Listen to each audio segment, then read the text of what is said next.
Hello. Hello. Didn't work. What do we got? Hello. Anyone? I guess I don't know how to see the chat, huh? Oh yeah. You should probably just pull it up on your computer here. Got Read the Jones. emails. We got Sunbro. This thing's dying.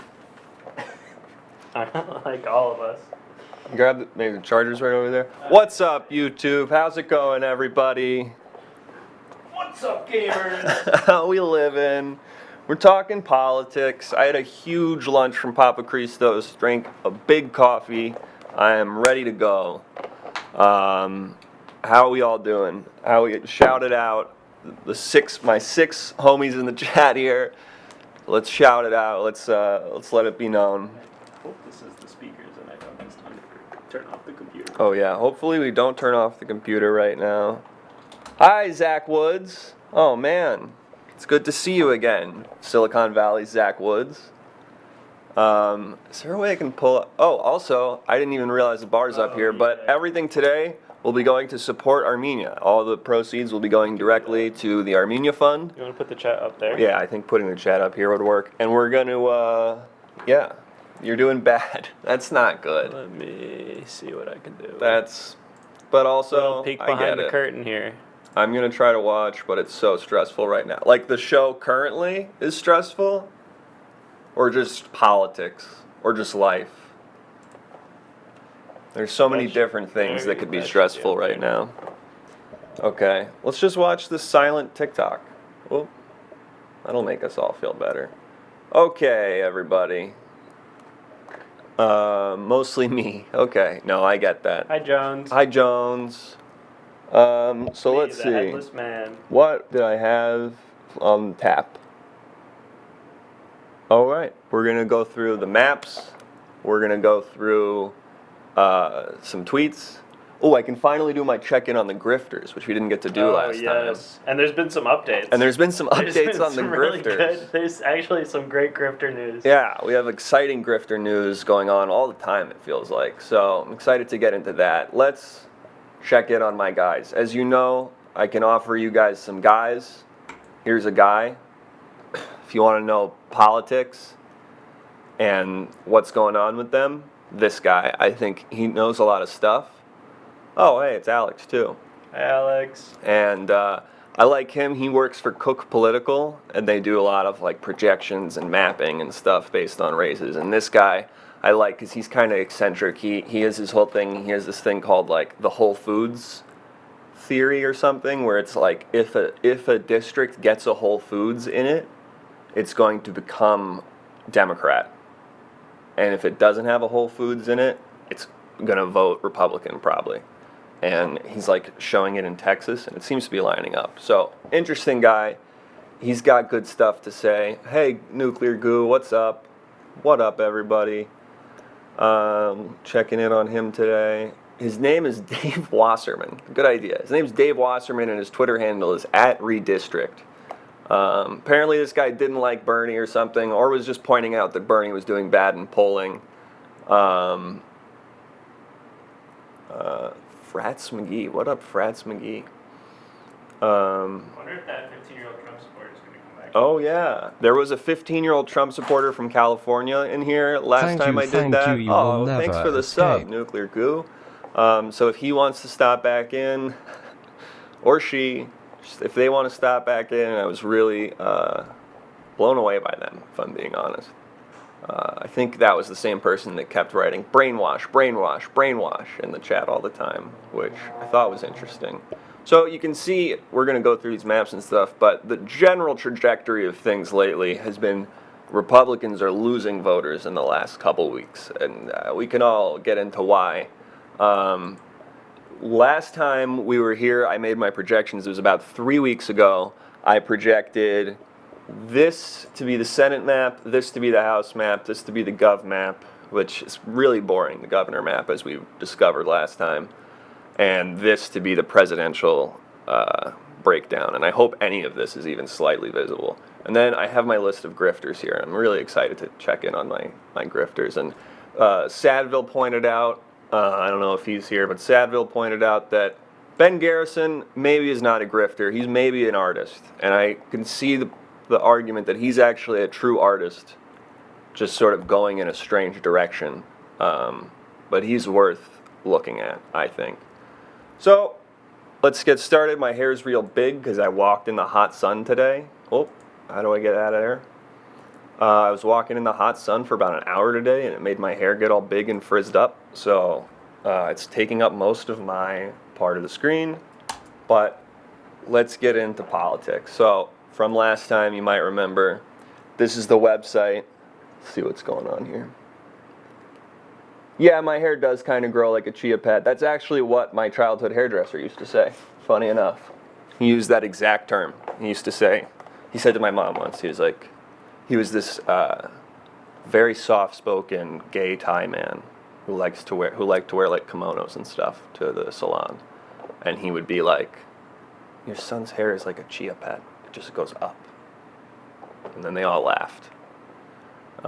Anyway, enough about my hair. Let's get into the map. So,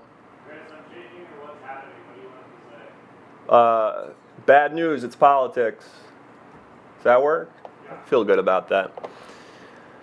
So, let's also pull up my other guy. You know him, you love him. Everyone can't stop sharing that he was wrong about the 2016 election. It's our boy Nate Silver and his website 538. So I gotta hand it to him. He really knows how to make a crisp looking website that really everything's all there. And even if he's wrong, boy, look how clear this all is. Look how clear this all is. Really makes it clear what's happening. Even if the content is useless. Man. Nate Silver fears Trump. I don't know what you mean by that exactly, but okay. Moving on. Crunching bad data. Yeah, no, hey. Not arguing. I'm not here to say that this guy is the best. I'm just saying, look at the graphic design choice here. Look at how clear this map. Like, look at how easily I understand this probably skewed information. Look at this. Goddamn.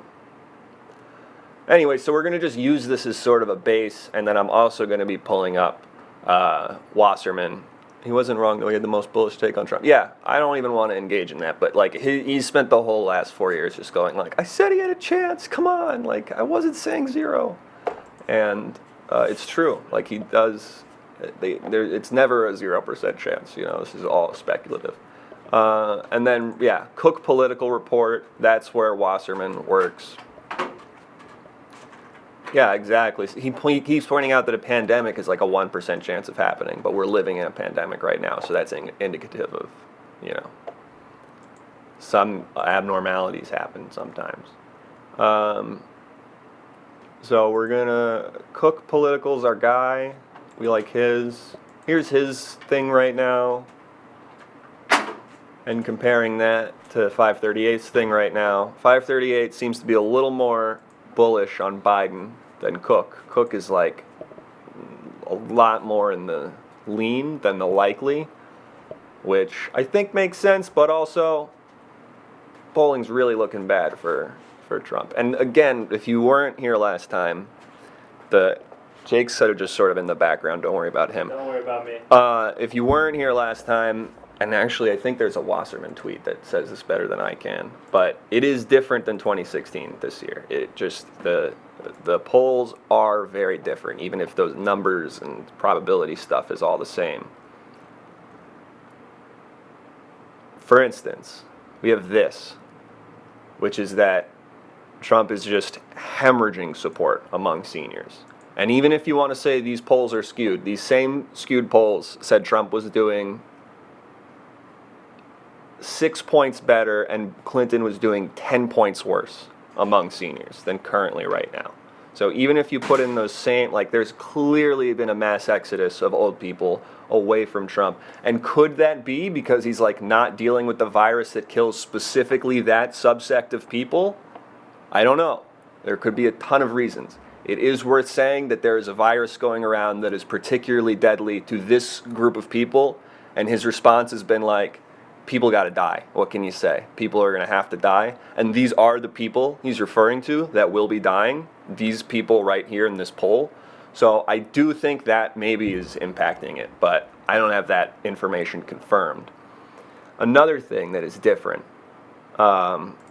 this, estimating because mail-in ballots are going to be easier to send in, we're going to have about 150 to 160 million ballots cast. Usually when more ballots are cast, that's indicative of the Democrat doing better in elections, but that's not a guarantee. And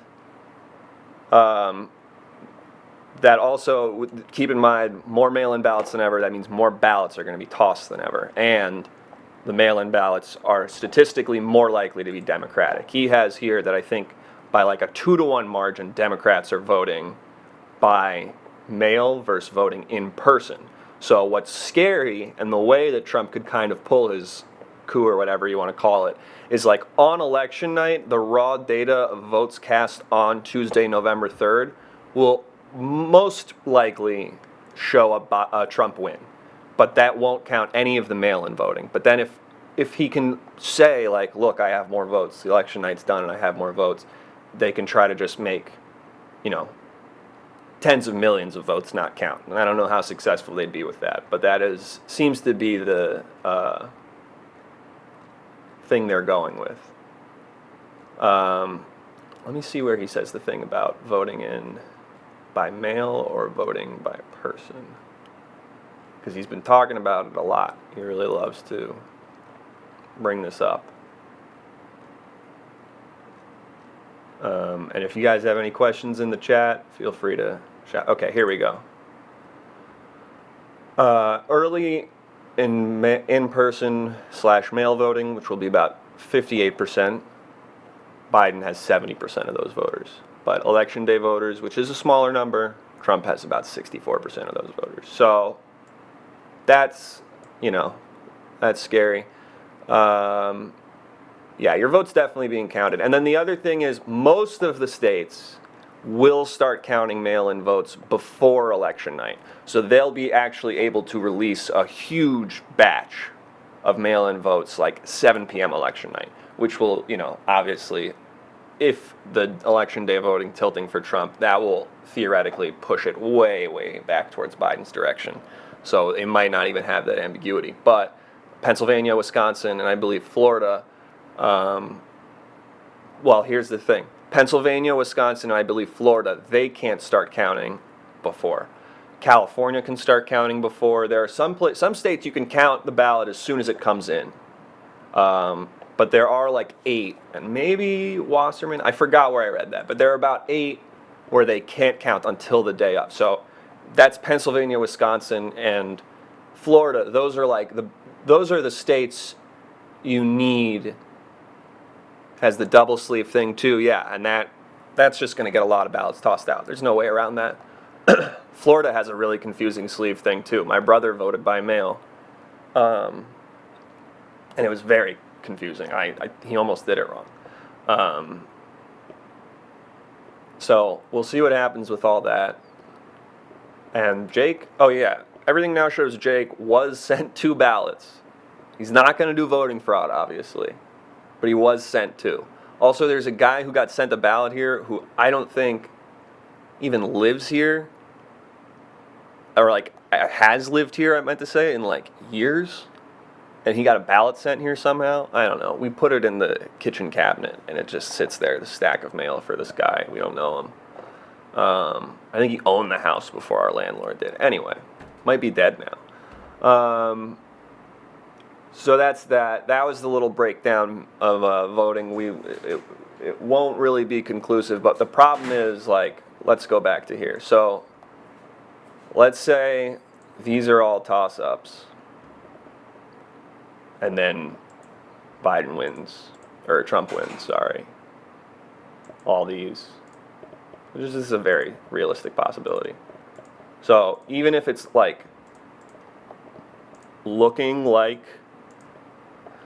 Biden has this in the bag in this scenario, polling showing that, like, if it's looking like this, you would feel confident that Biden's going to win. But the problem is, the problem is these states almost definitely are going to take like a week to give their check out. We open PDF. Yeah, hey, we're all going to be that soon. In the new Biden era, everyone's going to be sort of cranky and out of it and done with your bullshit.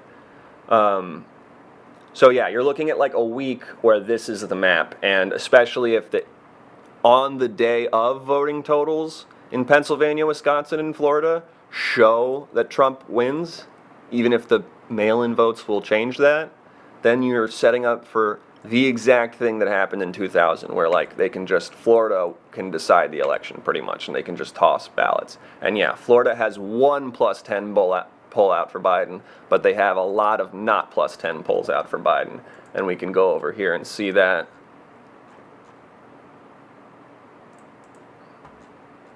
So there's a +11 poll for Biden, and the rest have been 3, 4, -2. I mean, this is a Republican pollster, so you can ignore that one. 5, 6, 2, 2.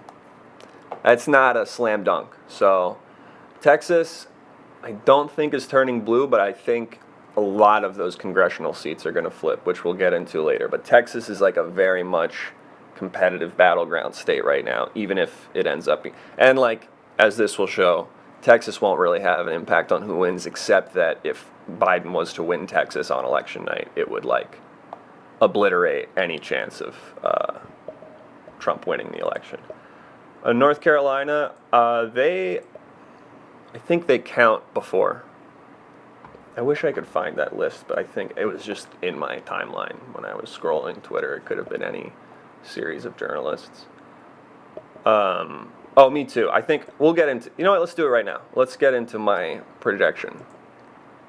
Blank map. You guys know I love a blank map. Look, anything could happen. Anything at all right now. Who knows? NC is neck to neck. A little bit, but also there's a lot of blue right here. And even if a lot of these are 1, 2, 2, 3, 4, 4, 5, I mean, I thought you said South Dakota had a chance to go demo. No, South Dakota does not. And a good thing this guy does, and this one is not all the way accurate, but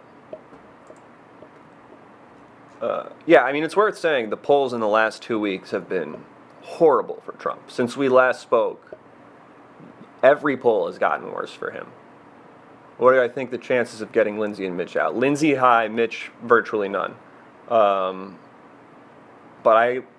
I think the sleeper loss is going to be Lindsey Graham. I could really see it happening. We'll get into that.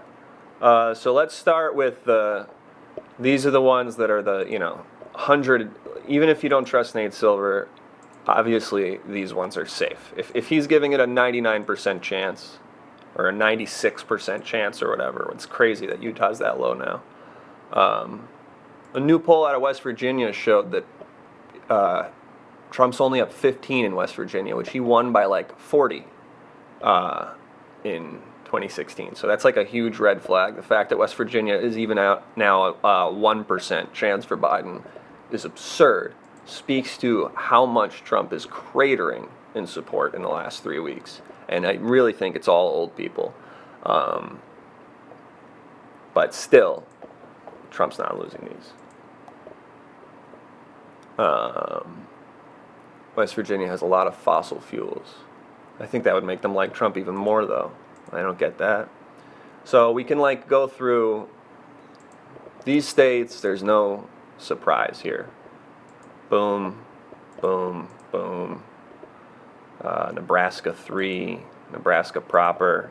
Nebraska 1, they said, is like, oh, thank you for the follow, is like the most outside chance competitive, but let's be realistic.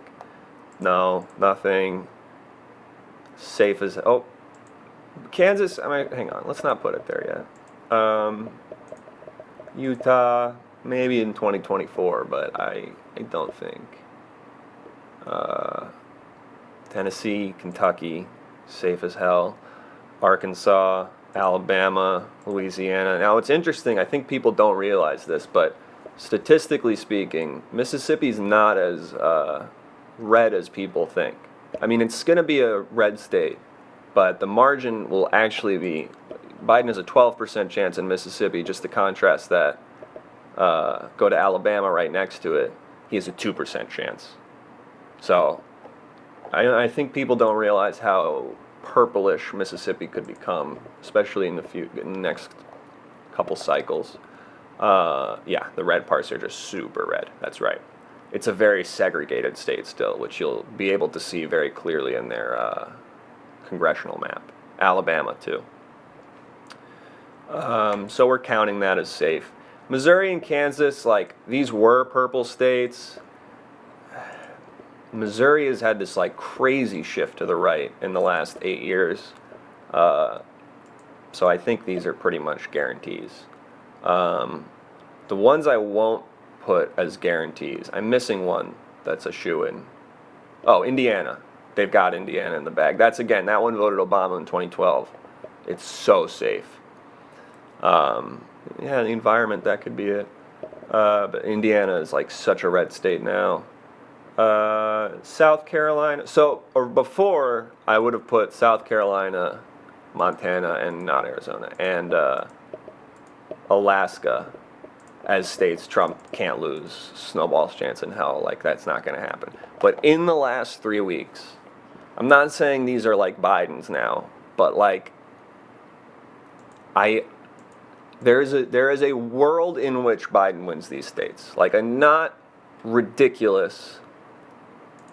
Let's see what their odds are here. For Alaska, Biden has a 22% shot. To contrast it, in Wisconsin, Trump has a 13% shot. So if we're keeping Trump's hopes alive for Wisconsin or Pennsylvania, where he has a 13% shot, you've got to acknowledge that Alaska is relatively competitive now, which is insane. And the polling coming out there is not particularly good, but ignore the SurveyMonkey one because it's just an online poll. +4, +1, +6, these are really slim margins for a place like Alaska to have. So I'm going to leave this as, these are the guaranteed Trump votes. I don't see Trump going below 110 in any scenario. I just can't see him not picking up all of these states. But I also see this being his potential final number. Not likely, pretty unlikely, but this is his floor to me. Now let's do Biden's floor. New York and California and Hawaii and Massachusetts and Vermont, these are all just, you can see, like, Massachusetts, 99% chance. California, 99. I mean, like, he's got a lot here. So Hawaii, Vermont, Maryland is also here. D.C. is also here.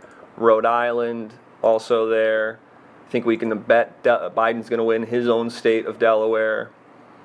Washington, also there. Maine 1st District, 2%, he's got that one. Connecticut, also there.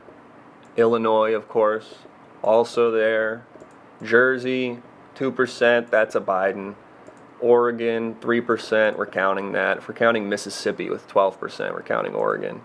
New Mexico, 3%, we're counting that. Virginia, 1%, we're counting that. Maine, 10. I won't count that, even though we would for Trump, but I won't, and then we will count Colorado. Everything else here we'll leave up for grabs. So these are the safe Biden states where, like, again, it's some major cataclysmic event would have to happen but in the next 3 weeks. And even then, like, mail-in voting has started in most of these places, and, like, the votes are coming in and they are not for Trump. So it would really take some, I don't see it happening. I just don't see a scenario. Which puts, in Virginia we're counting, which puts Biden's floor at 236.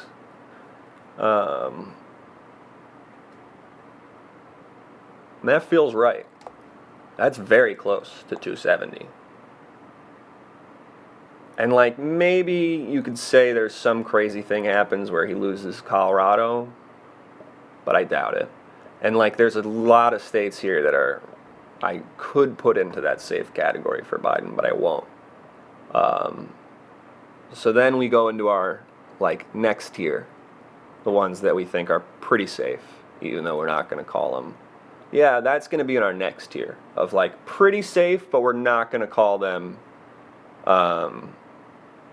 guarantees. Like these ones, I would bet a lot of money on these outcomes. Oh wait, never mind. Back it up. That makes more sense. I shouldn't have put that. I am going to put Michigan because let's look at polling in Michigan. Where is it? I won't put Michigan. Is Biden going to win Florida? I think so, but it depends on if the mail-in ballots get counted. I think he's going to have more votes. I don't know if all those ballots will be legal. I think Republicans are going to send the lawyers there on the day of and start getting things counted. So I think it's a futile gesture because who knows how successful the cheating will go on the day of, essentially. But I think raw vote totals it's going to be Biden. It's just that a lot of ballots get thrown out. So this feels more likely. 190 to 110. Oh, I forgot Illinois, though. So my map's been a little bit of a mess. 210 to 110. That feels like, there we go. This feels, I also just realized I did that. I don't want to send any sort of signal. I'm not doing that. This is an old habit from when that wasn't a white power thing. I'm not saying that, though. I thought in Florida Trump pushed for mail-in voting. I don't know, maybe if you sent an article about that or something. I don't know what exactly you're referring to. Trump's been at rallies telling people to not vote by mail because it's going to be a mess. Or he's been telling people to purposely do mail fraud to prove that it will be a mess. But he's certainly undermining people's confidence in the vote. That OK sign used to be my favorite hand gesture. It really is like, we don't have to get into it, but it sucks that was co-opted. It really does. Anyway, let's keep looking at this. So now we do our next tier. These are the ones that would be really amazed. Brown is getting a sizable vote. What do you mean? If you can vote in person, vote in person. Why? If you can vote by mail, vote by mail. It's fine. Why would I go outside and get sick if I can just send it in the box and it goes to there? Yeah, the California GOP with the fake voting boxes and then still being like, no, we're going to do it. Brown is getting a sizable vote. Oh, Brown. Oh. I don't know. I think it's because, like, maybe we had a governor here, Jerry Brown. I don't know why that joke went right over my head. We can't trust this administration. Oh, I see what you're saying. You're saying in order to prevent fishy stuff from happening, just go vote in person to avoid the potential cheating. I get that. Yeah, I understand that logic. And I'm probably going to do it too, to be honest. Early voting in California is kind of shitty. The early in-person voting doesn't open up till the week of. And mail-in voting's already open. So, like, if you're in California, they really incentivize you just dropping your ballot off. Do you think the pollsters overcorrected this election? That is to say, they're giving Trump too much of a chance? Is that what you're asking? Because it depends. Like, I don't know about the pollsters' general consensus. Like, I think Wasserman is kind of underselling Trump's chances. I think Nate Silver's maybe overstating Trump's chances. I think Larry Sabato is completely writing off Trump's chances. There's that one DNC pollster that's like literally saying Biden has a 99% chance of winning. That's obviously bullshit.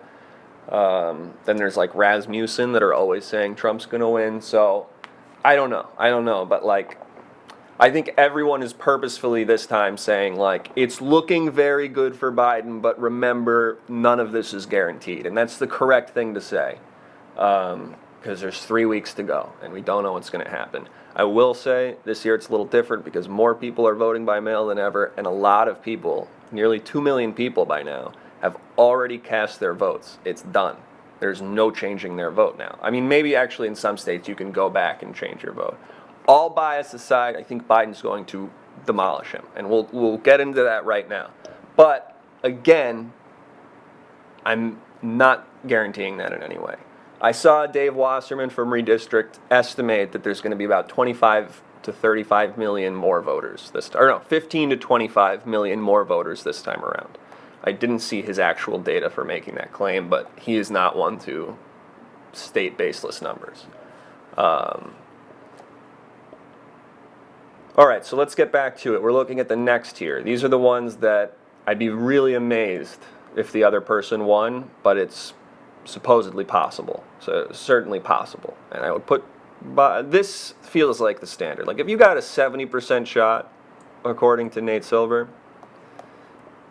I feel like you pretty much got it. It's going to be tough for me to see you not getting it. Because look at this. Like Biden has a 1 poll, 2 polls. Data for Progress is as a Democratic pollster. SurveyMonkey we can ignore. So you're looking at Trump +5 from a reputable pollster, tie from a reputable pollster, +1 for Biden from a reputable pollster. Pulse isn't really that good, but it's +7. Morning Consult, which is pretty good and tends to tilt Democrat, is +2.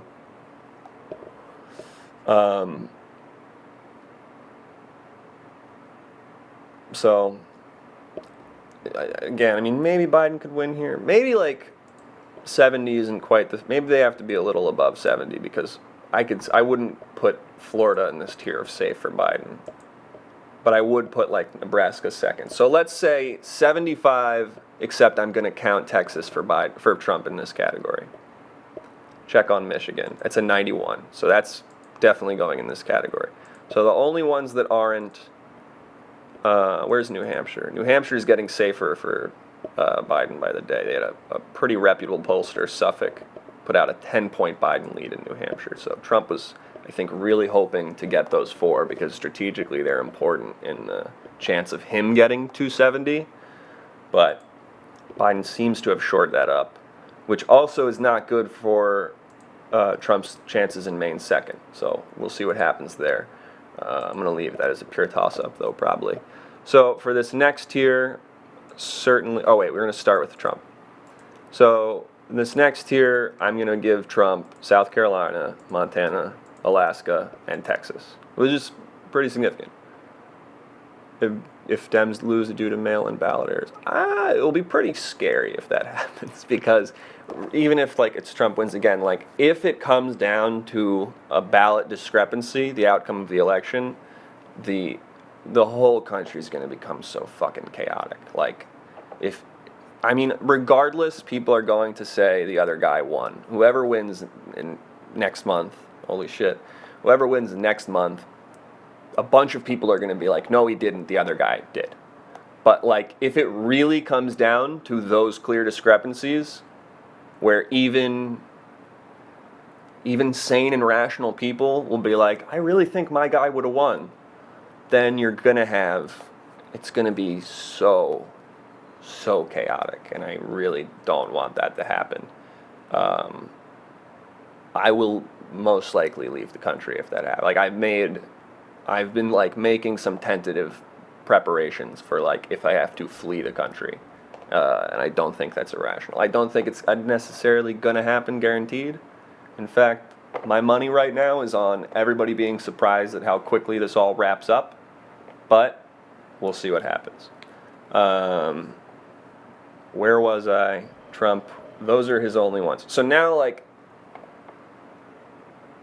that's a lot of stuff, man. It feels like more than you need, maybe. But I don't know, I guess. If you like that, that's cool. I don't have a problem. You and I are cool. You're asking that to me? Yes.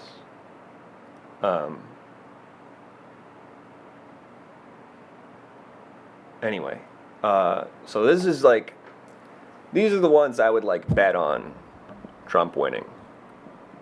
And I would like feel pretty safe in saying. How can I be so optimistic in these times? Just look at history. Like,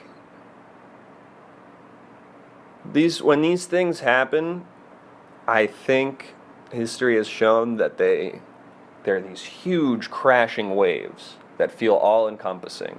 The Trump era has felt all-encompassing. It's like everyone around us all the time. I'm not doing that, actually, anarcho-tyranny. We'll look at why. It's this big wave that feels like you can't see the sun, it's blocking out everything, it's crushing you, and then it crashes down, and then it just goes away. And then, of course, that goes away, it recedes back into the shore, where it will then come crashing down again, and that's sort of how history is repetitive. But, I think people will be amazed at how quickly Trump becomes, a thing we talk about from the past. And how quickly, especially with guys like him, when they lose or go away, they don't feel relevant anymore, and that's their whole thing, is relevance to people who feel irrelevant. So I don't know, we'll see. There's still people who are faithful to Mussolini in Italy as we speak, but I don't know. We'll see. I feel like people want to feel normal right now. And you're saying Iowa should be at +10 at least. Not a single poll has suggested that. Trump +6, Trump +1, Trump +2, Biden +1, Biden +5. Okay, Survey Monkey. You don't count Survey Monkey. In fact, let me just take them out. We're going to go see pollsters are better. Trump 6, even. Biden 1, Biden 5, Trump 2, Trump 3, Trump 5, Biden 2, Trump 3, Trump 3, Trump 6, Biden 3, even. Trump 2, Trump 1, Trump 2, Biden 6. Yeah, I don't know. I mean, if the election were held today, I would give this to Trump. I think I will give it to Trump anyway, but I wouldn't call it a +10.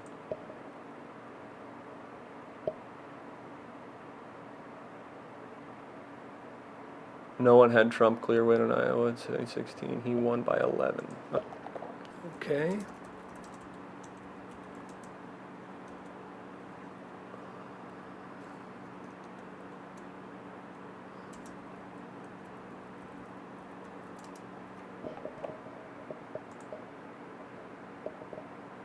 Yeah, Nate Silver had Trump winning Iowa pretty safely. Nate Silver had Trump winning Iowa, to be fair, by 3 points. And he ended up winning by 11. So right now, he has him winning by 1 point. So he would win by 9 with that theory. So you could be right about that. That being said, I do think polls have corrected slightly. But I will still probably give this to Trump. I just will not do it safely. But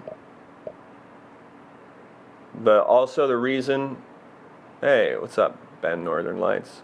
The reason this is different this time, anarcho-tyranny, is because in 2016, Johnson had a 6 point whatever going into it. There's no strong third party this time around to take away a significant amount of votes. And also, Biden's favorables are way higher. The silent vote has increased due to attacks on the right. Yeah, that sounds like nonsense to me. I need any kind of tangible...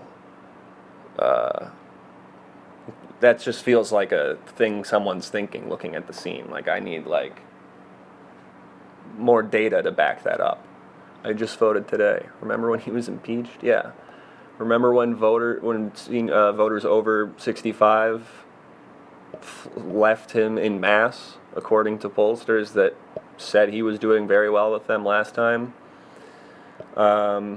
It's different than 2016, but I will admit,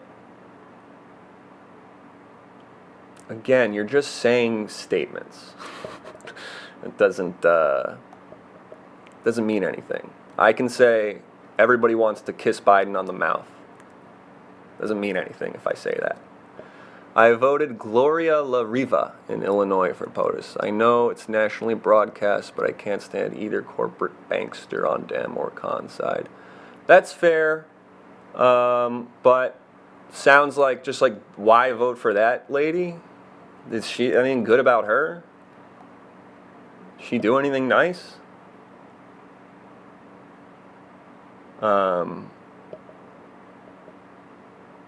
Like I get not, I don't know, just like why? She's a female Puerto Rican Bernie. Okay. She's a female. Anyway, that's what I'm gonna cap at, and I will admit, where'd he go? I don't know where he went. Biden only want to kiss kids at the public pool. I love that story so much, man. That's so funny. Oh, okay, there you are. It's only based on what's really happening, and people can see it, versus no one wants to kiss Biden. Okay. I'll just say that Bernie had the biggest crowds by a lot at his rallies in the Democratic primary, and we all know how that went. Thank you very much. Do whatever you want. Thanks, Lemon Curry. Think whatever you want, but you're just sort of ignoring facts, which I thought is the whole thing. Is the Democrats are afraid of reality. Anyway, let's get into it. I got my Bernie t-shirt in August. I ordered it in November 2009. That's cool. Look, I voted Bernie, but also, like, we gotta move on, right? We gotta all, like, I guess you are moving on. You're finding Gloria La Riva. You're, like, you're keeping that momentum. So, never mind. I retract my statement. Okay, I'm gonna stop engaging, Took 9 months to ship. Well, I don't know what to say. If Bernie supporters knew how to vote as well as they know how to buy t-shirts, he'd be at the end of his second term right now. I don't know. I don't know what you mean by that. It's hard to vote if you're young or if you're poor. It is hard to vote. There's a lot of roadblocks to voting if you're young or poor. Stod's conservative Dems to put up Bernie. Yeah, I know somebody who lives in Ohio who would vote for Bernie and is probably going to vote for Trump over Biden.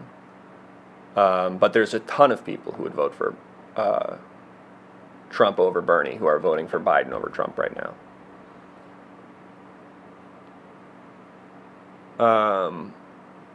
Nobody is excited for Biden.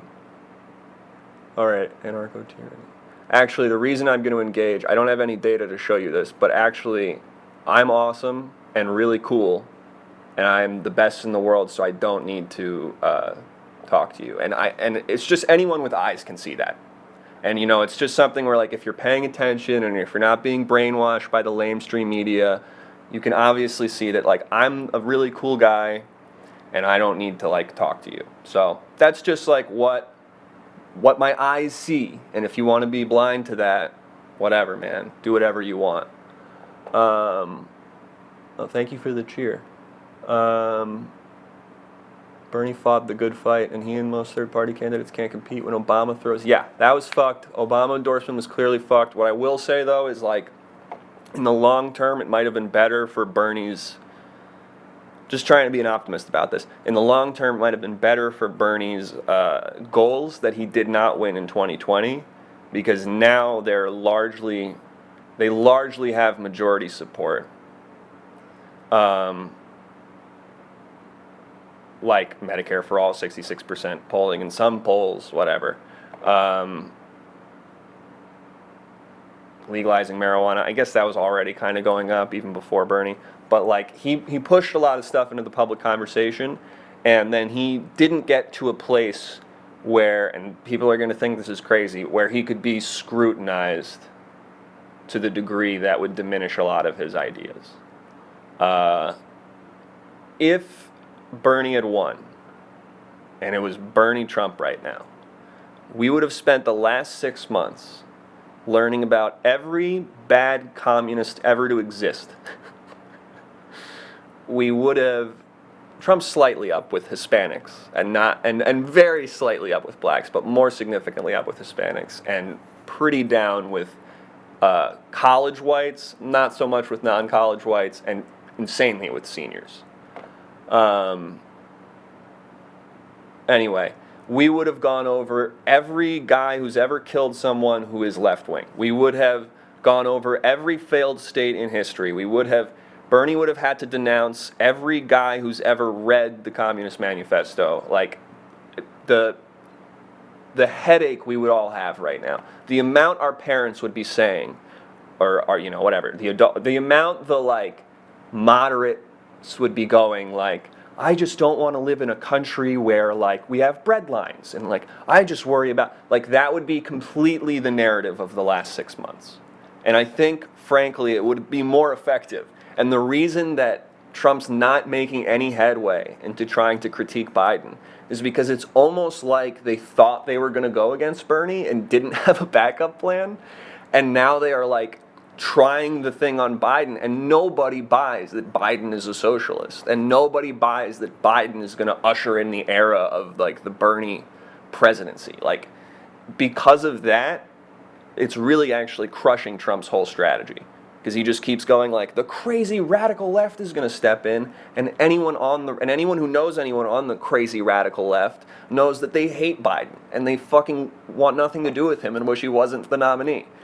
So, yeah, they keep trying to call him far left, and nobody buys that. And we all, the joke is, I wish he was what these people made him out to be. But yeah, I really think that Bernie's better off now as a legacy than as a guy who ran and potentially lost to Trump. And I don't know if Bernie would have beat Trump, to be honest. As a guy who voted for him twice and really likes him a lot and still has the stickers and stuff, it would have been interesting. Maybe the pandemic would have changed things because he was the Medicare for All guy. But especially if there had been no pandemic and Bernie had been the nominee, I don't know. I don't know how that would have gone. Anyway, we got to get back into this. No, Bernie's too old to run now. But there's a lot of people. There's a lot of people on the way. So maybe not 2024, but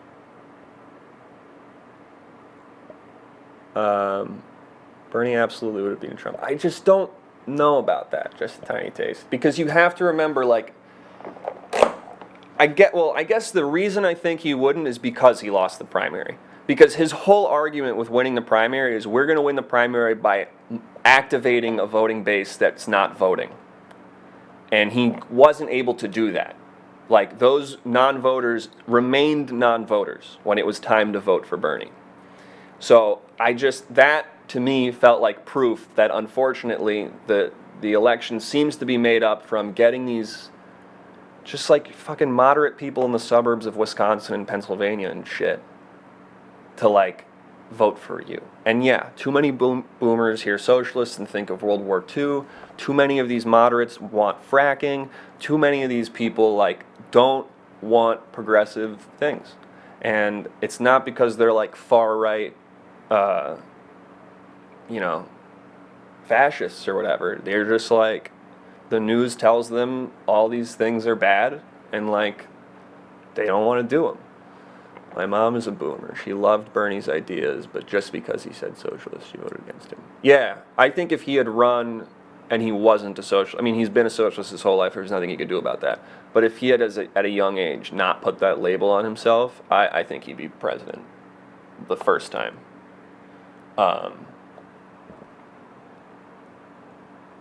Thing is, he didn't lose the primary. The DNC vetoed his win, according to WikiLeaks. At least that's my interpretation. Yeah, look, the first time there was a lot of sketchy shit up, but also because of the superdelegates, he was going to get cheated out of it either way. But you could argue that that was cheating. The second time, even though some extremely fishy shit happened at the Iowa caucus, and, like, extremely fishy shit happened at the Iowa caucus. You don't need to be like, there's a big voter fraud scandal to know that some very weird shit went down in delaying the results of the Iowa caucus. But even then, folks, Biden on Super Tuesday did it. It's just Obama pushed everything over, and at the end of the day, Bernie did not have 50% of the party. He had 38% of the party. And Warren maybe kind of fucked him, and Bloomberg staying in the race actually sort of helped him, but I don't know. I don't know if Bernie could have pulled it off. Portland is definitely going to vote in the Antifa mayor. Crazy that Ted Wheeler is the conservative option. Yeah, it's so funny that like Ted Wheeler is a conservative option, and then I feel like in Georgia in the Senate election, like Lindsay Loeffner is the like moderate conservative between her and Doug Collins, and she's like very far right. So it's like depending on what part of the country you're in, like it's totally these very different extremes. I forgot about Bloomberg. Yeah. Anyway, we got distracted, but we have to now go to the states that I feel are pretty damn good for Biden, and that's going to be boom, boom, boom, boom, and boom. So these are the ones that I'm like, again, you'd have to really. God bless this crazy nation. Nothing like it, huh? Probably going to want to leave it next year, potentially. Yeah, these are the ones where, like, I'd really be amazed if something happened. Antifa mayor is, like, +8 right now. Is her name Antifa mayor? Or his name? Or their name? I don't know why I assume it's a woman. What are your escape options? I am a quarter Icelandic, and I'm looking to get into Iceland. Ideally, legally, I would love to do that, but it's very hard to get into that country, and I think if a mass exodus of Americans happens next year for some reason, it's going to be much harder. I could also just go, and I'm saying this as parody, this isn't real, this is a joke, but as a joke, I'm going to say that maybe if things get super bad, I'm half Armenian, there is a war going on in Armenia right now, they do need help and reinforcements very bad, and maybe if I don't have anything better, maybe I could, and this is parody, but like maybe I could go sneak into Armenia and help fight in the Armenian army. Maybe, I don't know, parody, just a joke. I would never illegally enter a country and then join a militia. That's all parody. That's parody. And do I know how to ban? Do I know how to? Yeah, okay. Hey, I'm half Armenian too. Cool. Hell yeah. Hell yeah, man. Link 779. On your mom's side or your dad's side? What's good? For the Irish diaspora? That's cool. Make Armenia great again. Fuck yeah.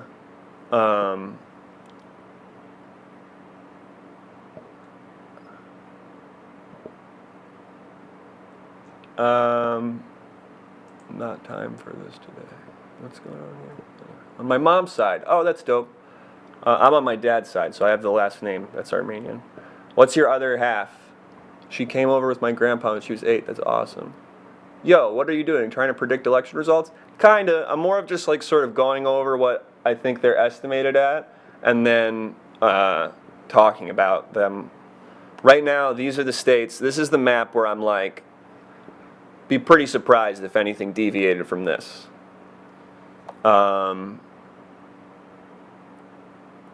And now we'll get into like maybe some maybe slight reaches. I'm gonna bounce. Peace, Jones. Grandfather. Oh, cool. My family went from Armenia during the genocide to Lebanon for about 2 generations. Thank you, anarcho-tyranny. Maybe you and I are not so different.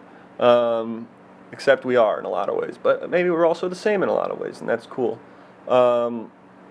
My family, genocide happened for 2 generations. They lived in Beirut.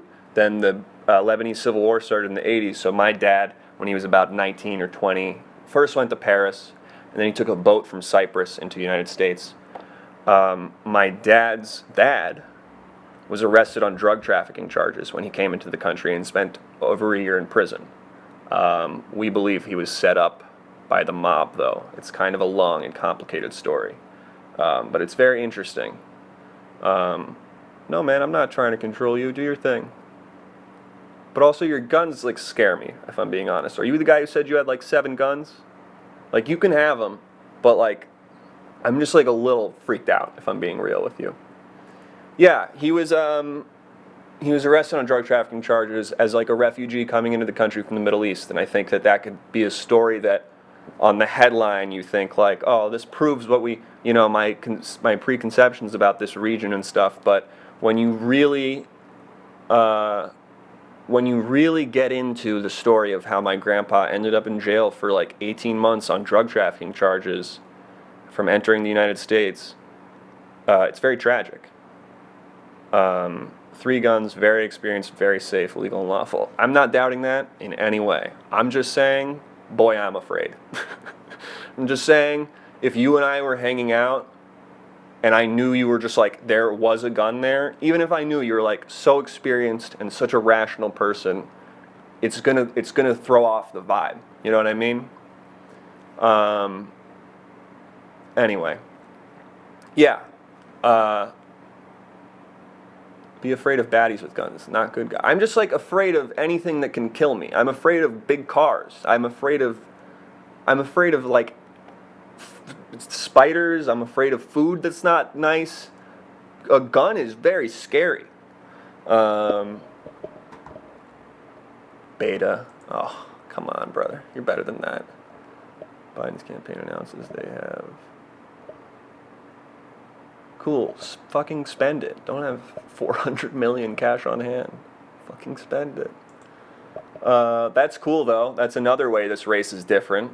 We were talking about distinctions between 2020 and 2016.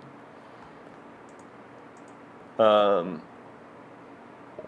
saws are very scary. Yeah, saws are very scary. Big lights. We have big lights here in the studio, and I hate being under them. They're very scary. Walking down the street when it's a main road and there's cars going like 45 past you, that's pretty scary.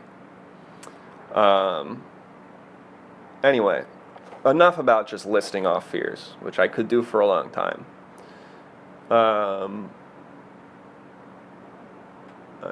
Imagine trying to spend $338 million in 3 weeks. Yeah. That would be... Dalvugian. Did I say that right? Dalvugian? Archie? I wonder what Archie is. That's an Americanized version, Archie. I wonder what that really was. Maybe Artur. I hope they flooded in Facebook, if I'm being honest. I think their best strategy right now would to just be to try to brainwash everyone on Facebook as much as they could. Dalvugian. Do you know, what's your other half? Is that my makeup is...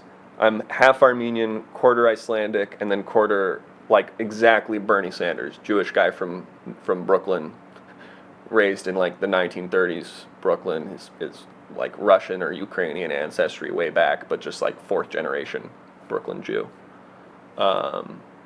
His name meant cross in English. Oh, weird. Yeah, I would hope they spend all of that money on Facebook, if I'm being honest, and just try to brainwash everyone on there. And I will say, anytime, I wish I was 1/4 Bernie Sanders. French-Canadian Armenian, that's awesome. I've heard there's like a good amount of Armenians in specifically like the Quebec region of Canada. I've heard there's another, my last name's Cholakian, and I've heard there's another set of Cholakians up in Canada, and I don't know who they are. End big tech censorship. Anarcho-tyranny, I agree, my man. Hamilton. You a hockey fan, Link79R? We gotta talk. You and I got a lot in common. If you're a hockey fan too, that'd be cool. Anarcho-tyranny, I agree, and big tech censorship. Get everyone off the internet forever. Shut all of these things down. Everyone go back outside. I think get all of this is too much too fast. We have to shut this all off. That is my personal belief. And we will get into that segment a little later. And you can all make fun of me and roast me for being stupid then, all right? So stick around. Hell yes, I am. What's your team? I'm a Rangers fan personally. Post office needs to get into the tech platform industry. Do you think post office should be a bank? I think post office should be a bank. I agree, XOMO242, but I will also say that Toronto, good time to be a Leafs fan. Anyway, anarcho-tyranny, get back. NY sports team overrated. I don't think so. I feel like everyone says New York sports teams suck. I'll say it. New York sports teams are all bad. And the reason is you come to New York as a 22-year-old, jacked, beautiful guy, and they hand you $5 million. And they go, yeah, go play basketball or hockey. Don't go out clubbing as a beautiful, ripped 22-year-old and you have $5 million. Yeah, go focus on your stupid sport. It's a terrible idea. It will never work, sports in New York. But I'm a Rangers fan through and through. I love them so much. Would have to look at the legals. I think what's good about it for me is if the post office is operating as a bank, then the only sort of like funding that the bank needs is to keep the post office afloat, which is a good service to have as a society anyway. And then the bank's profit margins are just to prop up this sort of like healthy service for society. What I was going to say to you, XOMO, is I think that like ethnicity doesn't define someone necessarily, but I think it also is very impactful on people. And like I can speak personally, like again, as an Armenian, as somebody who's been raised learning about the genocide, learning about the denial around that, learning about like the way oppressed peoples are silenced and histories are not written. It really affected me and it really changed who I was as a person, I think. And it's really shaped how I've gone about my life. And like, is that an ethnicity thing, or is that just like, that's the family I was in? Yeah, shout out Armenians. We got a couple Armenians. I know some things. I know a couple swears, and I know like yes is I know like parev is good morning. I know inchbeses, how are you? But not really. Trolling in a funny way. You Armenian too? Are we having like a little Armenian fest right now? Non-repudiation and authentication is built into the encryption scheme. More Bernie bros would be wise to join the... Well, I don't think so. Okay, you don't have to be Armenian. You're in the tribe, honorary. I'm declaring you. I'm not. I wish I had a rich heritage. Protect our workers from globalization. Buddy, Trump's not doing that. Like, I agree, like, someone should be doing that, but, like, he's not doing that. He's made it so clear that he's like, I'm just looking out for rich guys. I'm just patting them on the back. They're going to pat me on the back. All these guys are doing each other favors to keep the rich guys rich and safe and fine. Like, any sort of trade war he's getting into is purely posturing to distract you from the fact that he's robbing you blind. I agree with your notion that we need to protect workers from globalism, and maybe he's an inch better on these issues than Biden, but you're going to dismiss all the heinous things about him because he's like slightly less fucking you over, though he's still fucking you over? I don't think so. And maybe you could apply that same argument on voting for Biden, but like for me, I'll say, if anyone like needs a reason to vote for Biden or whatever, because I'm a Bernie guy and you know everyone's saying don't vote or whatever. In the past few weeks, what's his alternative, man? What's his alternative to TPP? In the past few weeks, Armenia has gone to war, and they're going to war with a couple countries that are way bigger and more powerful than them, and they need help. And Biden's team immediately made a statement on it and told Turkey to back down, and Trump's team pretty much parroted the talking points of Turkey. So, for my country's well-being, for the people that in Armenia to stay alive, I'm going to be voting for Biden. And it is that severe of a problem for me. And if you guys want to say beta, cuck, whatever, fine. He is going to... Armenians have a better chance of not being genocided next year under a Biden presidency. That's the fact of the matter. And I say better chance because it's not a guarantee. But that is the fact of the matter. So, that is my take on it. And I'm not going to say this guy's a good candidate. but fair trade is greater than free trade. I absolutely agree with that, although anarcho-tyranny, I wouldn't expect that take from you.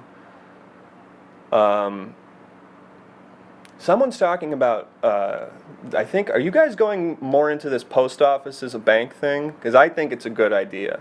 But now you're talking about blockchain, and that's sort of a domain I can't get into.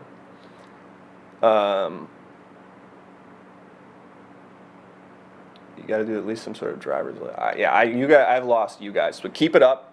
Keep doing that. Why hate on me? I'm not hating on you. I was just like, I don't know this too well. I'm not a super smart guy. Anarcho-tyranny. I would assume you would want free trade, right? Why do you believe fair trade on that? I'm personally for fair trade too. I was just wondering. Biden has been in politics for 40 years. It's just so boring. You know when you can tell somebody has like read a talking point and now they're regurgitating a talking point? It's the same thing where it's like when the Democrats go like, well, Putin seems very happy to see that Trump has done this. It's just like you just immediately sigh. And as soon as I read that Biden has been in politics for 47 years, I just yawn. What has he done? His pen has written crime bills that hurt minority communities.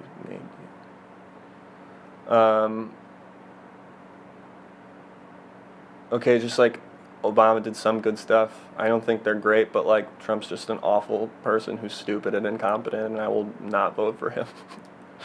It's very simple. It's as easy as that. Look at any period in history and you'll know that this is a defining moment where you have to stand up to a very bad thing that's coming in. And I'm not going to defend Biden's career. I'm just going to say, 47 years, frankly, what the Obama admin, FBI, CIA did to Trump's campaign was enough to vote to re-elect him. Yikes. Before his father ran against the largest Chevy dealer in the nation. Not exactly a middle-class upbringing, he keeps saying. I don't care about any of that middle-class upbringing shit. And again, it's like, you've seen Trump's solid gold house, right?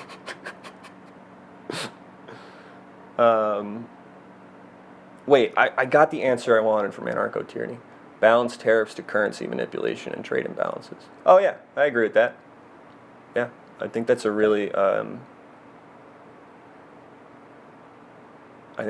good point. Anyway, where were we? We were going through this map. This is now, so we're thinking it looks like this sort of right now. Now I'm going to start taking some swings. These are like, I don't know. Should I do this? I don't know.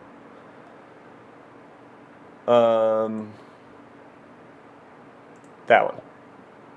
Feel pretty good about that. This one I think is going to be a lot closer than people realize. But I think it's still going to go.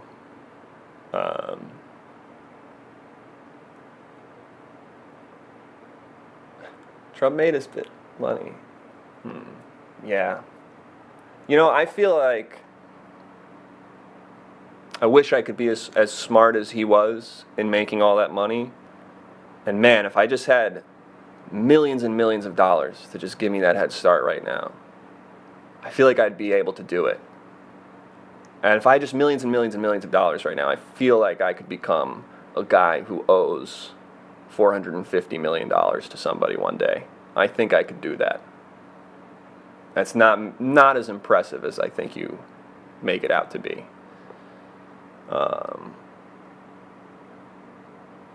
Where were we? Oh yeah, so I'm giving Iowa, generational wealth isn't wrong, only when it's for Joe Biden. I'm giving Maine 2.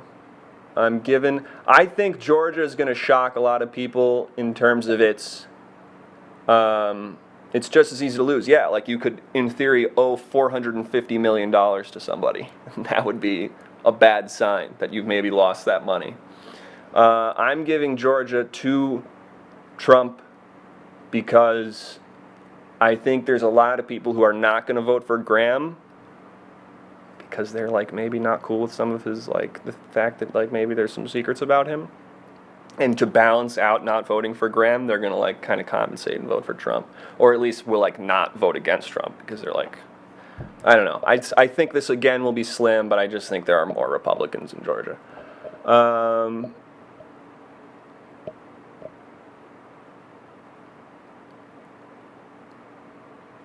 Then how come he is currently 500 or 450 million dollars? Why does he owe 450 million dollars right now? Anyway, we're moving on. I do not like doing this. I do not like talking about Trump or Biden. They're both so annoying, so annoying. And the people who like them are so grating. Just like, be a guy. Everything doesn't have to come out of these two people, you know? Anyway, what was I saying? Ohio, I'm really going to call that a straight toss-up. Huh. I just got a political text.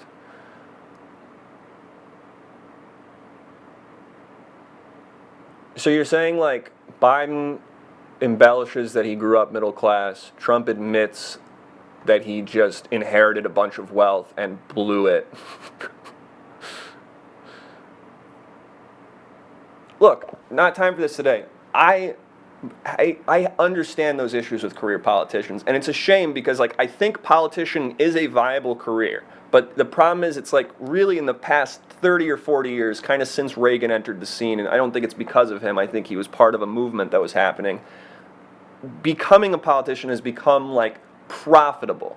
You know what I mean? And that's what it creates, all these people that come in and that, like, don't really want to help so much. They're just going to, like, serve for 8 years and then they're going to get out and work in some private company that has promised them a 7-figure salary or whatever, 6-figure salary or whatever. And you do get a lot of these shitty people. I'm not denying that at all. And Biden doesn't strike me as exactly the best guy in the world. To me, there's like an existential thing happening right now where we're undermining our own norms and shutting things down that shouldn't be shut down and keep propping things up that shouldn't be propped up. And I think, like, you need to make a decision of, like, are you going to dig your heels into the ground and try to stunt? And it's not conservatism of, like, slowing progress, because that's a totally different thing. This is, like, hyper-accelerating. And it's like, do you want to hyper-accelerate into just this chaos that we're going into right now? Or can we maybe, like, pull that back into some sort of, can we restock the State Department a little bit? And yeah, like, maybe if it's slightly corrupt, that's not good. And maybe over the next 4 years, that degrades a little bit. I don't think Biden's running for re-election. So you have the possibility of sort of someone who's not this career politician. And to be fair, look, Bernie's been in politics his whole life. I don't think he's in it to get rich. If he is in it to get rich, he's doing a very bad job. And everyone can say, oh, his 3 houses or whatever. Like, yeah, he wrote one book and made some money on one book. It's very different, obviously. So I think there are a lot of ways to be dismissive of career politicians without voting for someone who's blatantly trying to fuck you over. I just, like, Bernie is still a millionaire politician. Yeah, again, it's from the sale of one book. Like, you can track that. He sold a book. The book sold very well. But he didn't like make investments in things that he was legislating on. He wasn't, like, shorting stocks. Like, look at what Loeffler and Feinstein did. Bipartisan, by the way, both of them, of having insider info and moving their stocks around to profit off the pandemic. Like, that's the example of career politician bullshit to me. If you write a book and a bunch of people buy it, that is like, what about when a bunch of dudes showed up at the Michigan Capitol with guns? Isn't that a little chaotic? I bet he was a millionaire before the book. Why? What makes you bet that? He's released his tax returns. Bernie made his money legit. Yeah, exactly. And it was from selling a book, by being a really popular guy. And if you want to say the margins for book sales are too high, whatever, fine. But, like, there's nothing, if you work in politics, you're not inherently a bad person.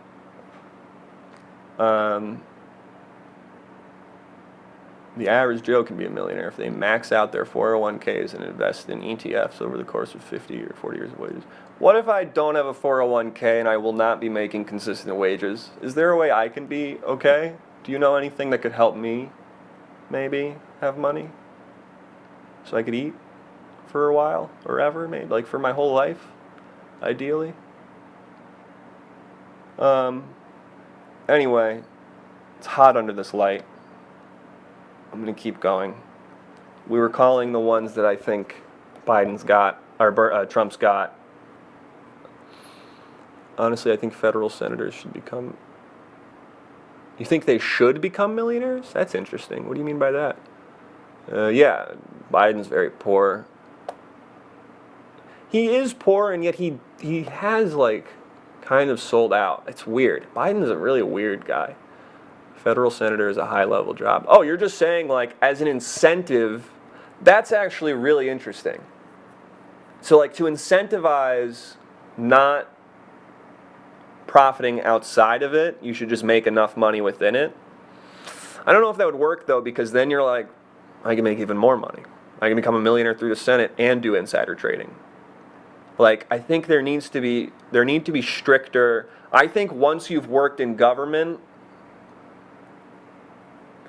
like, there have to be stipulations on jobs you can and can't take. But I'm thinking about it now, and it's like, how do you write those laws? Like, how do you draw those lines? They're going to find a way to circumvent that somehow. It really is like a quid pro quo problem. Like, they just need to figure out how to not personally enrich, like, how to not have people's votes lead to their own personal enrichment. Big payday for passing a bill. See, again, I just think, like, then people will just pass 15 easy bills that, like, today is Renew the Post Office Day or something. Remember the 4 Congress people who did insider trading during COVID? I was just talking about them. Loeffner, whatever her name is, and Feinstein. None of them are in trouble for it. I agree with that. It needs to be a higher standard for cops, absolutely. And if more of their services were put into, like, the mental health facilities and trainings and stuff, then your armed police officers would actually be, like, an elite tier of, like, highly trained people. And maybe everyone's opinion of them would go up a little bit. I don't know. What's wrong with easy bills, simpler bills? I just think, like, it's not a horrible thing, I guess, if it's like you're giving them $20,000. But, like, I just think a bunch of people would write bills like, you know, today is Remember Our Troops Day, and then, you know, next week is Support Our Troops Day, and, like, you know, it's just all these sort of nonsense bills start getting passed. But again, it's like, to your point, it's not a huge issue compared to, like, some of the other issues we're dealing with now. If you voted, you should only hold treasuries. That's interesting. I think, like, if you it's just then you're, like, really making it hard to make money as a politician. Maybe it is a very high-paying job when you're a politician, and then, like, once you are, you're, like, barred from investing in private industry. I don't know. I just, like, you have insider info. You are in a position to manipulate the markets. Like, it's not fair. I don't know. I don't think politics should be incentivized through money. It's a tough issue. We're going to get into this later, maybe. And you'll all get to really roast me. I don't want to make you guys miss that opportunity. Yeah, and president's 400K, right? So now we're going to do the ones where I'm like, it's really looking good for Biden here, folks. And that is this one, this one, this one, and this one. And it's just like, folks, it's really looking good for him. It's really looking good for him.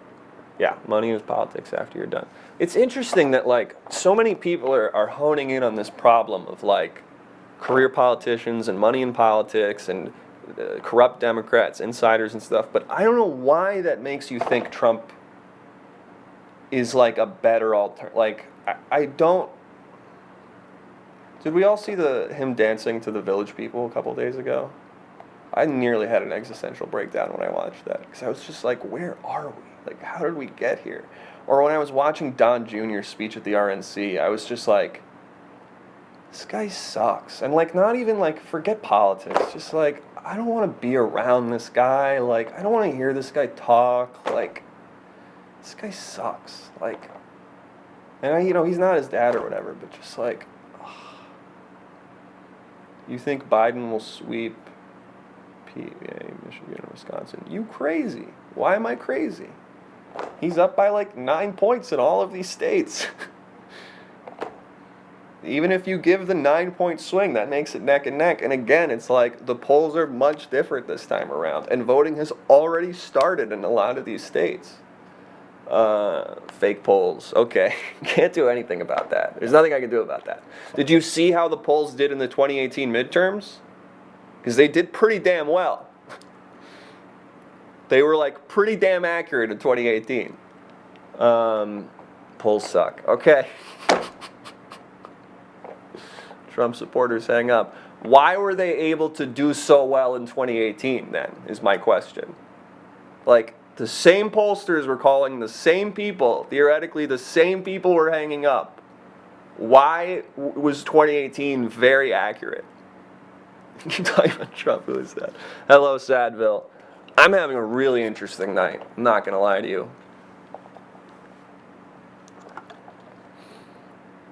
It's not like they adjusted their models or anything. Yeah, like I don't understand the logic of like, the polls were wrong once, they'll never ever be right. Thank you very much.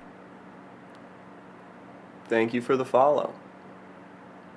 2018 was not a dumpster fire, the Quinnipiac polls. Yeah, the Quinnipiac polls, I don't think you can, those to me sort of read like the Rasmussen polls, where you're like, I don't know about that. But like Survey USA polls, those are really good. Fox News polls even, Siena Upshot polls.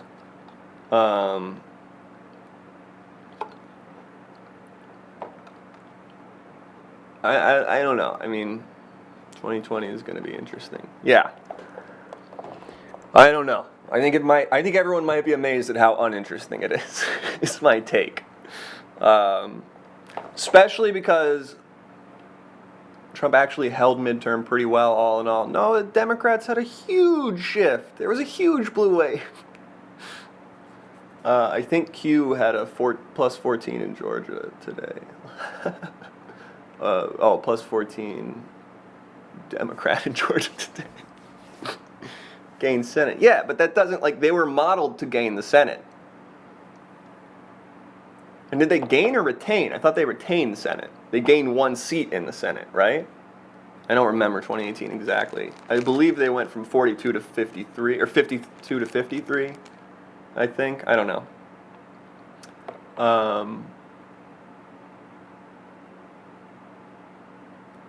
Gained 2 seats. Okay, so 51 to 53, yeah. Whose expectations? They underperformed Dave Wasserman's projections, but they overperformed Nate Silver's projections. They overperformed, they overperformed Larry Sabato. Between Sabato, Silver, and Wasserman, 2 of them under-guessed the blue wave. Those are the big pollsters. So I just like, I don't quite buy your argument, man. You're not selling me here, other than just polls are fake. And again, my counter argument to polls are fake, a lot of people are saying this, is I'm the coolest guy in the world and will always be right about everything. A lot of people are saying this. So therefore, your point doesn't matter because my point's right. A lot of people say that. Senate race in North Carolina, I'm most intrigued in. Yeah, I was reading something that after the scandal came out about Cal Cunningham, that his numbers with seniors and women went down, but his numbers with men and people under 25 went up, which is wild, but I guess predictable. Yeah, we were just talking about how Biden has something like $350 million on hand or something, which is wild. What do you do with that? Honestly, like, if they're smart, they would drop $10 million in Montana right now, $10 million in Alaska. Like, they would paint the state of Montana. Every billboard would be Joe Biden. They would call every single person, Alaska, Montana, all these things. They would go to all these small places where the margins are thin enough that they could move the needle, and they would just blitz them. But maybe that would also kind of turn them off. But hiring canvassers, Mitch is dropping 3.5 million in Alaska. That means they're nervous about losing that Senate seat, which I think they should be. Have we talked about publicly funded elections yet? Not yet. I don't know how you would do that successfully, but I don't know.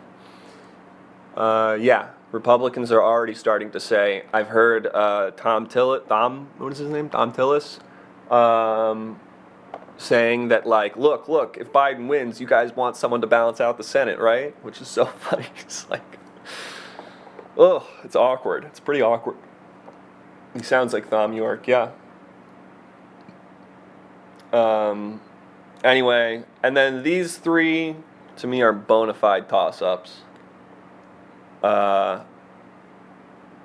Just in my view, though, if we're all being friends here, this is my guess. This is my guess. We'll see.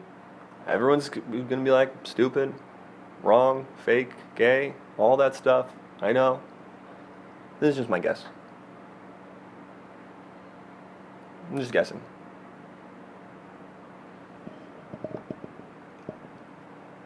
I think Min is a long shot. Do a worst case. I think you're handsome and correct. You know, a lot of people say that. Here's my worst case in terms of here's what I think Trump's ceiling is.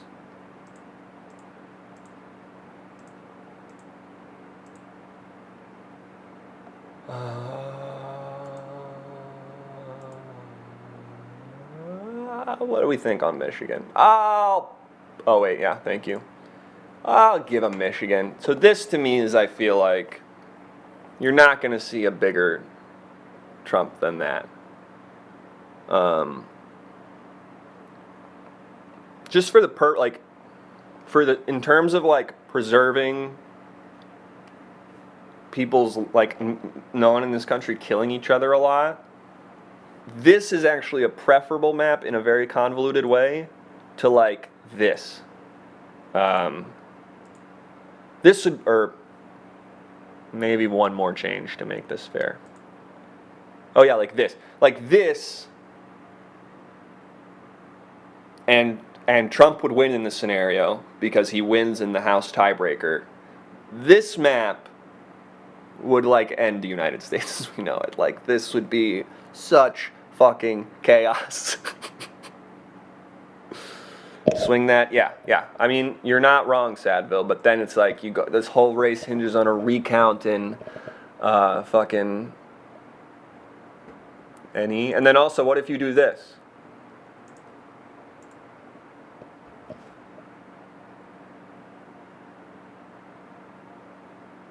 What happens here? But I do not think this is going to happen. Unless there's a big cheating event, which could happen. So that was our map. Does anyone remember what that total was? Does anyone remember what I gave everyone? Let's see. Bam, bam, bam, bam. I think Biden had, what did he have? 352? Is there something I'm not giving him that we gave him?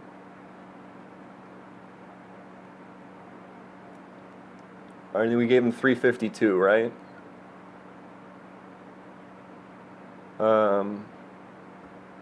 Biden equals dementia. Dude, half of the people working in Washington have dementia. Did you see the one guy who shit himself a couple days ago? What was his name? He's a New York guy.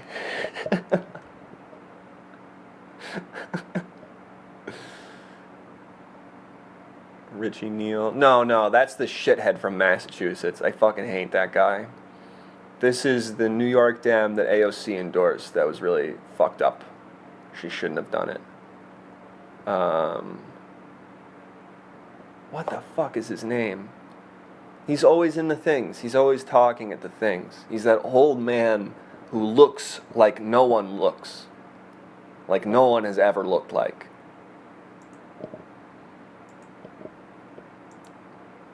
I'll just find it right here. Oh, Jerry Nadler. Yep.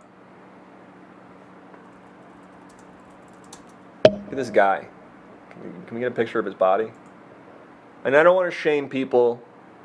Oh, is this what he used to look like? Wow, he looks nothing like this now. And this guy was in the Progressive Caucus way back. Goes to show. Now he looks like this. I don't want to be mean to him. He might have had something happen to him, and I'm mocking him for something that was out of his control or something. But a very interesting man who did seemingly shit himself this week. Yeah, this is, folks, you might not like it, but this is what peak male performance looks like. Okay?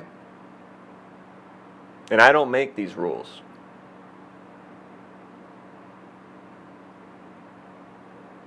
Anyway. So, and people were saying I was forgetting because I support Biden. Yeah, I think, everyone sort of adapts to the president. I talked about this last time. If Biden wins, theoretically, I do think we will enter into the era of come on, man. And a lot of, hang on here 1 second, let me figure out what I'm trying to say here. And hold up, one moment. And that's going to be good. I think everyone's going to be better at communicating. We're all going to cut each other some slack a little bit. Fat Jerry Latappier. He did. He seemed to be enjoying himself. It's a shame. I hope it was not a medical thing. So now we're changing it. Let me fill this in because I don't want to do the math. Because I don't want to dishonor future potential President Joe Biden by using my brain functionally. Need another Obama. I don't know if we need. Maybe we need what Obama was selling himself as in 2008. We need another one of those for sure. 352. And wow, can you believe how far I've shifted here? That's crazy.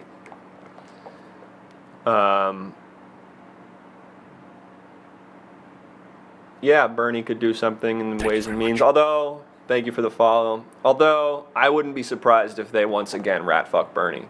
And I think Bernie and Bernie's base needs to get ready for the possibility of them once again rat fucking Bernie.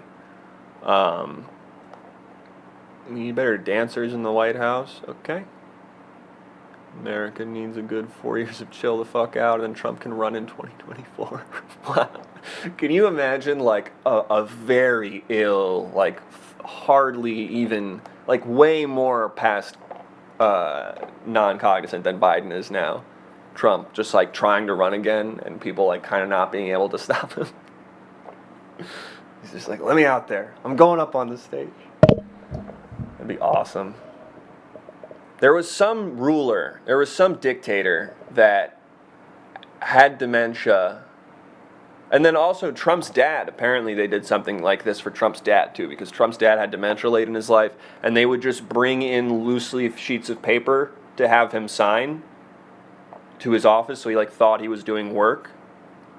What a life.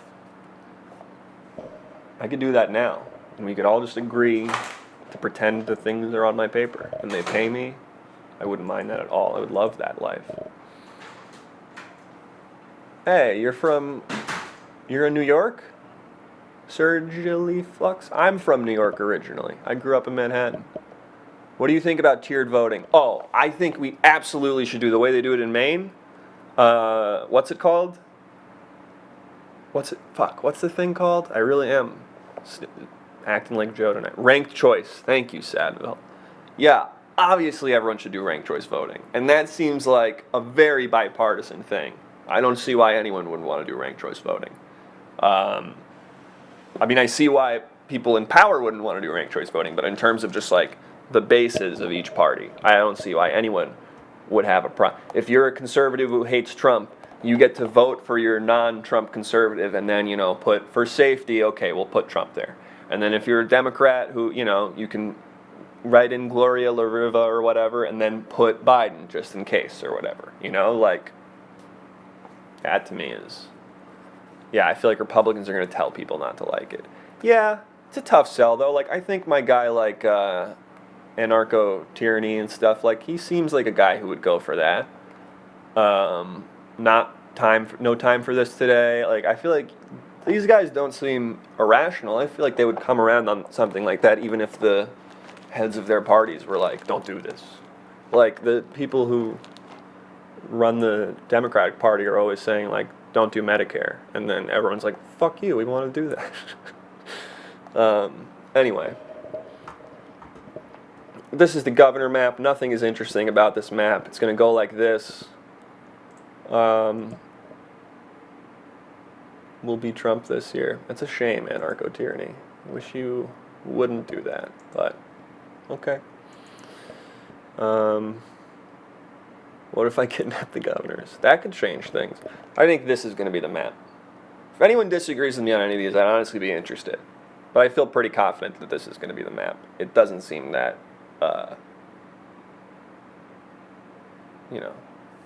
confusing. Castle Bradley 2016. Never heard of them.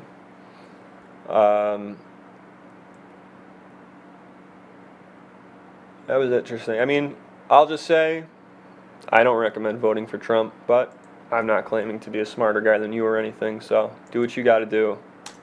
I'm not gonna do it, though. And as I said, a lot of Armenians would probably die needlessly if he were to win. But I understand that maybe Armenian people don't really affect the day-to-day of your life.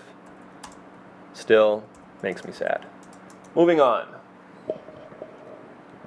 House map. Oh, I think this is moving. Senate map. I think I might have overshot the Senate map the first time around, so I don't know how much this will move.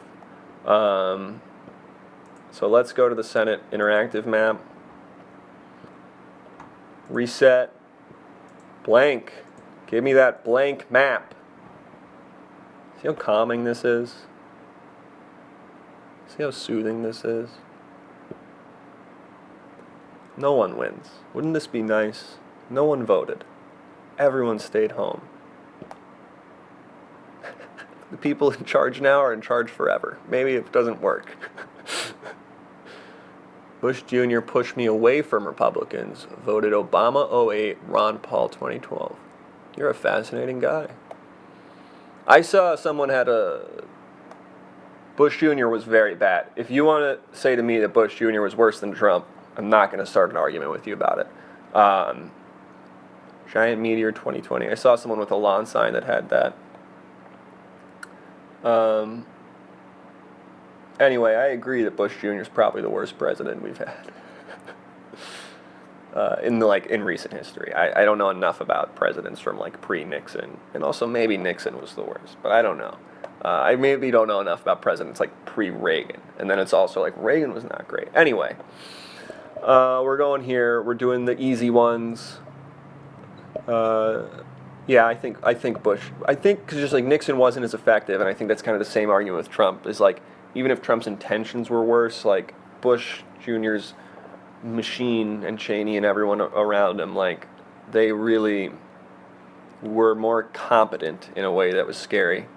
Depends on how strong you feel about Cambodia. Yeah, well then, but also like, could you put some of that on Kissinger instead of Nixon, or is Nixon stoking Kissinger and so there it's his fault? I don't know. Imagine us getting into a needless war for a decade. Couldn't be me. Couldn't be me. Couldn't be me doing that. Destabilizing an entire region? Couldn't be me. Anyway, so safe ones. And anarcho, what's this guy's name again? Anarcho-tyranny. You mind saying what state you're in? I'm just curious. Because you strike me as a guy that I'm not saying no one's like you, but not a lot of people are like you. You know what I mean? So I'm just curious. I was talking to a guy who lives in Montana, and I was like, wow, that's a pretty unique way to be. Because he was like not really, he didn't know who AOC was. But I was like, that's awesome that you can live that kind of sheltered life where you just like literally don't know who's on TV. Yellow cake lies, 9/11, and many more probs. Bush versus Kerry was cousins? What do you mean was cousins? Like Kerry was Bush's cousin? I think that just speaks to like the ruling class of the country, but also I don't know if that's true. I don't know what that means.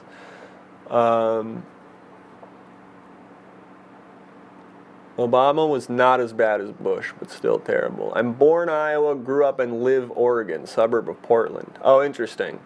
So you've probably been having a pretty big year.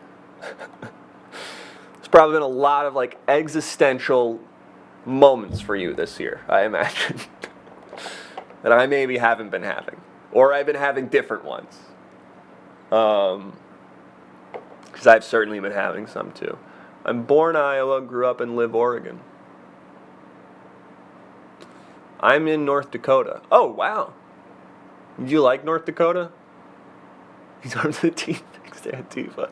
Yeah, anarcho-tyranny, I'll just say, like, I don't know what your theories are in Antifa and stuff, but I'll say as a guy who's, like, in the left or whatever, to, like, not worry too much about it. To, like, it's probably fine. It's probably not a big deal. And you probably aren't scared because you're like, I'm a guy with my guns and my property and no one's coming near it. And you're right. Nobody is. The only people who could successfully do that to you would be a massive surveillance state that could drone you out of existence before you even go to look at your gun. So we can maybe work on pushing people who want to get rid of the massive surveillance state. I don't know. But you're an interesting guy. Or gal.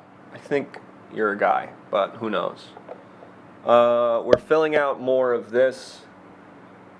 Tennessee, there's no surprise. Louisiana, there's no surprise. Arkansas, there's no surprise. Oklahoma, no surprise. Is there anything else? There's a couple here that it's like, come on, this is safe.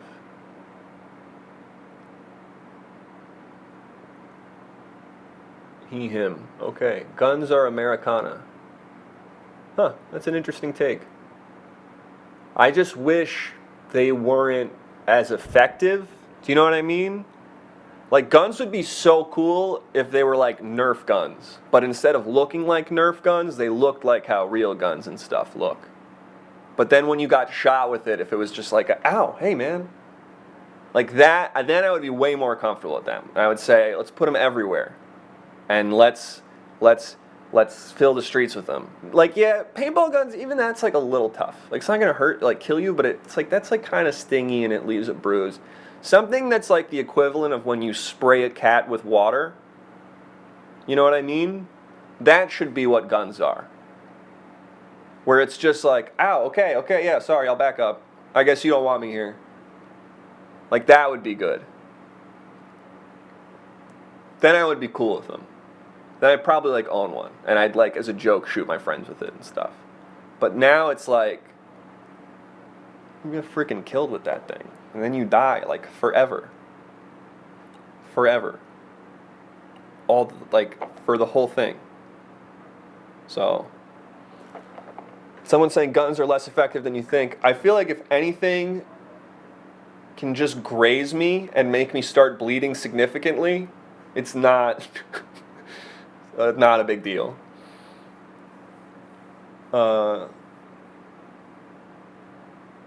Real world equal bullets. Okay, but what about if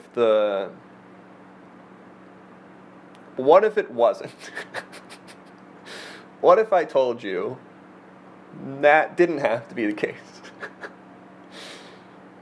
Yeah, but muskets still have bullets in them.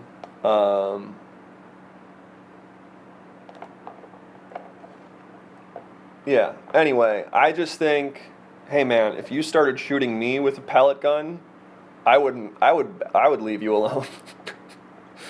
I'd go on my way. You know what I mean? What if I was the coolest? Yeah. Something to think about, and I think a lot of people are lately.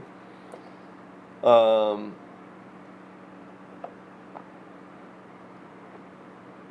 yeah, humans are dumb. The best and brightest produced literal world-ending weapons. Yeah, I could see the argument too that like, while anarcho-tyranny is probably like a smart guy who can take good care of his guns, there are plenty of people who aren't that, and finding that is very hard to, you know, who is in that category and who's not, especially when you can just get a bump on your head in one day and become radically changed. The neuroscience the brain structure and chemistry within you can change in an instant from freak occurrences. So it's scary, like it's giving people that capability and power when we are so vulnerable and know so little about ourselves, I think is a big undertaking that we treat very casually here. Where was I?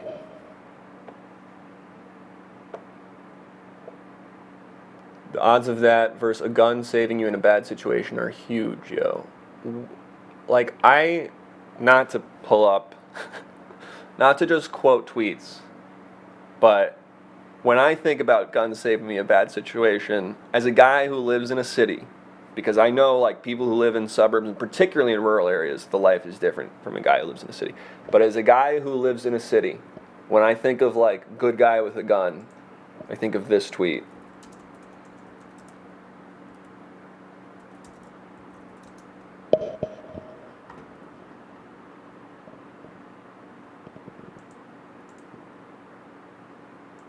I love how there's so many different Google searches you can make. I'm just saying, I'm not saying, look, like, owned. I just owned you at this argument. I'm just saying that, like, whenever anyone says that, this thing springs into my mind right away. But I understand it's a gray situation. It's not that simple. We're really skipping ahead, guys. I really want to do the Senate map, please. But I will move quicker, because I also want to eat soon and stop doing and get some food.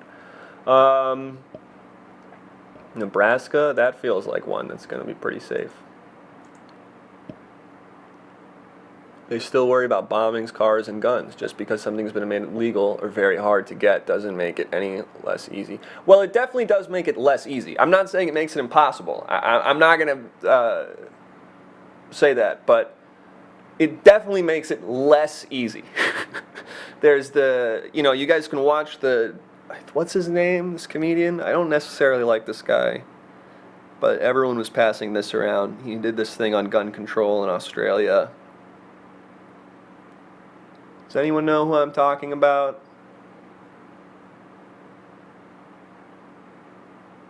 Talk more about my embarrassment of a senator. Oh yeah, that guy's weird. Nanette. Jim Jeffries.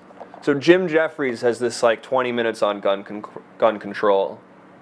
No, it was Jim Jeffries. I feel confident in this. He has these 20 minutes on gun control that I suggest you watch. I think it makes a very compelling argument. And again, it's not to say that, like, guns, if we outlaw guns, you'll never see a gun in your life. But it's to say that if we do, and I'm not for just banning guns entirely like they do in Australia, for instance, but in that scenario, it's a lot harder to get a gun. And some mentally ill 19-year-old, as he puts it, is going to have a lot more difficult of a time getting a gun. Although now, with the internet and the deep web and all that, who knows? Oh, you can get illegal stuff on an island, man. There's a ton of illegal shit in Australia. But the penalties for guns are extremely high. You can get a gun on the Australian black market for like $10,000 or whatever, but not every guy just has $10,000 lying around. So it makes it harder. Doesn't make it impossible. It makes it harder. But also to the point, I don't think you can do confiscation in America, and so there are still a ton of guns all over the country. And what do you do about those? It's really not that easy. But I still think you can make it harder. You can make it more expensive for people to, in California, I have a friend who owns guns and loves guns, and he was saying, he's like, I've been having such a hard time with my guns in California because I'm from Alaska, and so my guns are registered in Alaska, so I can't buy bullets here. Because it's like I've crossed state lines and now I'm trying to buy bullets, but I have to register my guns in California first. And I was saying to him, like, good, like, aren't you relieved about that? And he was like, yeah, honestly I am. Like, that makes me feel good knowing I'm in a state where, like, you can't just walk in with a gun. Yeah, disarm only the poor. Good take. Yeah, no, I mean, the point I'll make to that is if your argument is, I need my gun to defend myself from the government, you're bringing a gun to a drone fight. You're bringing a gun to a fight the other opponent doesn't even need to show up to. And if you think they're not going to drone strike Americans, you haven't been looking around. Like, if you become a threat that the government wants to get rid of, they're not going to go, fuck, guys, he has 4 guns in there. They're going to go, okay, send that thing up into the sky, and in 10 seconds from now, we're going to obliterate the face of the earth that he was on, and no one will know it was even there. And he will have time to basically stand up, and he will be wiped off the face of the earth. So the guns are not going to save you in that situation. And then you have to ask, what do you want these for? To fear, so the hordes of Portland Antifa can't come to your house and kill you? Even if you're afraid of that, won't like 1 gun do the trick? Or 2 maybe? Do you need 15?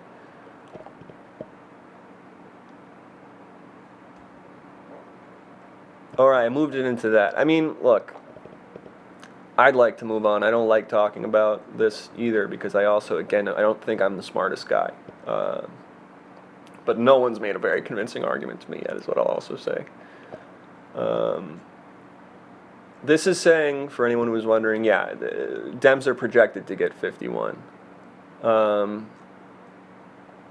It's a hobby too. Yeah, and then, but like, if it's a hobby, I know you're now setting up hotspots. But let's say you wanted to be in a gun club. Like, couldn't you leave your guns in that facility? Like, I don't know. I mean, then it's like, well, someone can break into the facility. But isn't that, theoretically, the most heavily protected place in the state? Like, I don't know. Can you enlarge it a bit? Well, this one, we don't need to get into too much. I'm just going to use this as reference to get to this map. If you really care about protection of your home, get a shotgun. Yeah, and then hope you don't get a bonk on the head that makes you mentally ill and decide to kill you or yourself or your loved ones. A thing that is, I understand, like, a boogeyman fear, but, like, that just speaks to, like, there is danger that goes with it. You can't ignore that. You can cross a room and grab a long barrel in seconds. Okay? On the bright side, America is safe during the zombie apocalypse. Yeah, exactly. And isn't that what we are protecting ourselves against? Fictional things that will never happen. I know firsthand 5 other armed neighbors in my block. So you're saying your guns are to protect you from your neighbor's guns. Is that your argument? Because then what if neither of you had it?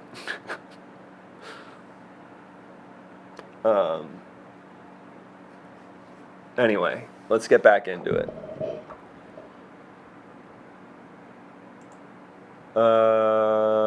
What was it?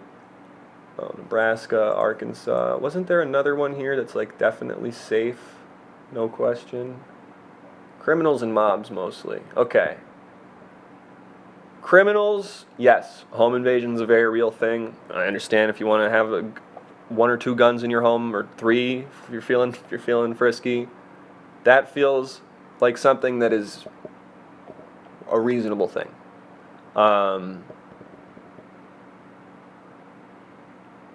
Mobs? I don't know about the mobs. And if a mob shows up to your house, I don't know if your guns are going to... Either you're going to kill the first guy and they're going to go, oh shit, this motherfucker has a gun, and they're all going to run away. Or it's a mob of hundreds of people coming into your house to kill you. In which case, I don't know if your 1 gun is going to save you from the mob of 100 people coming into your house, and they'll grab your gun and shoot you in the face with it. Like, either 1 gun will be fine to scare them off, or what the fuck is your gun going to do against a mob of 200 people charging at you? Like, I don't know. Again, I see the reason to, like, have a gun. Theoretically, I just, like... So it just makes everything scarier.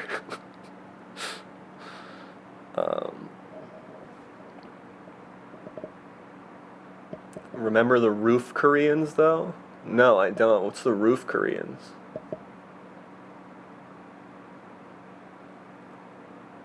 Charging at us with our many guns.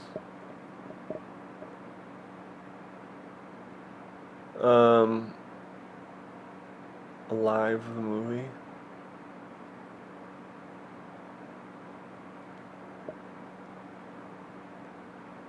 What's the roof, Koreans? And then also, come pay for it all. Gun cost beef, $150. But if, all right, I'm not gonna lie, I've fully lost the thread of what we were talking about over here. Nebraska's safe red. What are rooftop Koreans? Everyone knows rooftop Koreans but me, it seems. Let's go to some safe blue. Ed Markey, going back to the Senate. Cory Booker, okay. Chris Coons, fuck this guy a lot.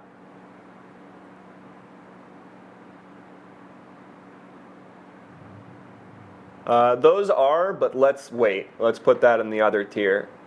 Mark Warner's got this one. Rhode Island, Dems got it. New Hampshire, isn't it a Sununu or something? It's some like New Hampshire royal family bullshit. Oh no, it's Sheehan. Oh, that's the Republicans' governor. Ill, yup.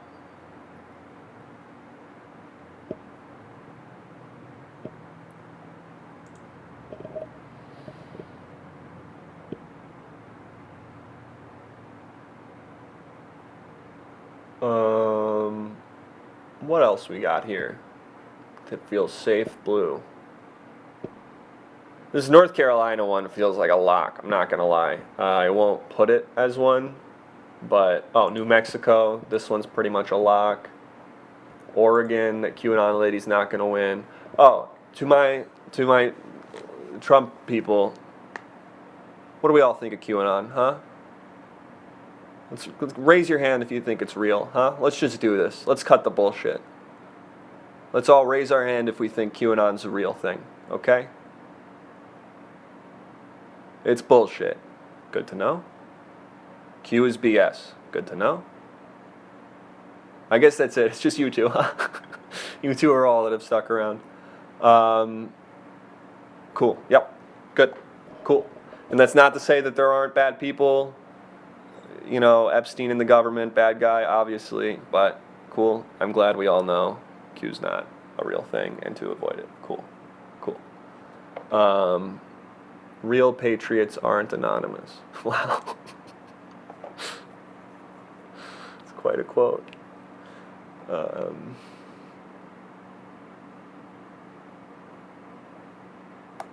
Anyway, where were we?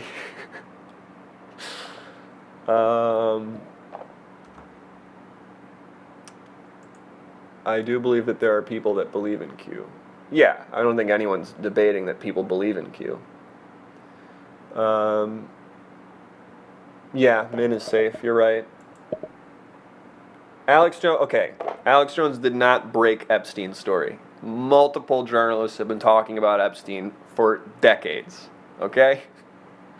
I will not credit Alex Jones for that. Even Julie K. Brown, the journalist who broke it in the modern version of it in 2018 when everyone started talking about it again because of Julie K. Brown, she had been writing about this for 15 years. There was articles in like 2001 that were playfully like, we interviewed a bunch of billionaires who said like Jeffrey Epstein is a pedophile and like it's so charming and interesting about him or whatever. Like there's such a long history of like knowing this guy was up to nefarious shit. Adam McKay has talked about back in the late 90s when he was on SNL trying to talk about Epstein, and everyone was just like, who is that? I don't even know who that guy is.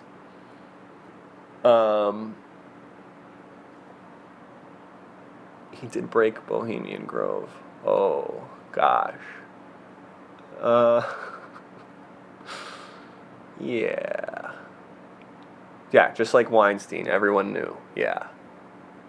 That one I think was interesting because, like, I think if people knew what Epstein was doing, they would have been like, that's fucked up. Weinstein was really insane because, like, it was an industry secret of, like, yeah, just know if you meet with Harvey Weinstein, like, he'll probably rape you. And you had to just be like, okay, like, that one's insane to me. Like, I don't think your average guy in Hollywood, your average guy in Washington was like, do you know that Jeffrey Epstein, like, has 14-year-olds imprisoned on his island? But, like, that one, you walk on a set and they're like, oh, Weinstein, yeah, that guy molests women. Like, it was just like such a like, just everyone knows this. And then everyone one day was just like, but it's obviously not cool. But look, at least it finally happened. Even if a bunch of bullshitters just hopped on the bandwagon, at least he's like not doing it anymore. That's the important thing. It is unfortunate. I don't know if anyone knows this, but Weinstein's lawyer's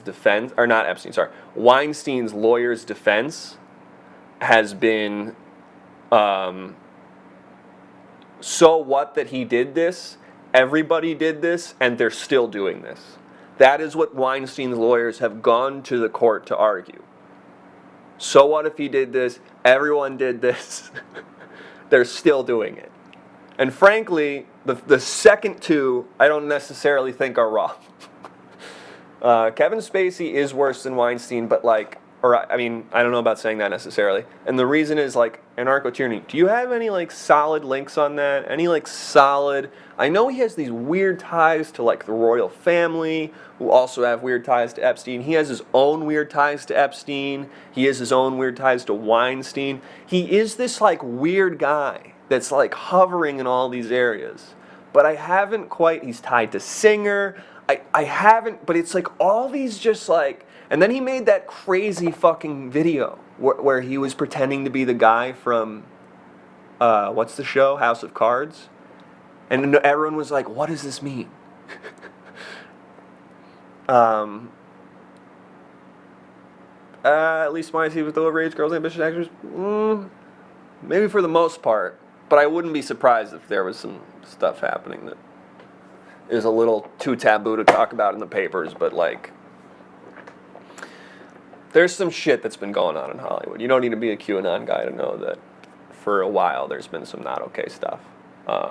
Actually, historically it was way, way worse. And it was like, people were just openly like keeping actresses as slaves and stuff. But like, I think the remnants of early Hollywood horrors are still lingering. They're not as strong, but they're lingering. He's a Clinton pal, yeah. Yeah, but if you have anything like concrete on Spacey, I would love to read it. 'Cause like, what the fuck is this guy's deal? Why is he always there? He doesn't seem to like have a lot of power. He's an actor. He's got maybe a little bit of influence, but like, does he have a ton of influence? Like, I don't care what pre-scandal Kevin Spacey had to say about anything. I don't know. Oh no, I know he was there. I'm not like, all right, but like, do you know why he was there? Because to say Spacey was worse than Epstein, like Weinstein was like systematically raping women and like entrapping them for life and like keeping them in contracts like with manipulation and blackmail and deceit. Like, Weinstein was doing some very intensely fucked up stuff. Spacey, from what I've seen, is just this weird Zelig type that can't help but be drawn to just awful scumbag people. And maybe it's just because he is an awful scumbag guy, but like, why is he hanging out with all of them? I don't know. It's I don't know. Anyway, back to our map. I'm getting fed up with this, so I'm just gonna start. I haven't heard any recording. I know that somebody has accused him of trying to molest him as a 14-year-old boy. So I believe he has done pedophilia stuff, but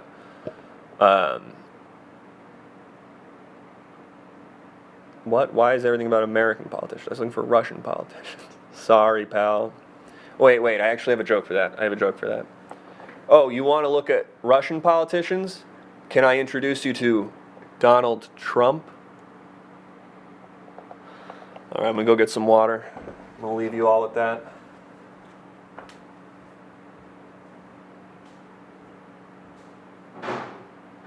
Just grabbing water.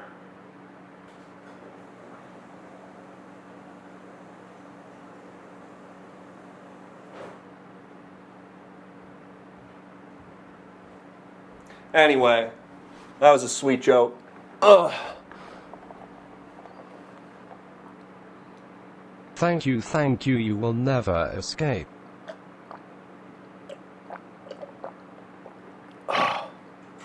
Oh yeah, that's the other crazy shit. I know this was supposed to be a politics stream, but we have seemed to venture off into Epstein talk. And that was the other crazy shit about Spacey, where all the people who would accuse Spacey would just die suddenly. You're on Epstein now? Well, we were kind of on Weinstein. There's these two guys who are voting for Trump in here, and I'm so fascinated by it. Just like, we agree on so many things, and then there's just these very, very intense divergences that form in these little They're moments. pro Weinstein? Yeah, they're pro Weinstein, which I don't necessarily get, but hey, to each their own. Hey, you know. Anyway, where were we? You want to do something for food? I could eat.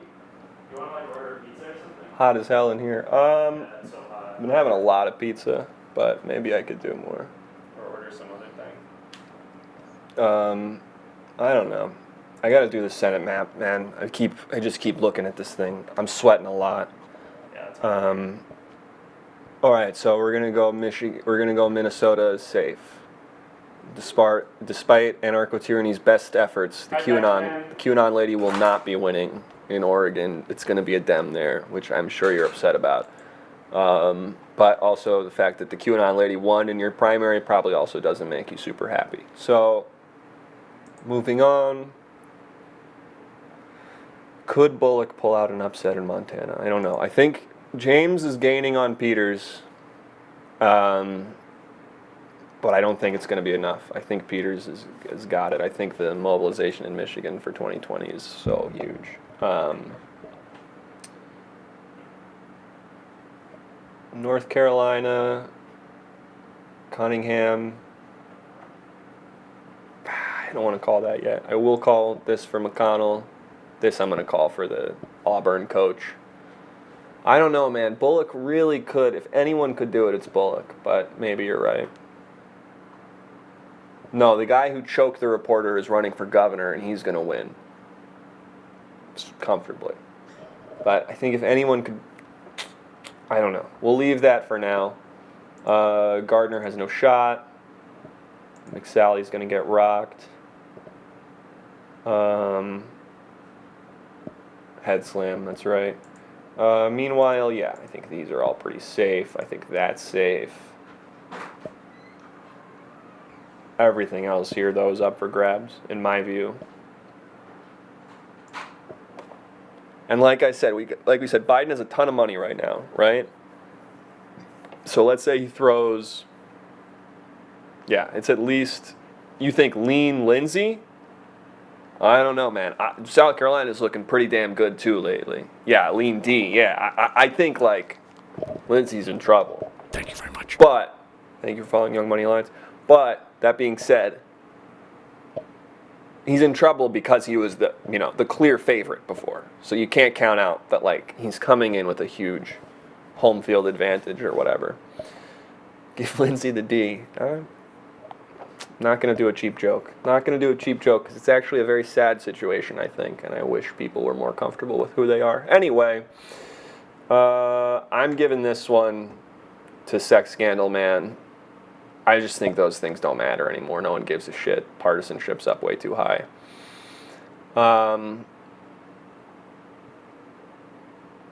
Special election, I think I want to go Dem. I think I want to go Warnock on this because he's clearly going to get into the runoff, right? Lindsey competitor will fail like Beto. I don't know. Jamie Harrison's getting a lot of authentic support. And he's a little less annoying than Beto. Something was always kind of annoying about Beto to me. And Beto's also like a pretty flip-floppy guy, and that bothered people. He endorsed a Republican. It's a boy. Jamie Harrison's a man. Money is from out of town, but he's not. He's a local. And now he's just got more gas money and more phone call money. He's going to be fine, maybe. But I do think Lindsey could still take it. I just think there are a lot of, like, people who don't like him now, Lindsey Graham. His unfavorables are, like, some of the worst for any politician. Who's this her you're talking about? Are you talking about Amy McGrath, who's going up against McConnell? No, I don't think. I mean, maybe Kansas is more in play than people think because I don't think anyone is counting Kansas as in play. But I think it's going to go red. I just think Kansas and Missouri are red states now. I don't know what happened, but like there's been like a 10-point shift right in the last 10 years. Okay, yeah, I will not stand up for Amy McGrath. I think she's dog shit. But also Project Veritas is whatever. I don't want to engage in any of that. But yeah, I'm not going to stand up for Amy McGrath. And I don't think she has a snowball's chance in hell of winning. So Kansas is maybe more in play just because people don't think it is, but I'd be very surprised. Again, the dollar goes a long way there too, so maybe if Biden has a shit ton of cash on hand, he can flood that into like some of the smaller races, and there could be an upset in Kansas.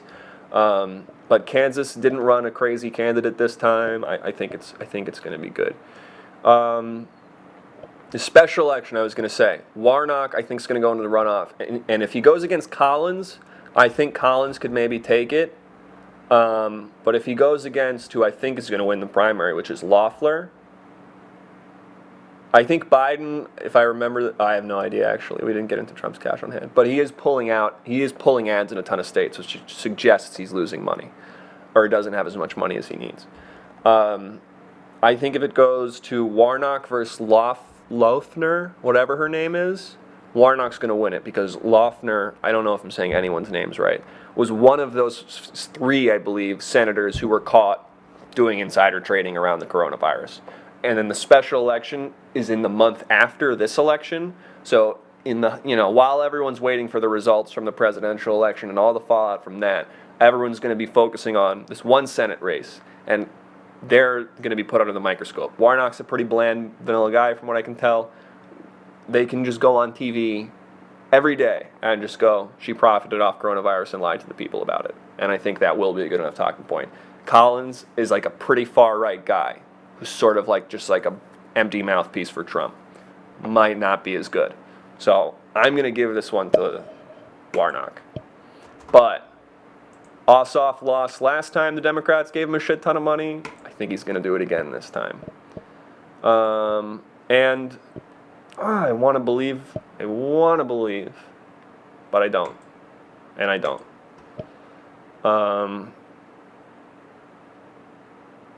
Washington, D.C. is like Hollywood for ugly people. And maybe we can expand on that. I certainly want to know what you mean by that take.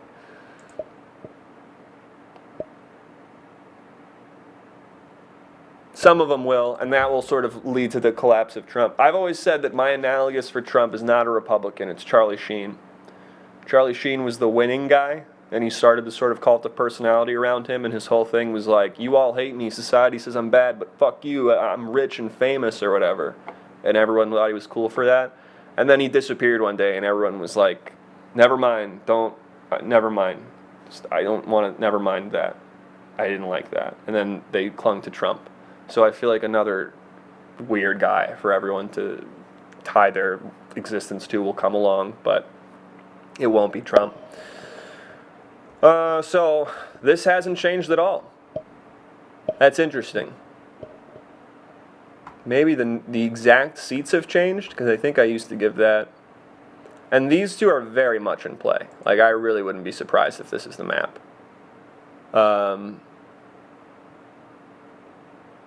That's it. Yeah, I was looking at what happens to the 269, 269, and the short of it is Trump wins and everything fucking falls apart. It's chaos and chaos.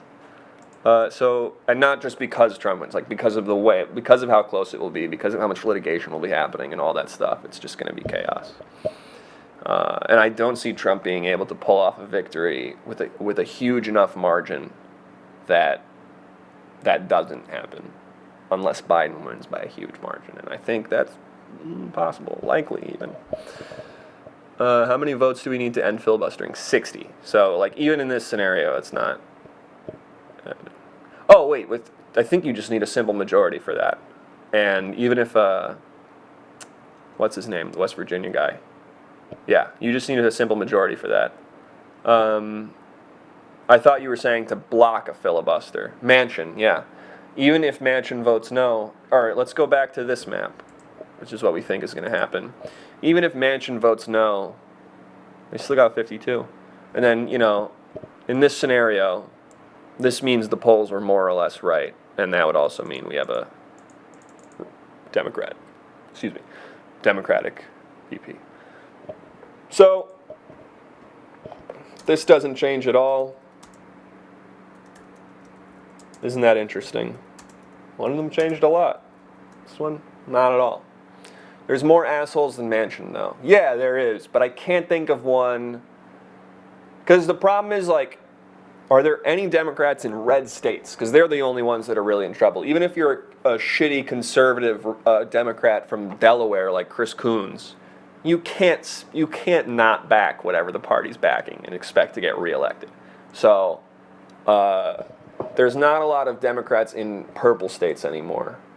And I think that partisanship is just going to create more. Everyone's just falling in line. Sinema and AZ, I don't think so. And Tester, maybe, but he is pretty good. He's pretty good, his voting record. Doug Jones in Alabama will lose his spot. Yeah, we're factoring that into this.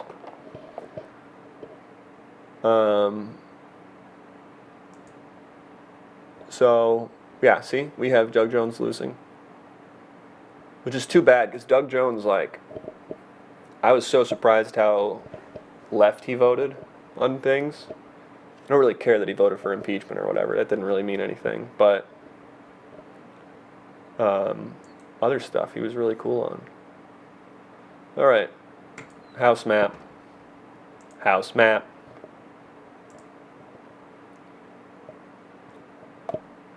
Clearly favored to win the House. I will agree with them and say this 5% chance the Republicans have of holding the House is correct. That's interesting. They have 238. It's gone up. Let's see. We were last here on roughly September 24th. Since then, Dems have gained 3 seats. Yeah, I'm interested in NY22 also. I've heard that it's trending blue in the last couple weeks, but I'll be interested. I'm also really interested in New York 1 and 2. As a guy who grew up in New York City, my grandparents lived out in Long Island. The part they were in, I believe, was New York 1, which is a Republican district, and New York 2 is also a Republican district. And Peter King was the guy from New York 2, and I think that Lee Zeldin is in 1. Peter King's gone. So this now sort of more bluish district doesn't have their 12-term incumbent congressman to vote for. And I think they might go blue.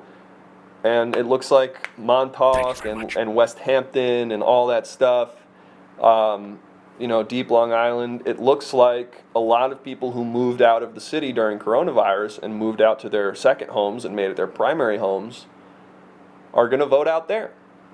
So it's not. If you're a Republican in New York right now, it's not looking good for you. An outcome of this Corona thing, I think, that we're going to see after this after this election, demonstrated in it, but it won't be visible yet, is that the suburbs outside of major cities are going to get flooded with Democrats. Because there's a lot of people. Hey, Sydney, it's going pretty well. There's a lot of people who are rich, who can afford to leave urban areas and go to the suburbs. I mean, there's a lot of people who aren't rich, who are just moving to the suburbs as a choice because it's safer and easier and all that. But then there's a lot of rich people who have second homes in Montana or Alaska or Michigan, they just have, or Florida, and now they're just going to sort of stay there. So I think that's going to change the map pretty significantly. And to your point, that could really make it tough for Republicans to ever get the House back. But they still could. It depends. I mean, if the Republicans want to reform and become a principled party of conservatism, blah, blah, blah, that try to take on Silicon Valley and then also are opening up the markets or whatever, there's so many Biden voters that will be so fucking excited to vote Republican. Oh my God. You would get 20% of them, I honestly think, of the enthusiastic ones. But if they're going to keep becoming this, like, just batshit, I don't know what the fuck this even is anymore, or what sort of ideology dictates it. They're becoming more and more niche to their detriment, and it's really going to become a problem. And in like 2012, I thought there was going to be this split in the Republican Party, because it seemed like there was like this Tea Party QAnon wing forming, and then there was like the traditional Republican, and I was like, I don't know how this party is going to survive. They're going to have to split in half. This, with the Ted Cruz versus Marco Rubio or whatever. And no, it turns out that Tea Party guys win. It's now QAnon, and they're running the show. And they're not running the show yet, but like, get the Q guys out of your party before they take over is what I'll say. Thank you very much. I didn't see QAnon back in 2012. No. Both sides are splitting. Yeah, absolutely. But like, my point is like, I saw the Republicans splitting, and then I just saw the further right party completely decimate and win. And now I'm seeing the left splitting in that same way, and I have the same prediction, which is just like, I think the Biden wing of the party is going to run the next 4 years, but not much after that.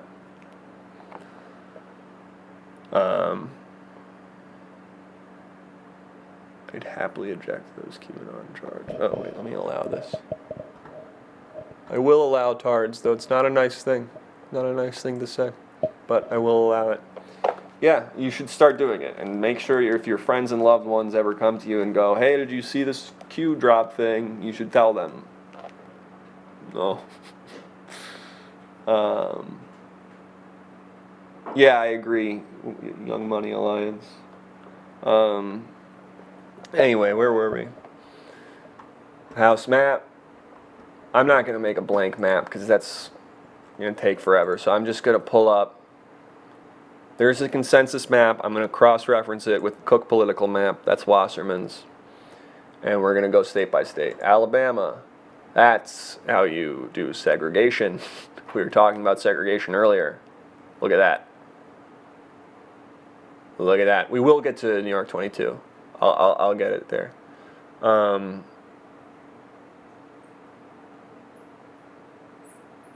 anarcho-tyranny is fucking roasting Republicans right now. Thank you, we eat the Thank money, you for the yes, tip. yum, It's yum. going to Armenia, man. Thank you. Do you think the handling of COVID changed the election? Yeah, because it caused a bunch of old people to go, oh God, he's going to kill me, and vote for Biden explicitly. Keep going.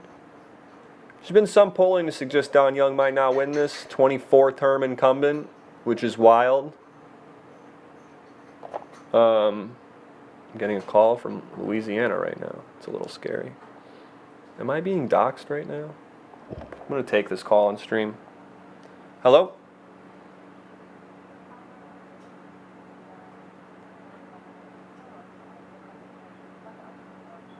Oh, yeah, sure. All right. Hello?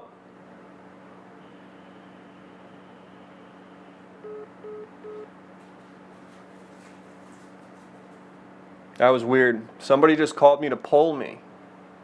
Thought that'd be a fun thing to do on stream.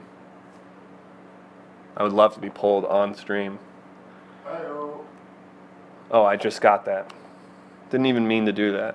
Anyway, I think we lost connection, but I was willing to be polled. That sucks. Keep not hearing the joke. You're on a list of people now that answer their phones. Fine, I'll be polled, man. I want the polls to reflect things I know. I think Sarah Palin is going to primary Murkowski. When? In 2022? I voted for Trump in 2016 and Biden this year. It was mostly Trump's inability to act mature in serious situations did it for me. Yeah, that's like a genuinely alarming thing because he's like sometimes he needs to act like an adult. See, Trump voters are the ones that hang up. Yeah, I don't doubt that, but I think that like it's not that big of a difference. Like they are like. Why did they get it right in 2018? Like even if they got like what were they off like 5 points in 2016, and most of that was because most of the polling that was done was pre-Comey letter. Most people I know hang up if anyone calls them or just ignore, but I don't think the polls are as bad as people think. Polling post-Comey letter was like showing a much tighter race. But the polling aggregates hadn't narrowed yet. Because there were all these pre-Comey letter polls showing Clinton up by 10 points or whatever. I think that's the big reason for the polling discrepancy. Not that like Trump voters don't like answering the phone, because I think Democrat voters don't like answering the phone either. I know most of my friends would not answer an unknown number like I just did. Didn't Hillary faint also? Yeah, I don't know if like the right actually treated that as a big scandal, but I don't think that was a big deal because it was just like she fainted on a hot day, right? That happens all the time.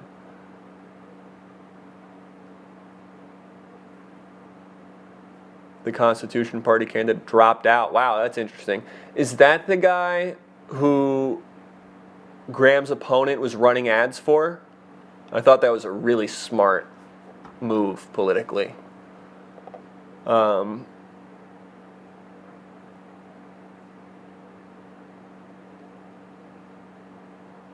Debbie writes some tearjerkers. Incumbent Prez year versus midterm. Wave red, lean on polls. Red wave, lean on polls. Okay, I disagree. I just think this is a pretty well done science. Yeah, and like Sadville says, it's probably too late. Ballots printed, early voting started. Yeah, anyone who drops out now will still be on the ballot.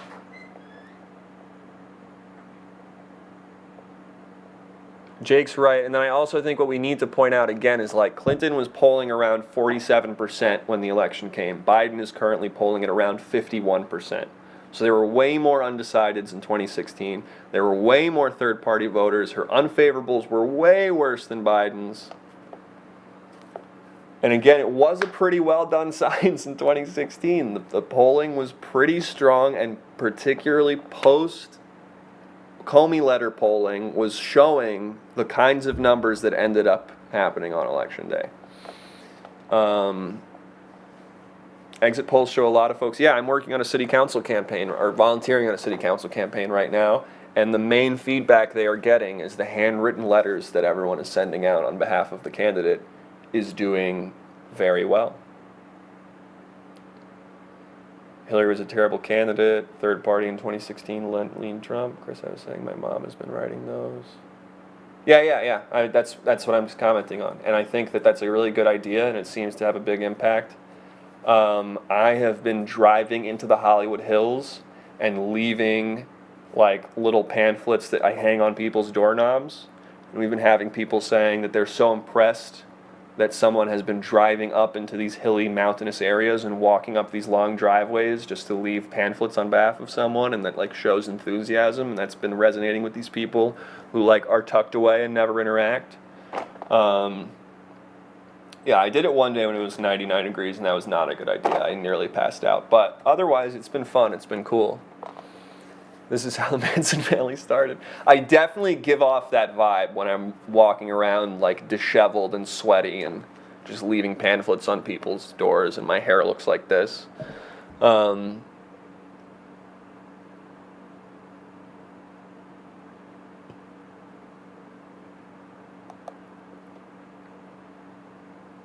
Yeah, third parties are going to get way less. And there's significant polling to show these same wrong polls from 2016 have showed that their own numbers are showing a significant move towards Biden away from Trump in third parties and seniors. So even if those polls were wrong 4 years ago, they're if you want to give them their same level of wrongness, they are going like 10 points further in Biden's direction among those groups. So that's something you have to rectify. I'm not very religious. I guess you could say I'm spiritual, but no, I don't have like a Christian or Muslim. My mom's Jewish, my dad's Christian. Neither of them are very religious in particular. Armenian has its own sort of Orthodox Christianity, but also its own sort of mysticism and traditions, and I tend to lean more into like mystic stuff than necessarily dogmatic religion. But yeah, that's my answer to that. I look like JFK Jr. That's interesting. Wouldn't know anything about that. Wouldn't know anything about JFK Jr. still being alive. Don't have any comment on if I'm that or if that's what's happening. I don't know. And folks, everyone's saying I look like JFK Jr., the guy who's maybe alive and is QAnon, and I just want to say that's ridiculous, okay? Look, how could I be JFK Jr. and have all this information?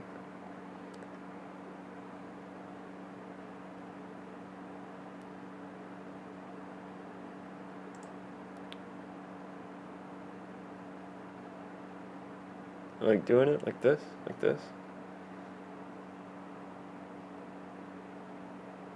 Look more like Anthony Weiner. I'm going to say that's not anti-Semitic. I'm just going to assume it's not. Slick back your hair and boom, it would look cool. Ladies and gentlemen, we got him. All right, folks, fine. I'm QAnon. All right. He's the one whose plane crashed. Yeah. His plane crashed, but now all the Q people think he's actually alive and is QAnon, and there's just like one random old man who they think is QAnon. I should ask, Jake, we should do a viewing of Tommy's QAnon video soon. Or if, I don't want to dox him. We'll talk about it later, because I don't actually want to. Oh, and we can't do it on here right now because we can't watch videos with the audio. Yeah, but like another time. Evan McMullen, sure. 2024. My Polish neighbor thinks the government shot down the plane. Okay. I do not believe in Q. All right, we got 3 non-Q believing conservatives in the chat. That's right. I'd love to see it. Honestly, Gary Johnson getting 4.5 million was surprising. Yeah, I don't imagine him getting those numbers. Why can't I scroll up anymore? Oh, there we go. Weiner is kind of ripped, to be honest. Don't try to make it sound better after the fact. You said I look like sex pervert Anthony Weiner. You can't get out of that. Leftist who believes in Q. I'm a leftist who believes in Q. I vape and I vote. We exist. We exist. Get used to it.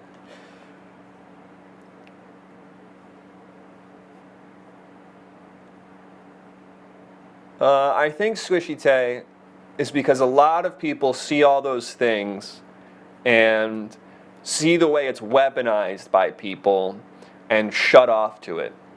So if Biden does attack immigrants and marginalized communities, I think too many people see an effort to turn that into the most heightened worst case scenario of it and think, oh, this is all made up. And then just dismiss it. And I think there are people who genuinely, if you were to ask them, I don't know about anyone in the chat, if you were to ask them, they're like, is Trump doing racism and stuff? They'd be like, no, that's just the media wants you to think that and everything, you know? I don't think that's correct, but I also understand how someone can get to that point of view.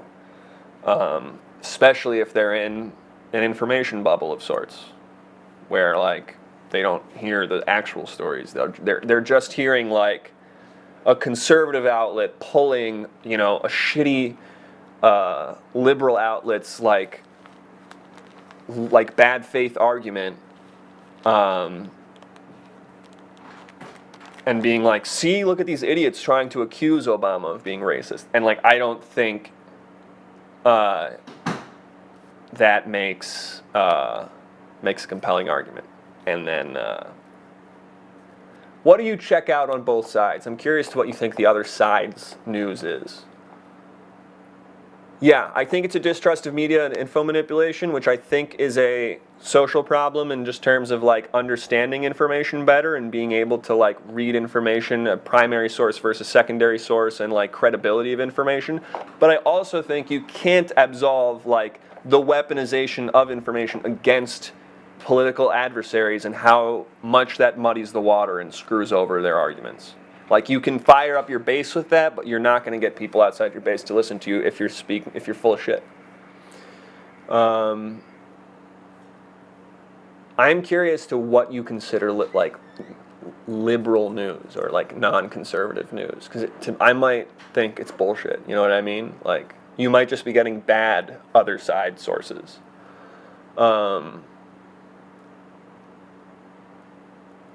When he says my African American friend, yeah, when he was like, my message to black people, what do you have to lose?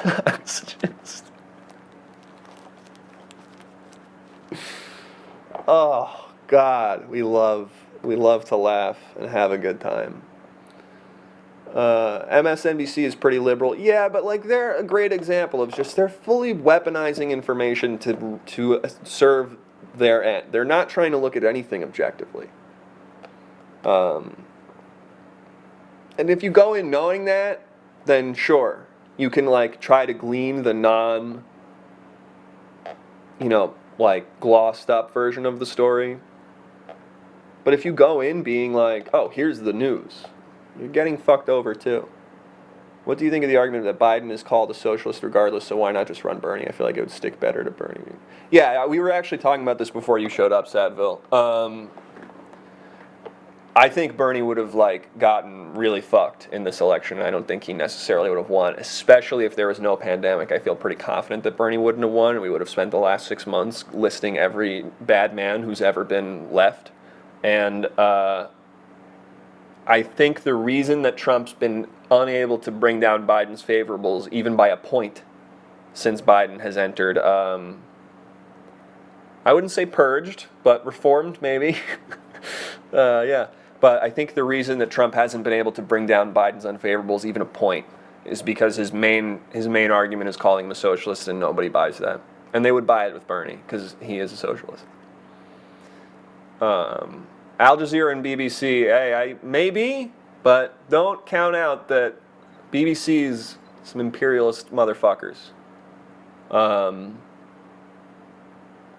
I don't know. I'm just saying this as an Armenian guy who's reading a lot of fucking bullshit from these so-called credible publications that want to paint a country invading another country to try to wipe out the people in it as some sort of like, oh, we don't really know, it's the sort of gray both sides thing, and what can we say about it, and we don't want to, make any claims against Turkey that would bother them or, be unsubstantiated. I've seen a lot of bullshit from these so-called credible sources, so I have a little problem with that. I don't doubt that he had a strategy for the general, but I think going by the fact that his strategy for the primary failed, what makes you more confident that his strategy for the general would have? The point I said earlier is if Bernie was able to mobilize non-voters and win the primary, he would have been able to mobilize non-voters and win the general. But because he wasn't able to do it in the primary, that probably means he wouldn't have been able to do it in the general. But yeah, still waiting on those left-wing publications you try to get info from, Anarcho. Anyway, let's hit back to the map in the meantime. Every source is BS sometimes. We'll see what it wants. Yeah, you just need to know what source you're reading and the biases that are behind it. That's what I think. But that's what I'm talking about like, we needed to learn in school how to read information better and how to, like, unpack sources, and like that really was not taught to anyone in school, and I think it's extremely important now to know the difference between reading like a blog and quoting primary sources and explaining who those primary sources are and what biases might be intrinsic in those people. Yeah, and Satteville, I agree. That with COVID, I mean, imagine during COVID, Bernie comes out and is like, I'm the Medicare for All guy, motherfuckers. We're all going to the doctor this year. Like, he definitely would have gotten it.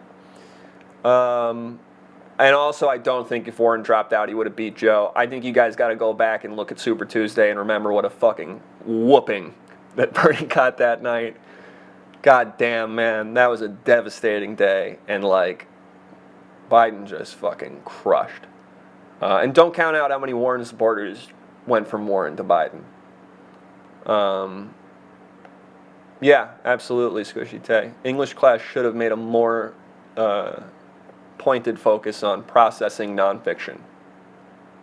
Like processing as a reader, how to process information that is sent to you as fact.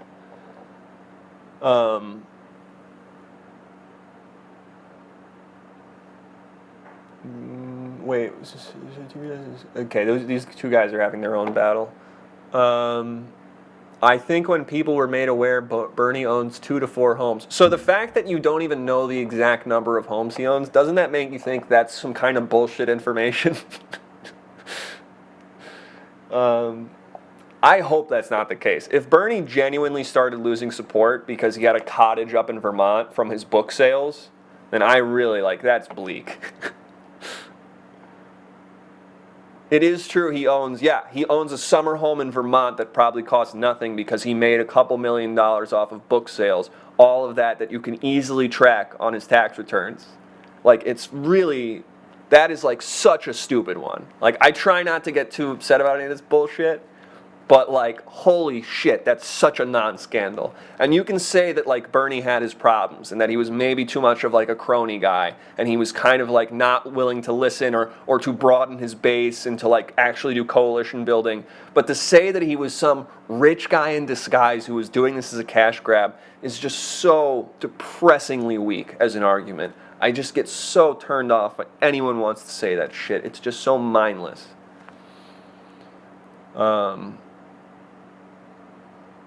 Very fine people tells me he has illegals working and all.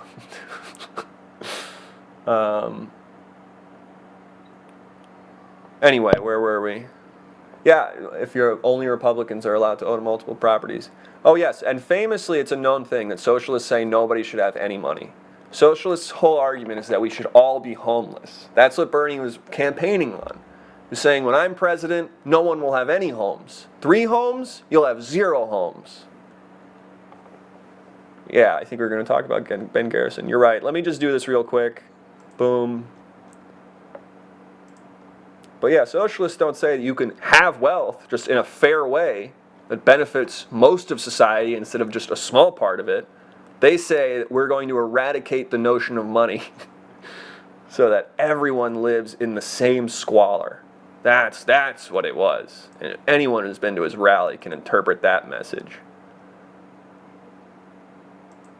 Anyway, that one's safe. All right, consensus. Okay, no real distinction between what's his name? TJ Cox, I think, is going to lose this one. Even though it's a pretty blue county, it's the most rural county to have a Democrat in charge. So for that reason, I think it's going to switch because I think the urban-rural shift has been really pronounced in the last year. It's really gotten more extreme. So I'm giving it to him. Mike Garcia is some fighter pilot guy who's a local, who's really good. He's a candidate I don't really know much about. I think polling is we'll see. Let's see what Nate Silver says about this. I'm bullish on Biden and Dems in the Senate. I'm bearish on Dems in the House. I think that people are going to vote for Biden and a Democratic senator after all the crazy shit from the last 2 months.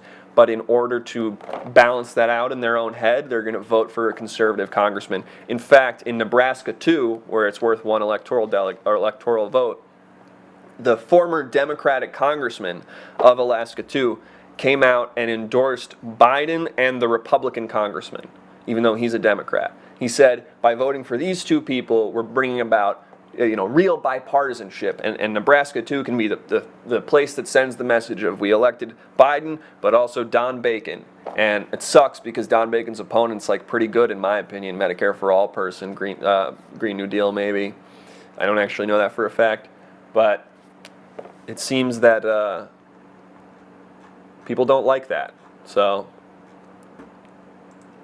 let's go on to California, where we're looking at Cox. See, Cox is 52%. I'm not giving him that. I don't think he's getting it. Garcia and Smith is at 55. I'm giving this to Garcia. I'm going to do a little... I disagree with Nate Silver here. I do think he goes a little too blue on these. So if it's that close, I'm going the other way. Gil Cisneros, one of the most corrupt Democrats running against one of the most moderate conservatives. This race really sucks. Like, Gil Cisneros is a bad guy, by all accounts. Not good. And Young Kim, his opponent, who's also probably not good, as I think, she has all the conservative stuff you don't want to get, is like anti-Trump, like principled conservative, like just cares about the tax code or whatever. In terms of like having a balanced government, that's the kind of conservative you want to see in there. You want to have some conservative voices, so you're not just having this sort of hive mind spiraling off. And like that's one you would want. And she's going to lose and he's going to win, which I guess in the long run is good because you're trying to sort of squash out this like fascist uprising within the Republican Party now. But like she's not part of that. And like he's not exactly a great alternative. So it's sort of bullshit. But that's politics, baby. And this one's fine.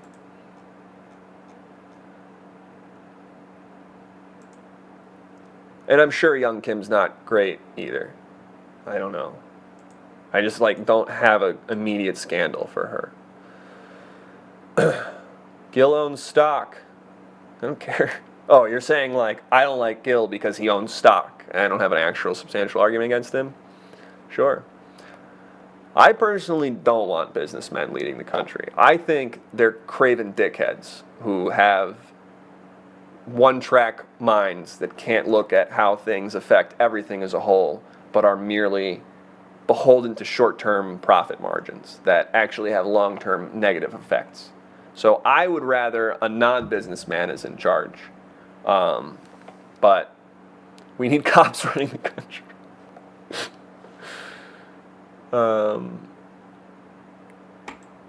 This one's interesting. Is this one interesting? Colorado 3. Yeah. So this one, Colorado 3 was like gonna go Republican. No way in hell it was gonna go otherwise. It was such a safe election. And then a QAnon lady beat the incumbent on the Republican side. And this Lauren Boebert lady is wild. She's real wild. I spelled her name wrong. Yeah, here she is. What's your opinion about Ling Chan? She lied that she had a degree. CA State Senator, GOP candidate. I don't really like, to me, it's like weird to lie if you have a degree, but it's not, like if someone was running and was like, she lied that she was a teacher. Again, it's like, these are weird things that makes me like kind of sussed out by you. But like, if she's running and is like anti, or like, if she's running as the candidate that's like pro-choice and like for government or for, regulation of businesses, and then like the candidate she's running against is like a QAnon guy, or even just like a principled conservative that wants to just like let the Silicon Valley run our lives with impunity, I would still vote for that lady even if she lied about that one weird thing. Like, that's not a huge deal for me, but it is just like weird and stupid to do that. Sadville had a question. I wonder if any districts shifted because of fewer college students. You hear anything? No, that's interesting. I mean, most people are back in their colleges, though, right? I also think, just from personal experience, almost everybody I went to college with voted in their home states, not the states they were going to college in.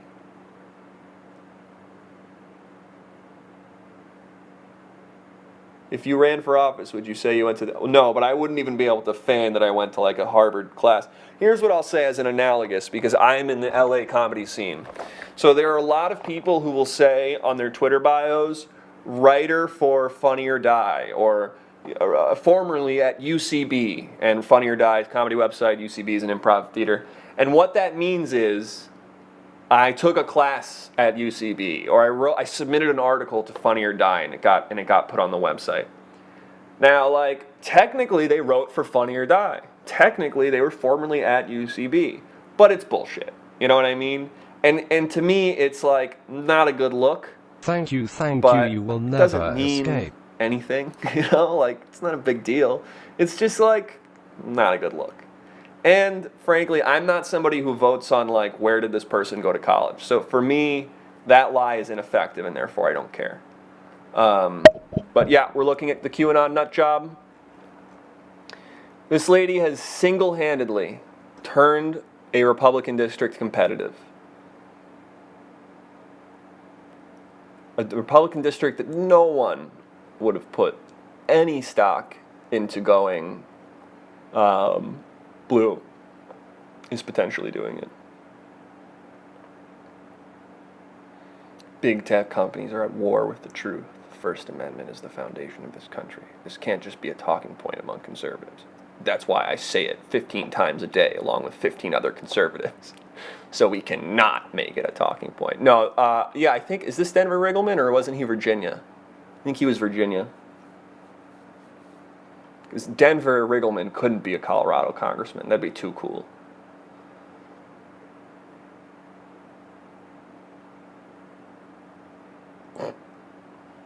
This is so weak.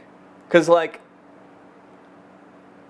dude, Joe has his other, like, this is another reason I think they're not making any headway into the stupid fucking takedowns of Joe. They're not getting his likability numbers down even 1 point. He's not a socialist, and of course he does have one shithead son. No one's denying that. His other son is a veteran who died of cancer, who is like going to be president one day. Like, your argument, you're going after the thing no one thinks he is, and the one redeeming quality about this guy, that he had like a really good-hearted son who had a really tragic thing happen to him, and he went nearly bankrupt trying to pay for it. It's the worst strategy you could use. Like the worst one you could pick. It's like they're trying to lose. It's both parties are like trying their hardest to lose.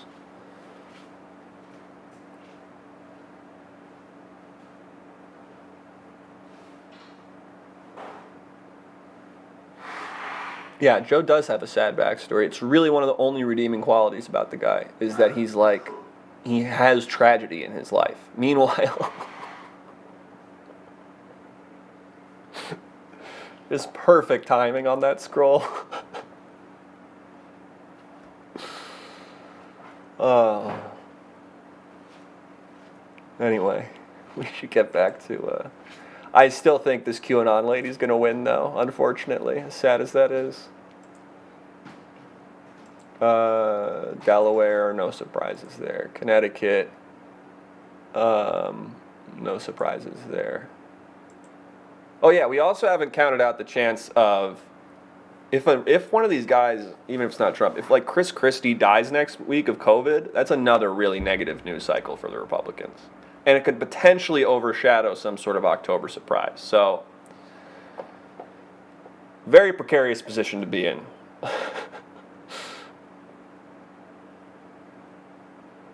Yeah, his wife who died in the car crash. No, Barron the son had COVID. He's already done. He's already fine. And he didn't even have symptoms.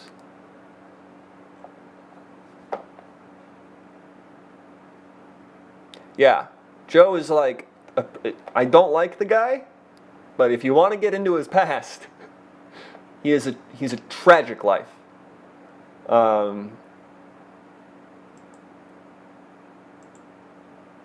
And like, regardless of what you think about Obama, the like bipartisan move, or not bipartisan because it's intra-party, it's within the same party, I mean, but like becoming Obama's VP was like a big deal. to be like, I'm okay that he's a black guy, which is basically all he did in 2008. It's a big deal. I'm giving this one to her, and I'm giving this one to her. Yeah, he's also the only long-term senator who hasn't become worth like $50 million, which seemingly is not because he's not corrupt. He seems to just like not want the money. I don't know. It's very confusing. He is very confusing, Joe. I agree that I think Georgia's going bluer. Not blue enough to switch the whole thing, but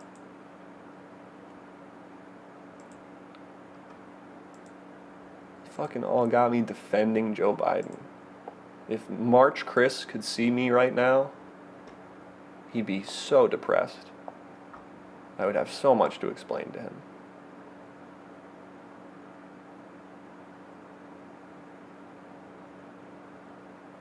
Everyone in Washington fails upward. That's all you can do is fail upward there. Showbiz too. Really, once you're in a position of power, you'll be there forever, unless you piss off those people up there with you. Otherwise, nothing you can do to go away. Let's check out what they're saying in Indiana.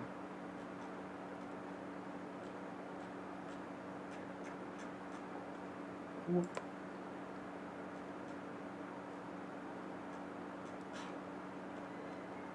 Indiana. There we go. Indiana 5. Toss up. You know what that means. Anarcho's silent Trump voters are going to show up.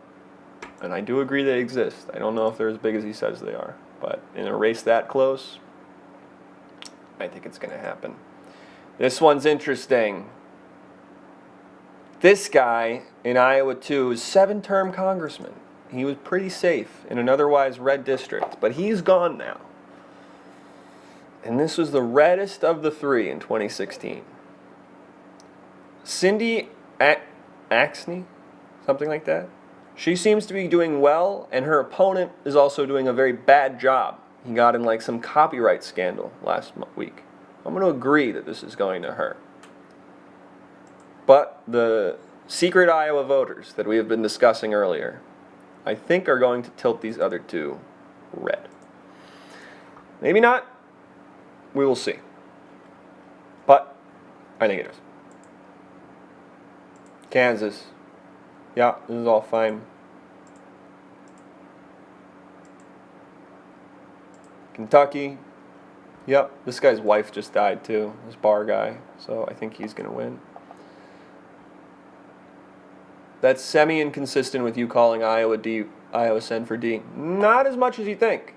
Because Joni Ernst is like under the magnifying glass right now. But the House people aren't. And what I was saying earlier is I see this huge press by Democrats to go for the presidency and the Senate.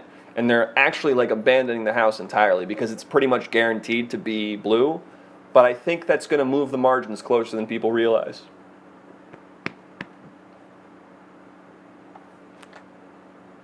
There's still some argument happening about the Supreme Court that I don't wish to engage in. But that's my argument. Yeah, Joni is not a good candidate. I also think there's some sexism going on, if I'm being honest. I think people are going to vote blue. I think they're going to go Biden, blue senator, and red congressman. Just chiming in to say, Wikipedia can be a good source. You just have to go to the bottom of the Wikipedia page and see the source they are pulling from. They're both women candidates in Iowa, bro. Yeah, I just mean that like I don't think enthusiasm for the female candidate is going to be high in the Republican circles because I think that they have some latent sexism in that party that is still lingering. Go to the wiki discussion pages. You want the real information, go to WikiFeet. That's where you can get some goddamn info.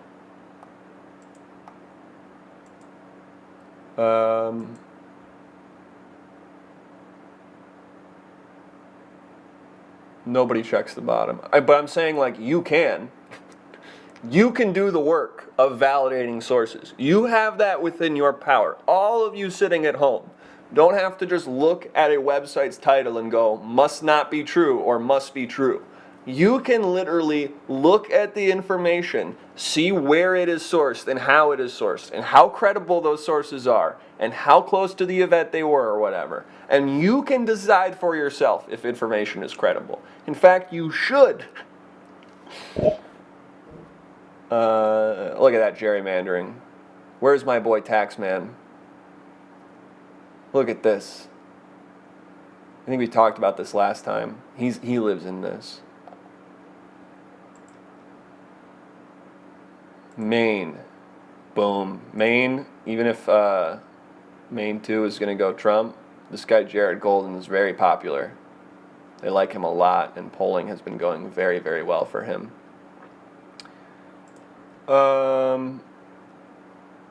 Maryland, there's no surprises. Another gerrymandered state, but for Democrats, so no one complains. Another gerrymandered state, but for Democrats, so no one complains. Here we go. This one's pretty interesting. Justin Amash. That is still a red district. Fred Upton, still a red district. CIA lady. Got some hype at her debate recently. Michigan polling remains pretty steady, but I could see this Haley Stevens one. Yeah, I could see Amash running for like a senator for something. 2 gays and a Cody. No, I have not done Ohio yet. I'm about to. Comes after M. I'm going to give this one Democrat, but I don't feel great about it.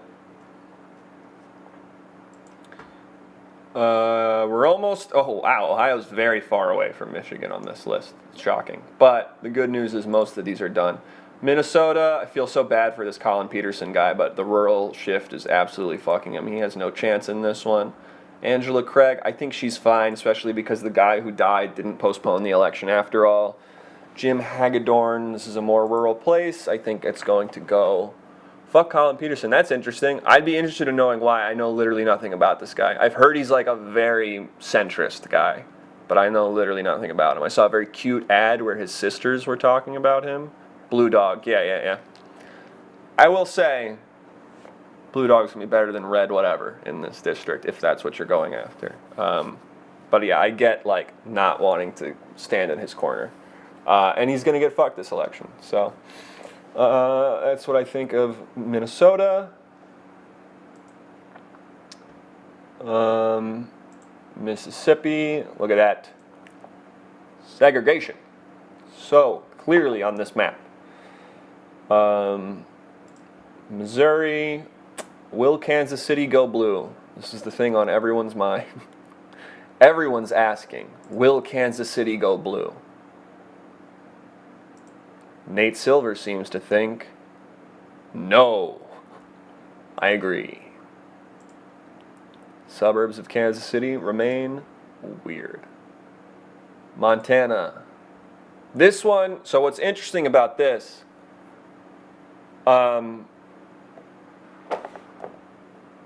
the polls have shown the blue congressman winning this. The same, yeah, Kansas City sucks. No disagreement from me. The same polls that are showing Trump up in Montana, Bullock losing in the Montana Senate race, Gianforte winning in the, I think that's how you say it, Gianforte winning in the governorship. Montana's red all the way through, except this one, where the polling does seem to be helping the Democrat. But I agree, Young Money Alliance, when the moment comes, I don't think it will matter. I think they're going straight red. But talk about a state that's getting purple, and talk about a state that if people start living in their second homes, it's going to be extremely purple.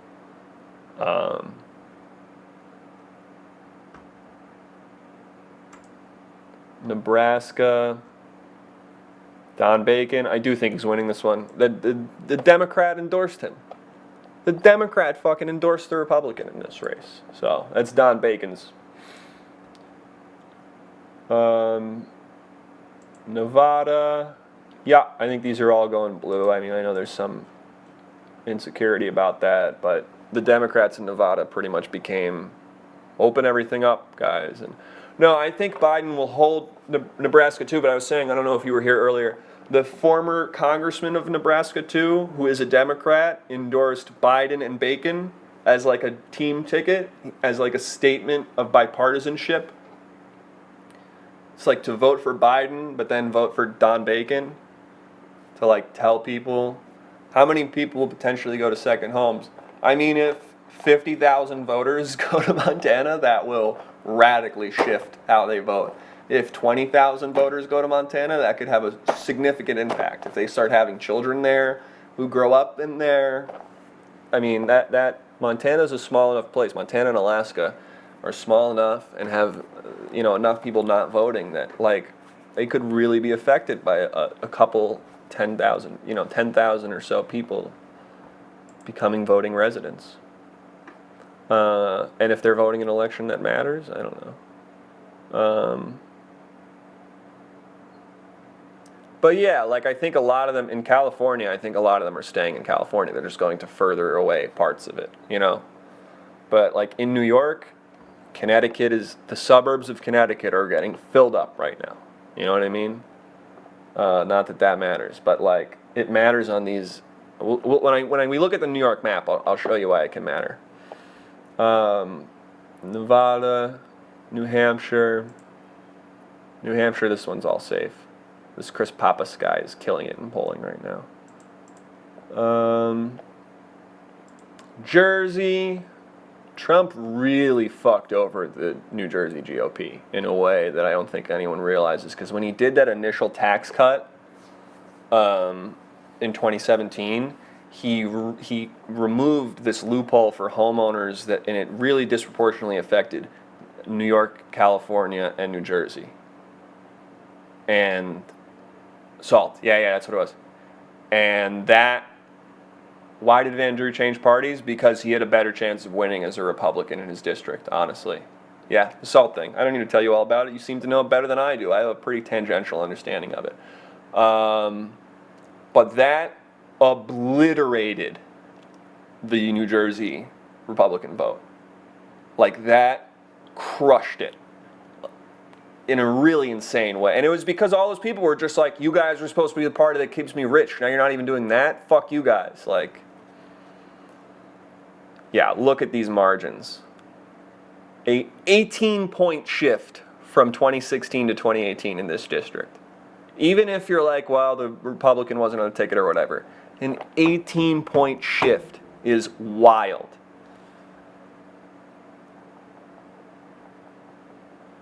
Look at these margins.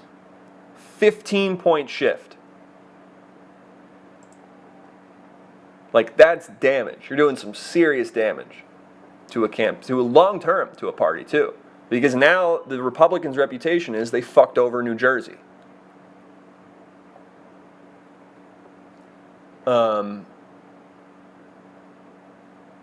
So anyway, there's still some debate happening. I'm very fascinated. Did I see Pelosi versus Wolf Blitzer? Yeah, I mean, it's just like two people who should be in a nursing home screaming at each other. I don't give a shit about them anymore. I guess that's what the debate is too, but we're forced to give a shit about that one. Anyway, so I think that damage is long lasting in New Jersey, and I think Van Drew, while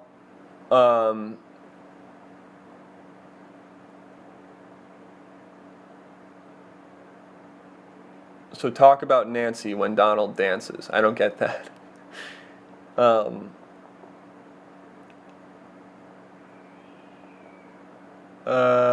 Like you told 70% of people can't pay their rent. Yeah.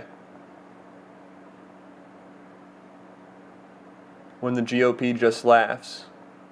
Nancy goes, "Good morning, Sunday morning."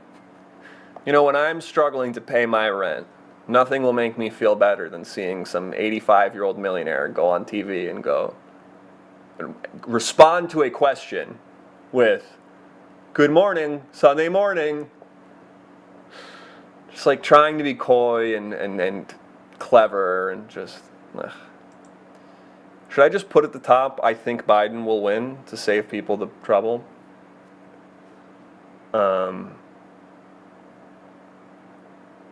Yeah. The base likes Pelosi because they read 2 news articles a year that say Nancy Pelosi did good job, and they go, okay, great, and then they go back to doing other stuff. It's not ridiculous of them, but it's unfortunate because they're getting fucking bad information that's wrong. Anyway, I'm very salty because I'm putting all my time and effort into Nithya Raman for city council.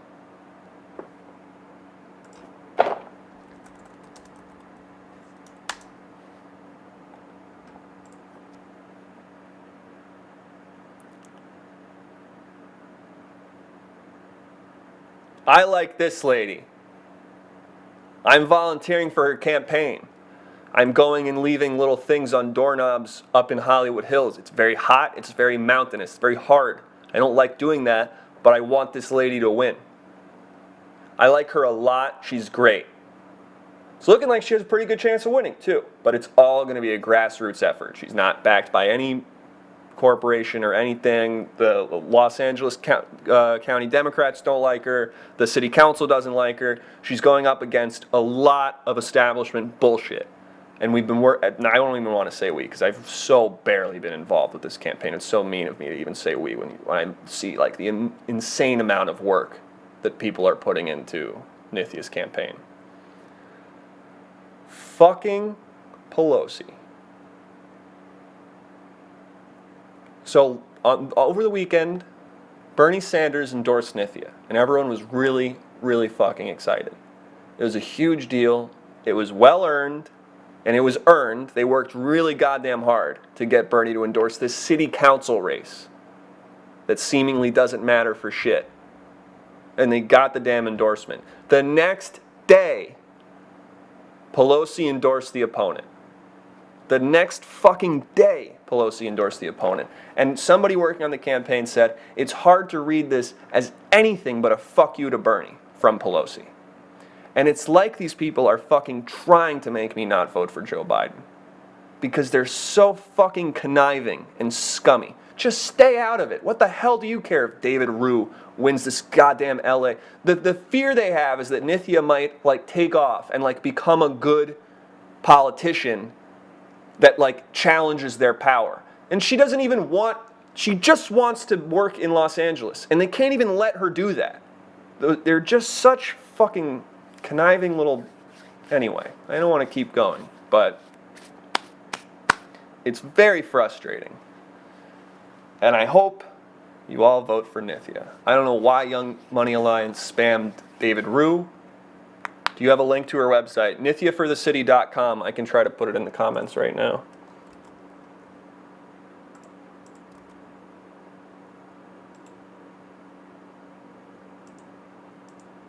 All right, let's try this again.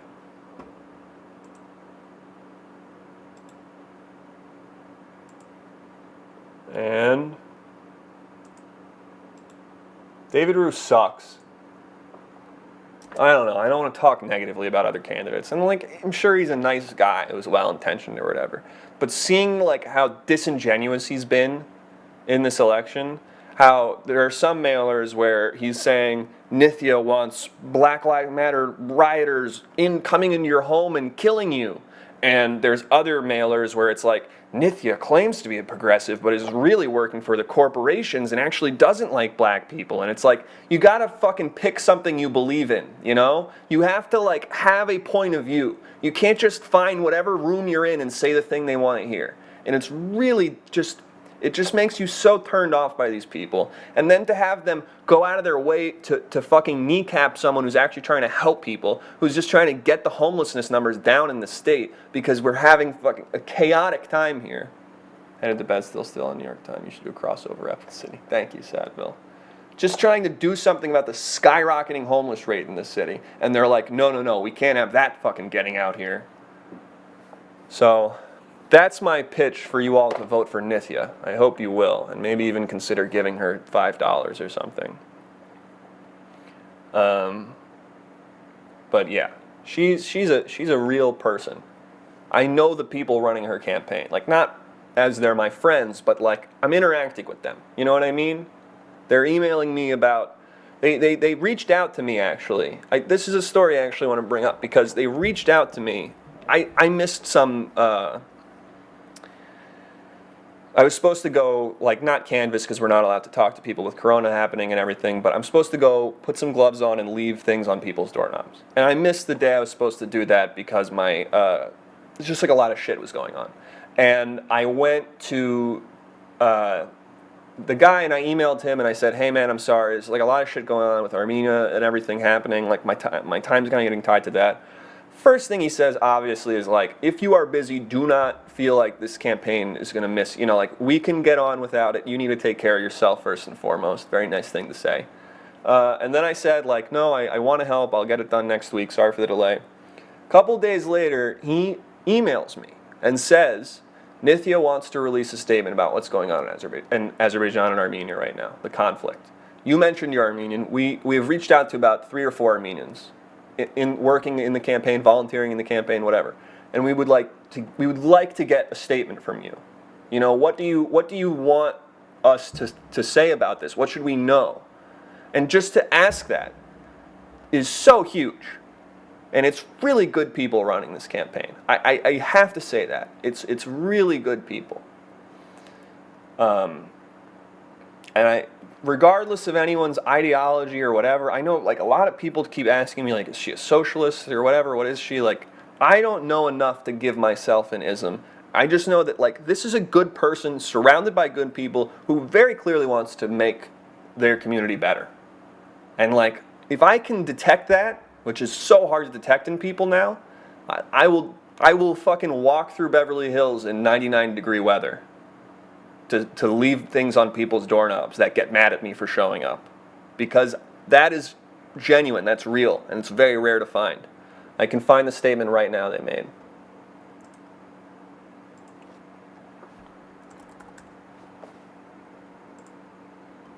Why do we not follow Nithya from the Everything Now account?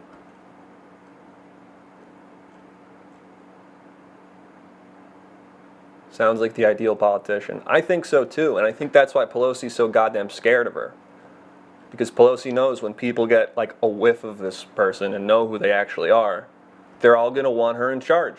I certainly do, but I don't think she has those aspirations. Probably because she's a good person. All right, can we all see this? I'm just going to link.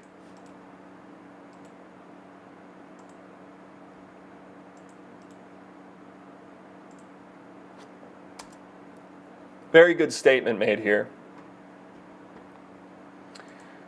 Where were we?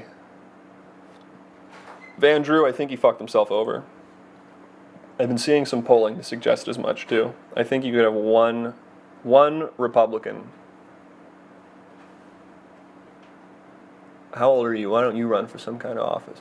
I'm 24. I mean, I don't run because I'm not smart. Like, I went to film school and like I know about movies and like I don't. We were gonna play this after. We were gonna play a game called Look at Me, I'm the president now, where we pretend I'm the president and you guys give me things and I try to fix them.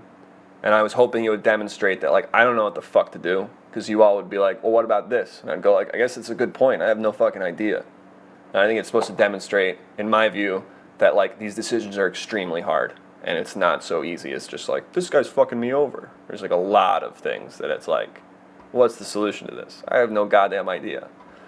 But yeah, I just don't think people... I'm also a New York Jew who went to an international school and did film and, you know, maybe partakes in some recreational drugs sometimes.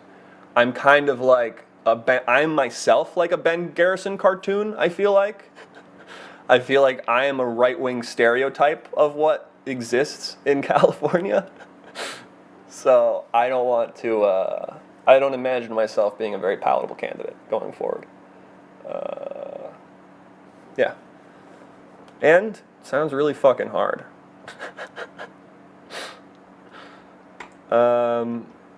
I really want my girl to do this, Torres Small. I really want my girl to pull this off. I did see a poll that showed her winning, but I just think the GOP didn't come out a lot in 2018. She won by 2 points. They'll be out this time.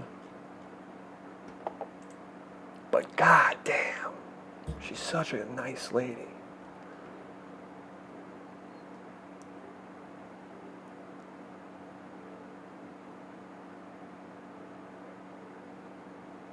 Shame you apparently don't have notifications for Nithya's shit.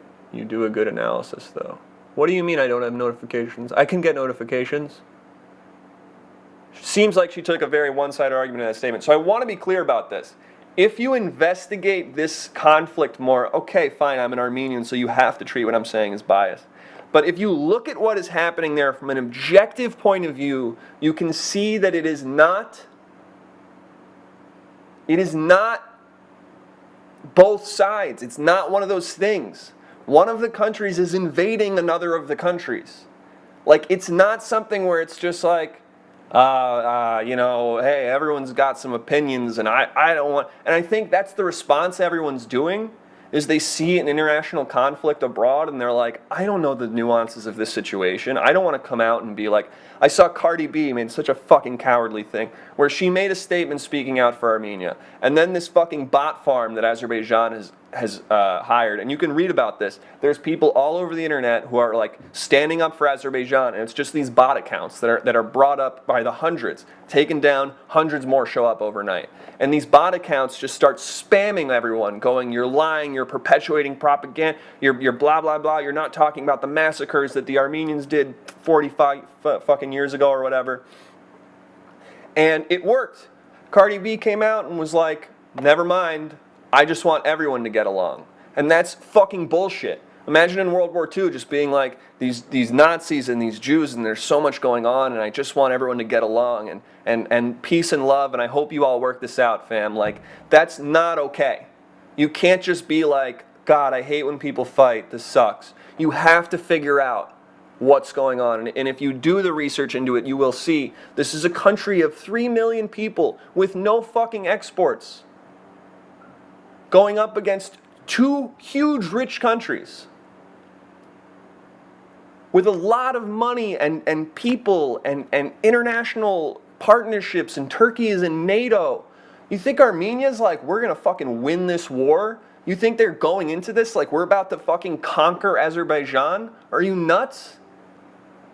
So I'm glad she didn't mince words and try to be like, and in fact, in the statement but like in what I was submitting to them, I tried to go kind of like, it's a whole, we want everyone in this situation to be happy. We don't want to, my whole statement was about like the people of Turkey, Armenia, and Azerbaijan should all be able to live in peace. Their governments shouldn't terrorize them. And I'm glad that they went proper and went, no, Armenians shouldn't be terrorized, because that's what's happening. Sure, yeah, and I can go into a country and say, this is mine now. And if I run the fucking UN, not I as Azerbaijan, but if my allies run the fucking UN, and I can get my allies to pressure the UN to make a statement going, actually that land that they just arbitrarily took in the 90s is now their land, then yeah, I suppose the international community is recognizing this land as Azerbaijan. But it's fucking stupid. If you go in and just take a place and say it's mine now, Russia went into Ukraine and just took part of it recently. Do we all just go, I guess that was Russia the whole time? No, that's imperialism. And you shouldn't just put up with that shit. So Azerbaijan comes in and they go, this land that's 90% at minimum 90% Armenian, has historically been Armenian for 4,000 years. This land is ours now. You can't just say that shit. And then like the UN makes a statement saying, oh, okay, it is. First of all, you undermine any integrity you have as like a peace organization. Horseshit. Peace organization saying, let the fucking colonizers wipe you out and take your land and persecute the Armenians within this. It's fucking bullshit. So I'm glad she didn't mince words. I'm glad she didn't try to appeal to the low-informed voters on this. And yeah, of course she had the luxury of doing it. If you read any Los Angeles-based politician's statement in the last 2 months, they sound like Armenian nationalists. I'm not going to deny that. But They have the luxury to speak the truth in this situation. Half of them, I think, are probably just doing it because their base wants it to. I don't think Adam Schiff gives a fuck about this because gumbo living, to his point, he doesn't seem to give a shit about Israel. So the fact that he cares so much about saving Armenia when it just so happens that 60% of his fucking base is Armenian, yeah, I struggle with believing you give a shit about it. But with Nithya, I have no doubt she does. And for them to make that statement, Glendale's not in her district. Of course there are Armenians in her district, and she had to be nice to them. But she didn't have to come out with that. That was a strong... Rue made a 2-tweet statement that said kind of nothing. That was also very staunchly Armenian. That was different, though. And I really am glad she made a stand. And I wish more people would. Anyway, let's get back to this fucking map. New York. So if we were talking about the second home effect, all of this that's disputed territory right now. My cousin just moved up to 22. Just moved from Harlem, New York, up into 22. Or maybe it's 19, I don't know. But that's also a disputed district. He moved there pre-corona. Imagine how many people are moving there post. Polling out of 22, showing it's looking real good. For, by the way, Anthony Brindisi, I just want to bring this up. It's just worth pointing this out.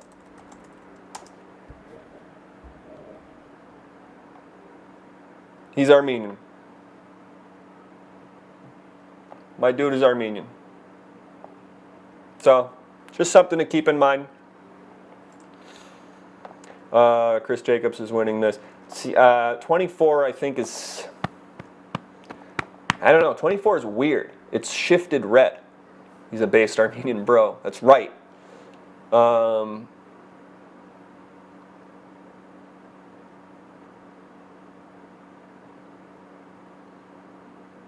supporters don't want to talk about the China trade deal or the U.S. deficit rose under Trump. Yeah, they're all blind to that. Yes, correct, just a tiny taste. I was just talking to my dad about this, and if you want to blame anyone for this whole fucking Armenian crisis happening right now, and the whole reason we're still having this stupid debate and the UN can be so fucking incompetent and undermine any integrity they possibly could have had, it is because of Stalin. It's because Stalin decided he wanted to hook up the Turkic people from the Soviet Union, and he didn't give a shit about the Armenians. The Armenians have been... For 4,000 years, we've been degraded and weakened, and our empire has been lessened, and it's gotten smaller and smaller, and they tried to wipe us out 100 years ago. If you have any doubt about why this is so goddamn important to Armenia, and why they're now about to fight to the last man to preserve this land, it's because they have so little left, and people tried to erase us off the face of the earth. And there's a really good William Saroyan quote that I think is very powerful, and explains pretty much how, and we were talking about how ethnicity defines people or whatever, and I think that they've found that trauma travels through DNA, right? They found that you can actually inherit trauma from your relatives. Armenia had its own empire at one point. It still has its own country about 3 million people. But there was once the Armenian Empire. Maybe it was the first Christian place or whatever. I don't care about any of that shit. But they're a very old country.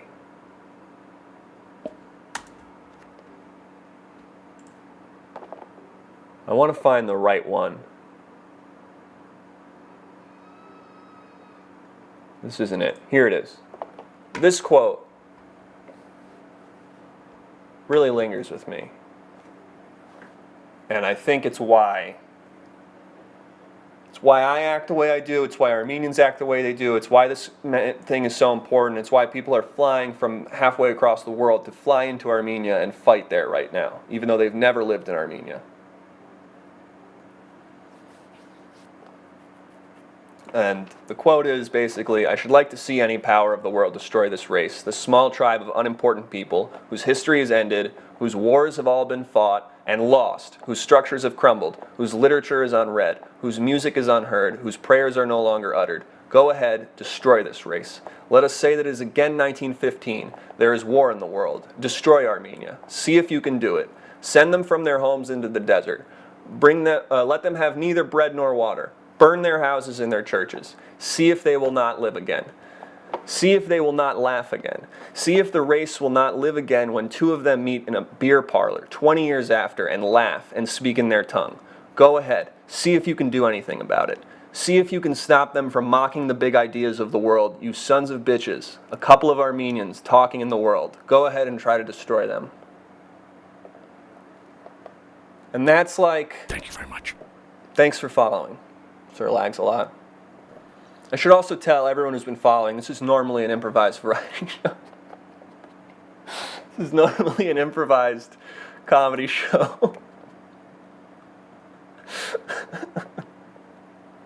Where we like do bits and stuff. And we wear costumes and wigs. It's not usually this. But yeah, maybe you'll stay for the comedy. Just on the heels of that quote.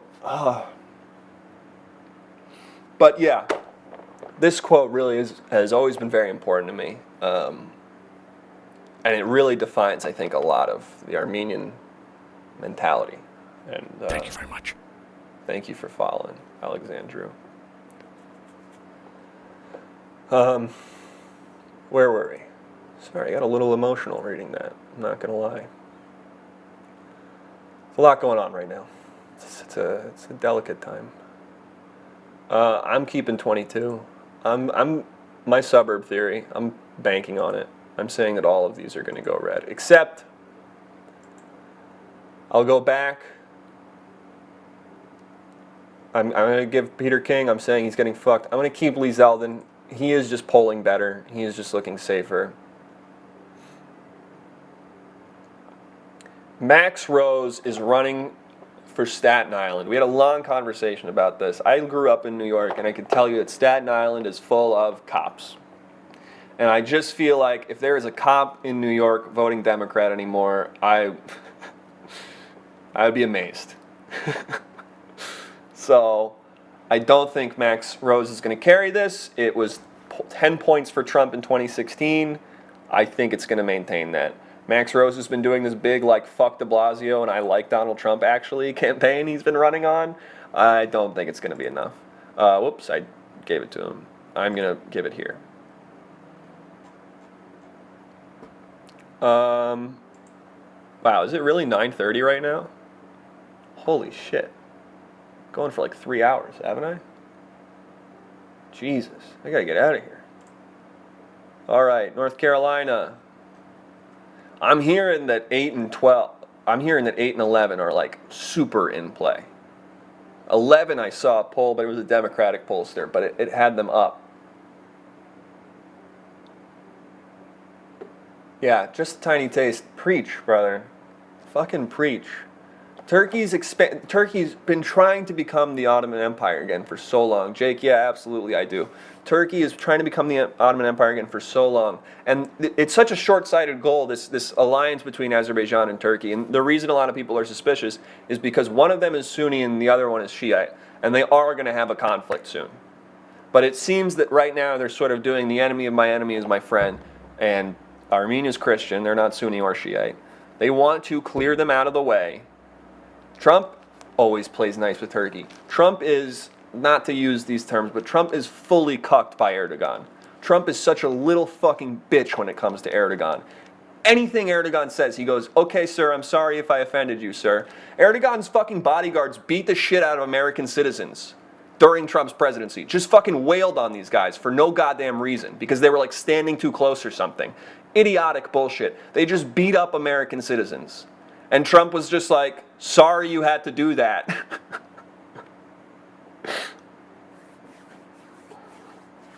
It was like when the cops shot that FedEx driver or that UPS driver, and UPS was like, sorry the cops had to get involved in that. It's like, you fucking wimp. Trump's in bed with Saudi Arabia also, yeah. And that's something I can, and you know, anyone who wants to make these pro-Trump arguments, like, he's such a little bitch with Turkey. You cannot deny that. And I'm sorry for I've now twice said bitch in a derogatory way, and I shouldn't do that shit. I need to get better about that. But what a fucking little weasel that guy. It's just he's such a pouty little child, you know? He acts so tough. And then someone just goes, fuck you. And he just starts pouting like a child. He doesn't know what to do. And still Biden can't fucking just do that in a debate. Anyway. The PC police. The PC police in here will get me. I'll feel bad for slinging bitch around. Because it's a mean thing to do. Anyway.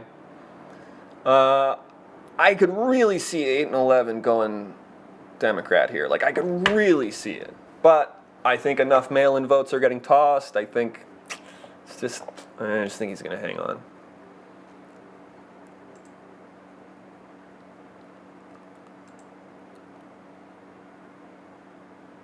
How can Biden do that in the debate when Trump kept on talking? Rudy said that was the strategy. He can just go, listen, Don, you're a stupid little child, okay? You don't know where you are right now. You don't know what's happening. You're afraid of somebody getting mad at you. You have no moral integrity. You don't know where the fuck you, or what, I guess he can't say you don't know where the fuck you are because he doesn't know where the fuck he is either. But he should just go, you don't know what's happening right now. Can you imagine if one of them wasn't senile? If one of them could just go, you don't know where the fuck you are right now. How easy this would be? It was a fucking Buttigieg or something, and he was just like, just draw a clock. How fine everything would be right now.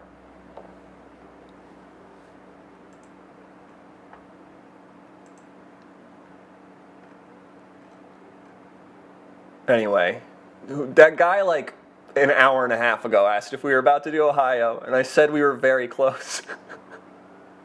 I don't think he's still here, but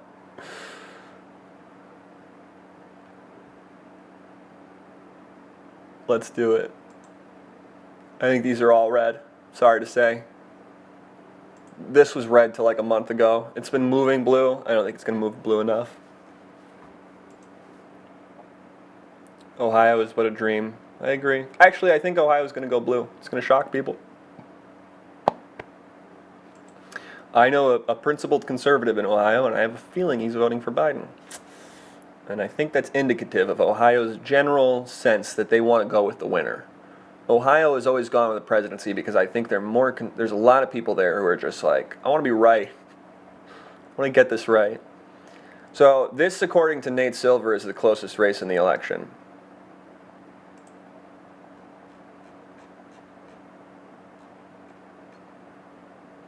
Bison Horn. Oh, I guess Indiana's 5th. And Virginia's 5th.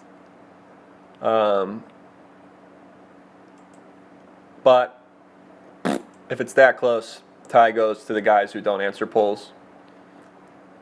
Oregon. Oh, yeah, I've heard that, like, one of the guys who stopped the guy on the train in Europe or something is running against Peter DeFazio. And this guy's not great. I don't know. I think he's got it. I could see that being an upset, but I think he's got it.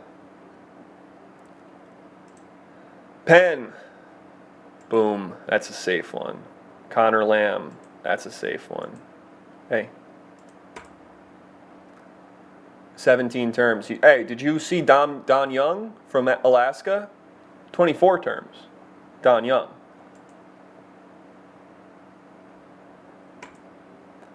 Motion design, you're Tennessee. That's interesting. Sorry, bud. Keep voting. One day, who knows? Nah. Even though I think it's going blue, I think these are going to be tight. I think it's going to go like this. Guy did save about 150 lives. Yeah, but I think he also says that the lady who says ghosts have sex with you and give you mental illness knows the best about coronavirus. He has some like really weird thing that Wasserman was talking about. And hey, local elections motion design. I'm guessing you're in a kind of liberal enclave of Tennessee. Maybe there's some swing elections on the county level. Those votes matter way more than your general election vote does. Yeah, Memphis is very, very liberal. Right.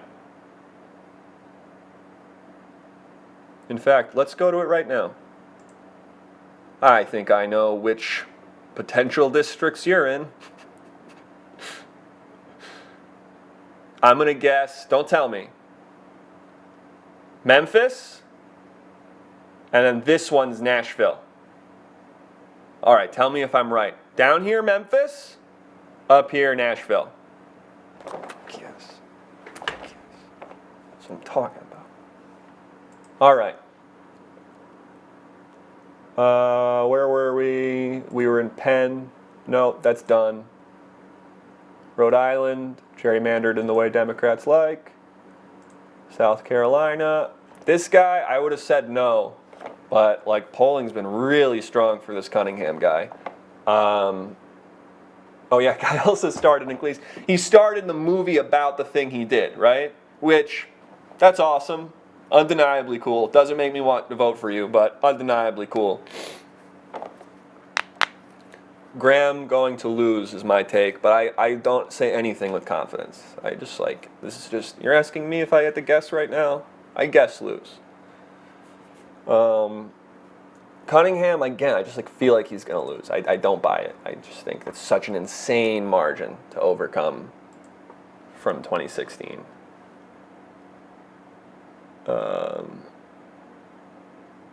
But South Carolina is also trending way more liberal in the last 4 years. I don't know.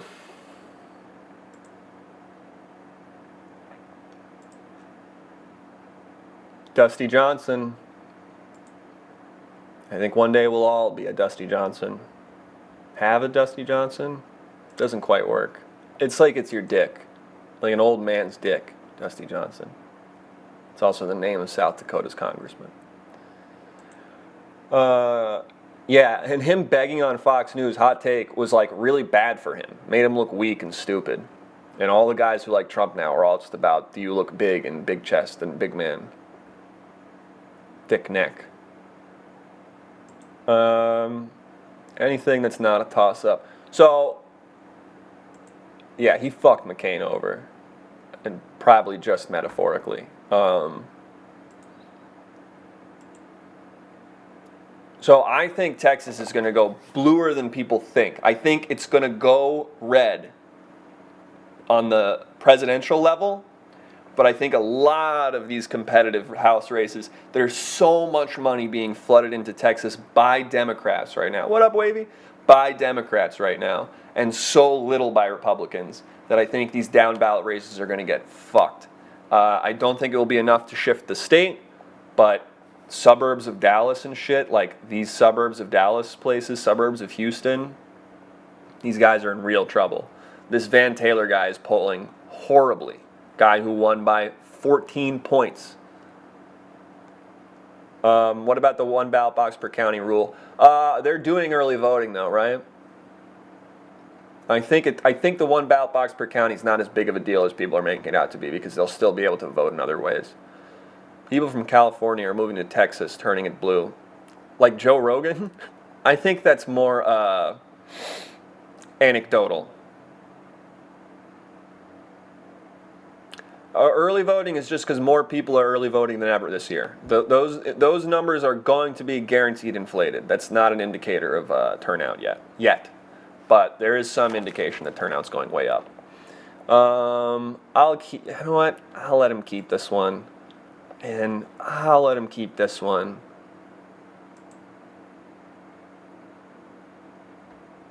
Yeah, I personally don't know any Californians who have moved to Texas. I know a couple Texans who have moved to California. I know one Texan who briefly lived in California and then went back to Texas. I don't think that counts. Yeah, I moved to California, but I moved from New York, so not really changing any votes.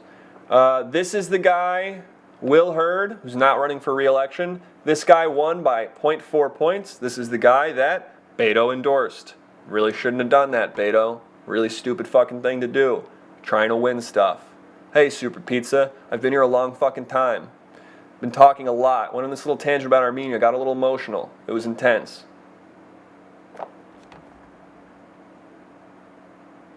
I'm getting, folks, breaking news from my girlfriend, who is, I guess, watching. Hi, babe. All of the tech industry is moving to Austin rapidly. Yeah, Young Money Alliance, I am Armenian. Are you Armenian? So apparently there is some tech moving to Dallas. I could see that because Texas is going to have, better tax codes for them and stuff. But I don't think it's enough. I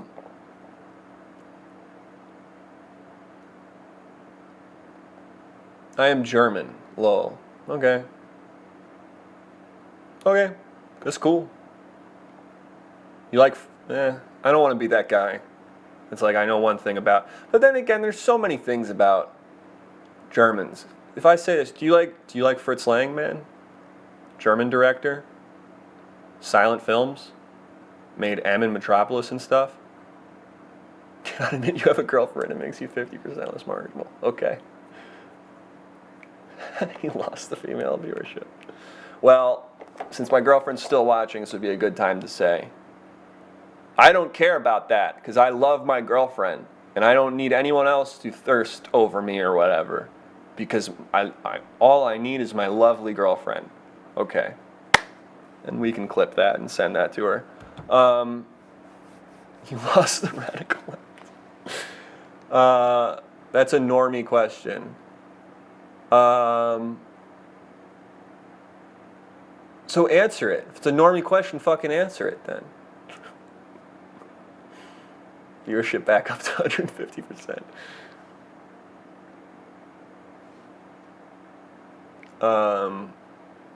Can't just be like, that's a normie question. And then not tell me, like, yeah, Fritz Lang's great. I'm just looking for you to say, yeah, it's great. M fucking rocks. Metropolis is fucking cool as shit.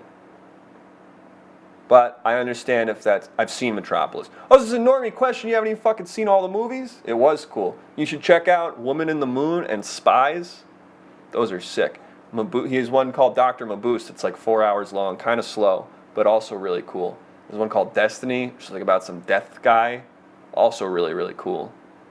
Makes really cool, good movies that are silent. When he starts making talkies and when he moves to America and he starts making like film noir, it's like still pretty damn good, but it's not as good. This is politics time though. We can't talk about movies. Lizzie Fletcher, she's got it. She's got it. Chip Roy, get fucked. Pete, get fucked. These are suburbs guys. I think they're going to really get screwed over. And that's fine with me. Still pretty damn red.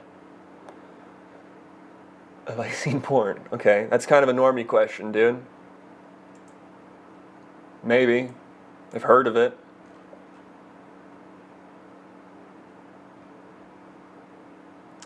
Ben McAdams is polling really well, and this is definitely like a little liberal enclave in Utah, so maybe it can, and Utah really hates Trump, so maybe they're sort of fed up with the GOP. I'm voting in... Oh, Super Pizza, do you know your district? Can you tell me your district, bro?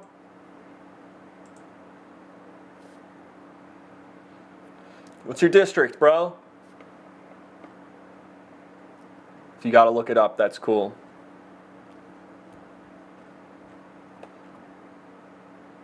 Let me look it up. Yeah, dox yourself. Just say the district. That's so vague. Yeah, PA is just as bad. Incognito therapy. Are you voting in PA? Lucky. Yo, bro, what's your district, bro? Lucky. I have a friend who's phone banking in PA for people right now. He's trying to wrangle people.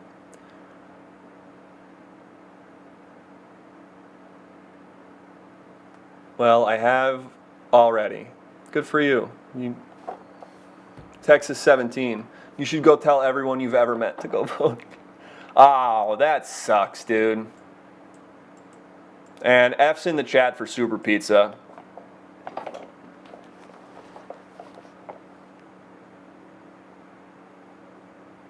Can we get some F's in the chat for Super Pizza? Because his vote doesn't count, folks.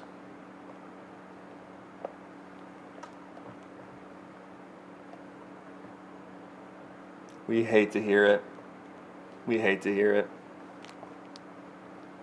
We hate to hear it. Anyway, moving on.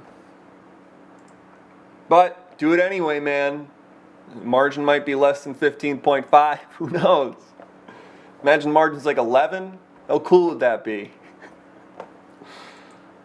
Probably not great. Vermont. No surprise there. Worth saying, though, Vermont has a Republican governor. Virginia. Okay, so this is QAnon guy lost. Denver Riggleman lost, sorry, to QAnon lady. So, I could see it, and also Virginia's going crazy blue. They love Joe Biden for some reason. So, I'm giving all of these.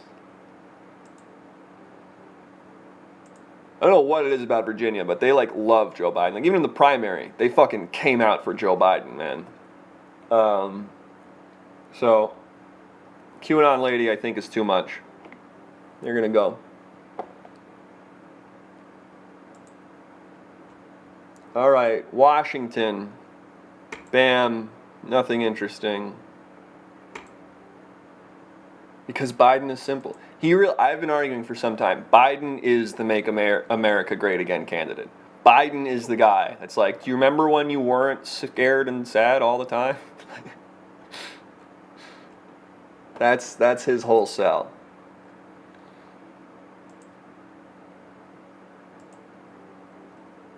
Wisconsin, nothing really interesting happening here. This race is moving further and further to the middle, but I still think they got it. And nothing here.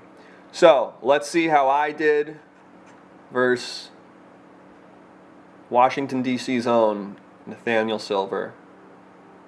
I have 236 to 199. Nate Silver has 238 to 197. I'm a little more suspect than him, I guess. Last time I had 229 to 206. So I've moved to the left, and I think that's weird because I was just saying I think there will be a compensation in the House. But I guess it goes to show how much the numbers have shifted in the last month. And they really have shifted. And the big shift is seniors. I think they've just seen enough of their friends die to just be like, holy shit, is no one going to stop us all from dying? And they don't like it. I really think that's the big shift we're seeing. So 236.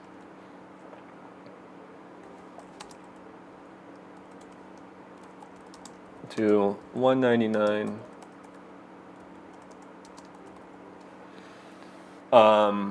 Yep, dying bad. The tale as old as time. Dying will not make people like you.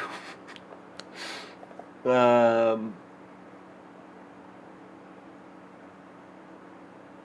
I got some Senate seats flipping. All the old folks I know love the dude. I don't know a single old folk who loves the dude, so I think that goes to speak to maybe we live in bubbles. But the polling has certainly suggested he's rapidly losing support among seniors. By a lot. So, and he recently put out all those statements being like, I love old people. Oh, yikes. I should add to the grifters. We all see the Lincoln Project's a bunch of grifters. See all those, like all the money they got pretty much just went to like paying their own firms. I don't even want to get into them because I don't like them. But fuck the Lincoln Project. And everyone who's like, well, hey, at least they're speaking out against blah, blah, blah, blah.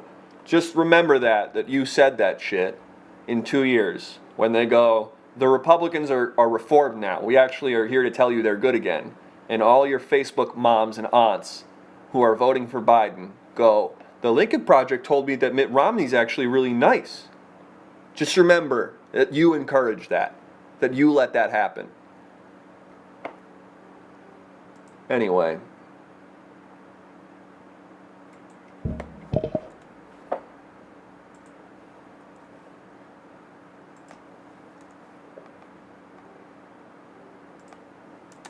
This is it, folks. Mitt the nitwit needs gone. Yeah, I mean, my personal belief is Mitt has no fucking shot in a Republican primary.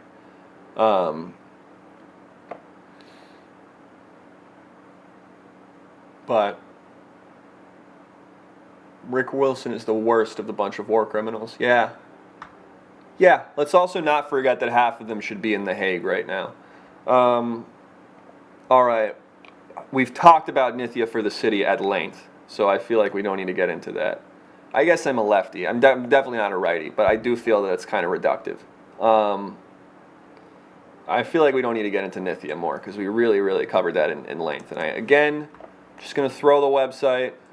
If you live in California's Congressional District number 4, please vote Nithya Raman. Nithya Raman for the LA City Council. Vote today. And if you don't, whatever. Give her some money. Give her $5. She's sweet. She's very smart too.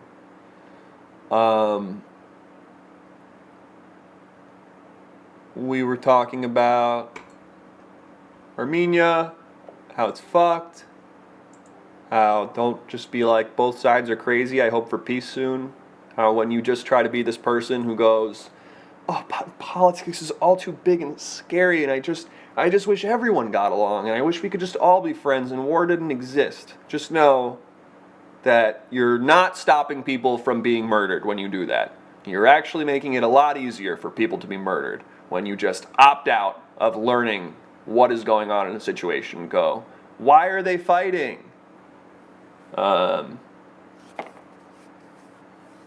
Jake is giving me the Taco Bell symbol. One sec. I just need to do one quick Ben Garrison check-in. All right. And the first comment from somebody is just Turks need to get wrecked for a while now. That's cool as hell. Do you want to be clear though? We should make it. No, just for the point of it. I'm sure we all think this, but like, it's not the Turkish citizens. It's not the Azerbaijani citizens. Your average person going about their day is just like a good person trying to do the best they can. Don't hate the people. Hate the power structures. Hate the systems. Hate the people exploiting the other people. Because I've just been seeing a lot of like vitriol. Like, there's Armenian churches getting burned down in San Francisco, and there's like, I saw a fight break out when I was at the Armenian rally a couple months ago between the Armenians and the Azeris, and it's just like civilians fighting each other, and it's very depressing because it's like they would get along, you know? They could very easily get along. They don't need to hate each other. It's just that these conflicts that started long before they were born, and yeah, that's right. No time for this today. That's right.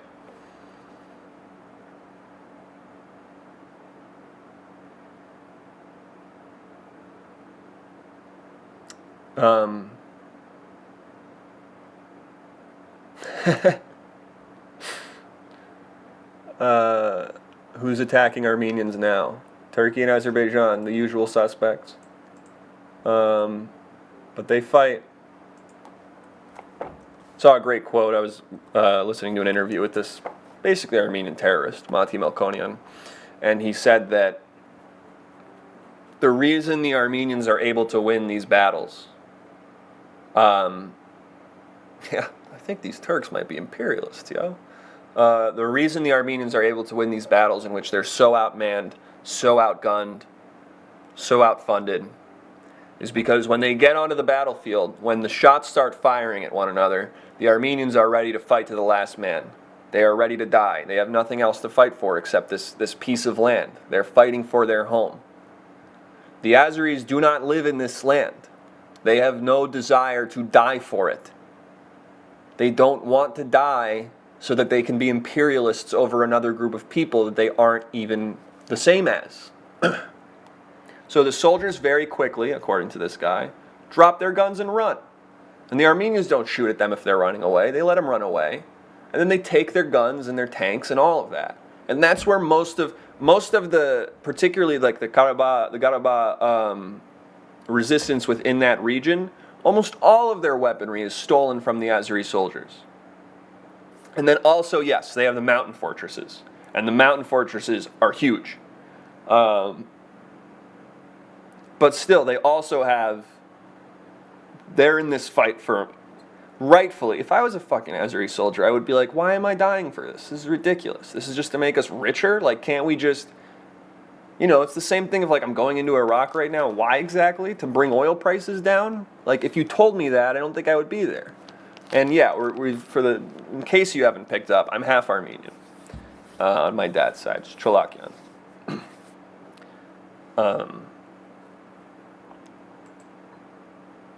Anyway, what were we looking up? Ben Garrison.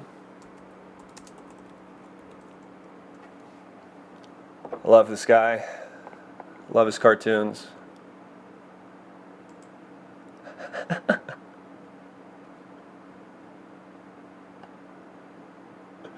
I don't get this one at all.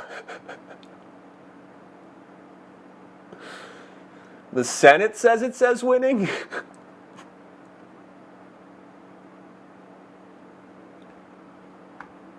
And then who's asking? Is the Senate asking? It doesn't say anything. Oh, yeah, I do want to speak on this. The Young Turks name. It's bullshit, and it's stupid that they're called that. And I'm not some reactionary little fuckhead or whatever. If you called yourself the Nazi Party News Network, even if you weren't fucking anti-Semitic, everyone would be like, why the fuck are you called that? I understand that, like, the Young Turks in its founding was some sort of like new radical idea shit. They were the fucking people who carried out a genocide. You don't name your news organization after a group of people that carried out a fucking genocide. I don't care if you're like, we're not like that, we're against that. In fact, you wouldn't call yourself the fucking Nazi News Network, so you shouldn't call yourself the Young Turks. It's simple as that. And that fucking guy, Senk or whatever, he's always been wishy-washy on the genocide. He's always been a little sus about that. And Anna Kasparian, I've heard people are really pissed at her. I'm not going to take a side in that fight or whatever. But you just don't name yourself after the fucking bad guys.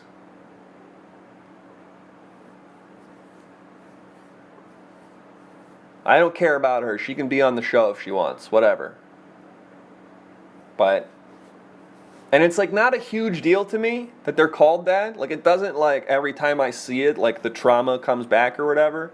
But when I saw people trying to defend it, that's like what bothered me. Because it's just like, how do you defend it? Like he should have, when the outcry started, he should have just said, we're talking about the Young Turks News Network and how it's a really bad name. When the outcry started, he should have just said, yeah, that's a good point. We wouldn't call ourselves the Nazi News Network, so it's kind of stupid for us to do this. But to then like double down and just be like, it doesn't mean it when we say it. How are you any different than the fucking guys who are just like, well, we're allowed to be called the Redskins or the racist Native American or whatever. Like we can call ourselves that because we get it and we do stuff. And you know, the Blackhawks, the Chicago Blackhawks just came out and said, we're like,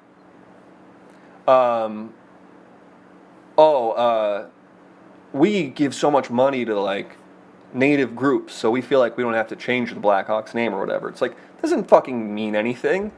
Like, it's a stupid name, you know it. Maybe it's not a huge deal, but like, don't try to defend it that it's like reasonable. Anyway. This one's awesome.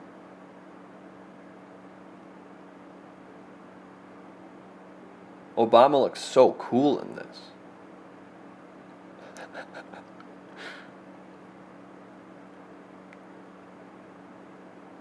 You know, to be fair, they're saying don't go here. To be fair, he's saying back up. Don't enter here. Giving you a warning.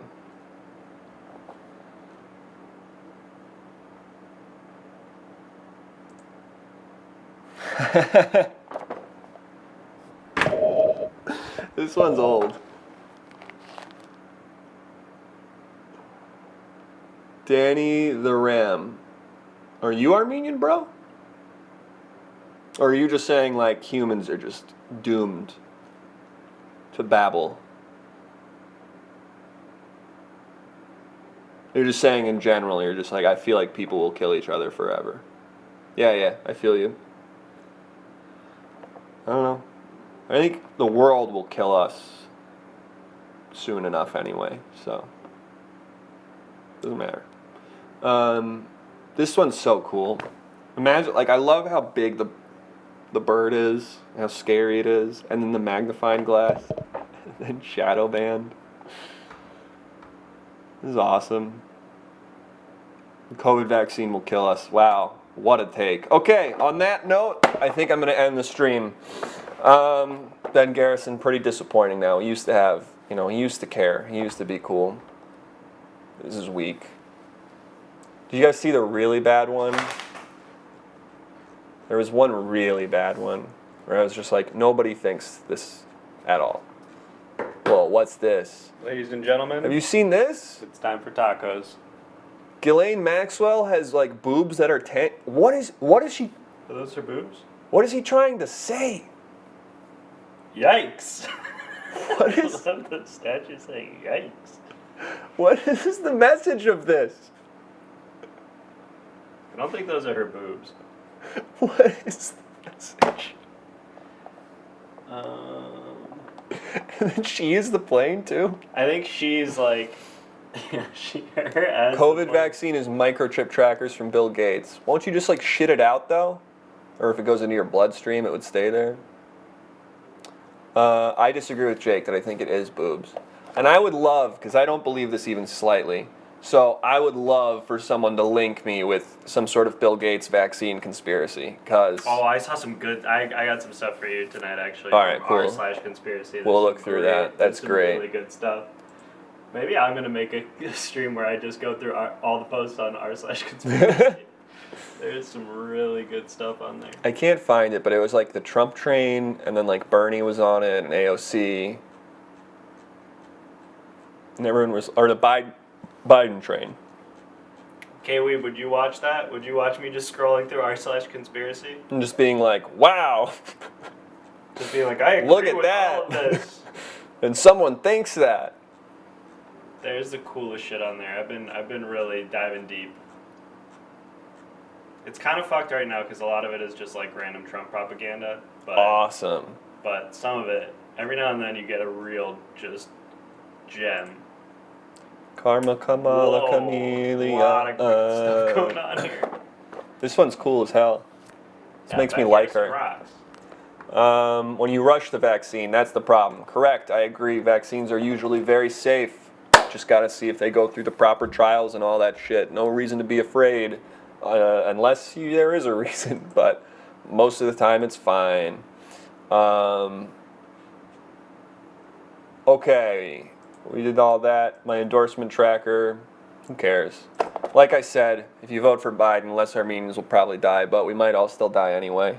We're all gonna die for sure. Yeah, unless you live in like 6 states, your vote is totally irrelevant, so it doesn't matter. And what else? Please vote for Nithya Raman. It would mean the world to me. Otherwise, you all do what you got to do. I enjoyed this stream too. I want to do this more regularly. My life's a little chaotic at the moment, and I'm kind of freaking out about Armenia a lot and just some other, just life's crazy. But I do want to try to get this going more often. So I'll hopefully see you guys again soon. And then also, it's worth reminding everyone, this is an improvised variety show where we are normally doing comedy and have wigs and shit. And, maybe that's for you. Maybe it's not. Hey, I don't know. I'm thinking about doing a side. I think we're all going to be doing like side channels. So maybe if you just want to follow me for the politics of this, stick around, join the Discord or whatever. And I'll let you know if that's becoming its own sort of like off-branch ENS channel like Sydney has with her baking stream. Otherwise, I'm hopefully going to start doing this maybe like every Monday. I don't know. I haven't quite figured it out.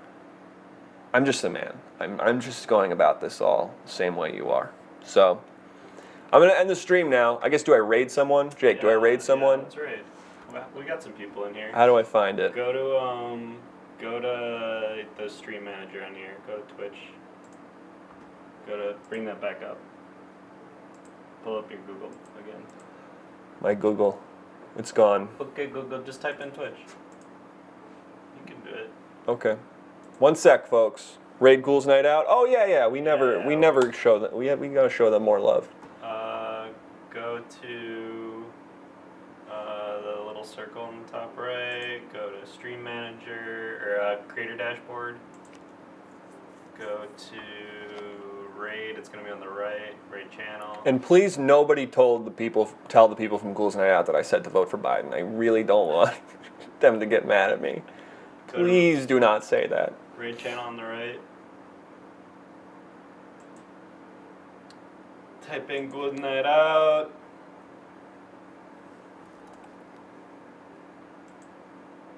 Boom. Okay, folks. Thank you all for coming so much. I did get a haircut, but it already has grown back to become crazy, and when it's hot out, it gets very frizzy. That's when you okay, that's a good idea. Bye, everybody. Thank you so much for coming. That guy has big hair. It's true. Hopefully, I'll see you again soon. Everything's very scary all the time now. It's gonna be fine though, maybe or maybe not. Who knows? We'll see. Bye. And now? Now go to this. Is it over? It's over. But what do I? Oh wait, it's not over. Thank you. Okay, We now eat go. the Now money. it's Yes, over. yum yum.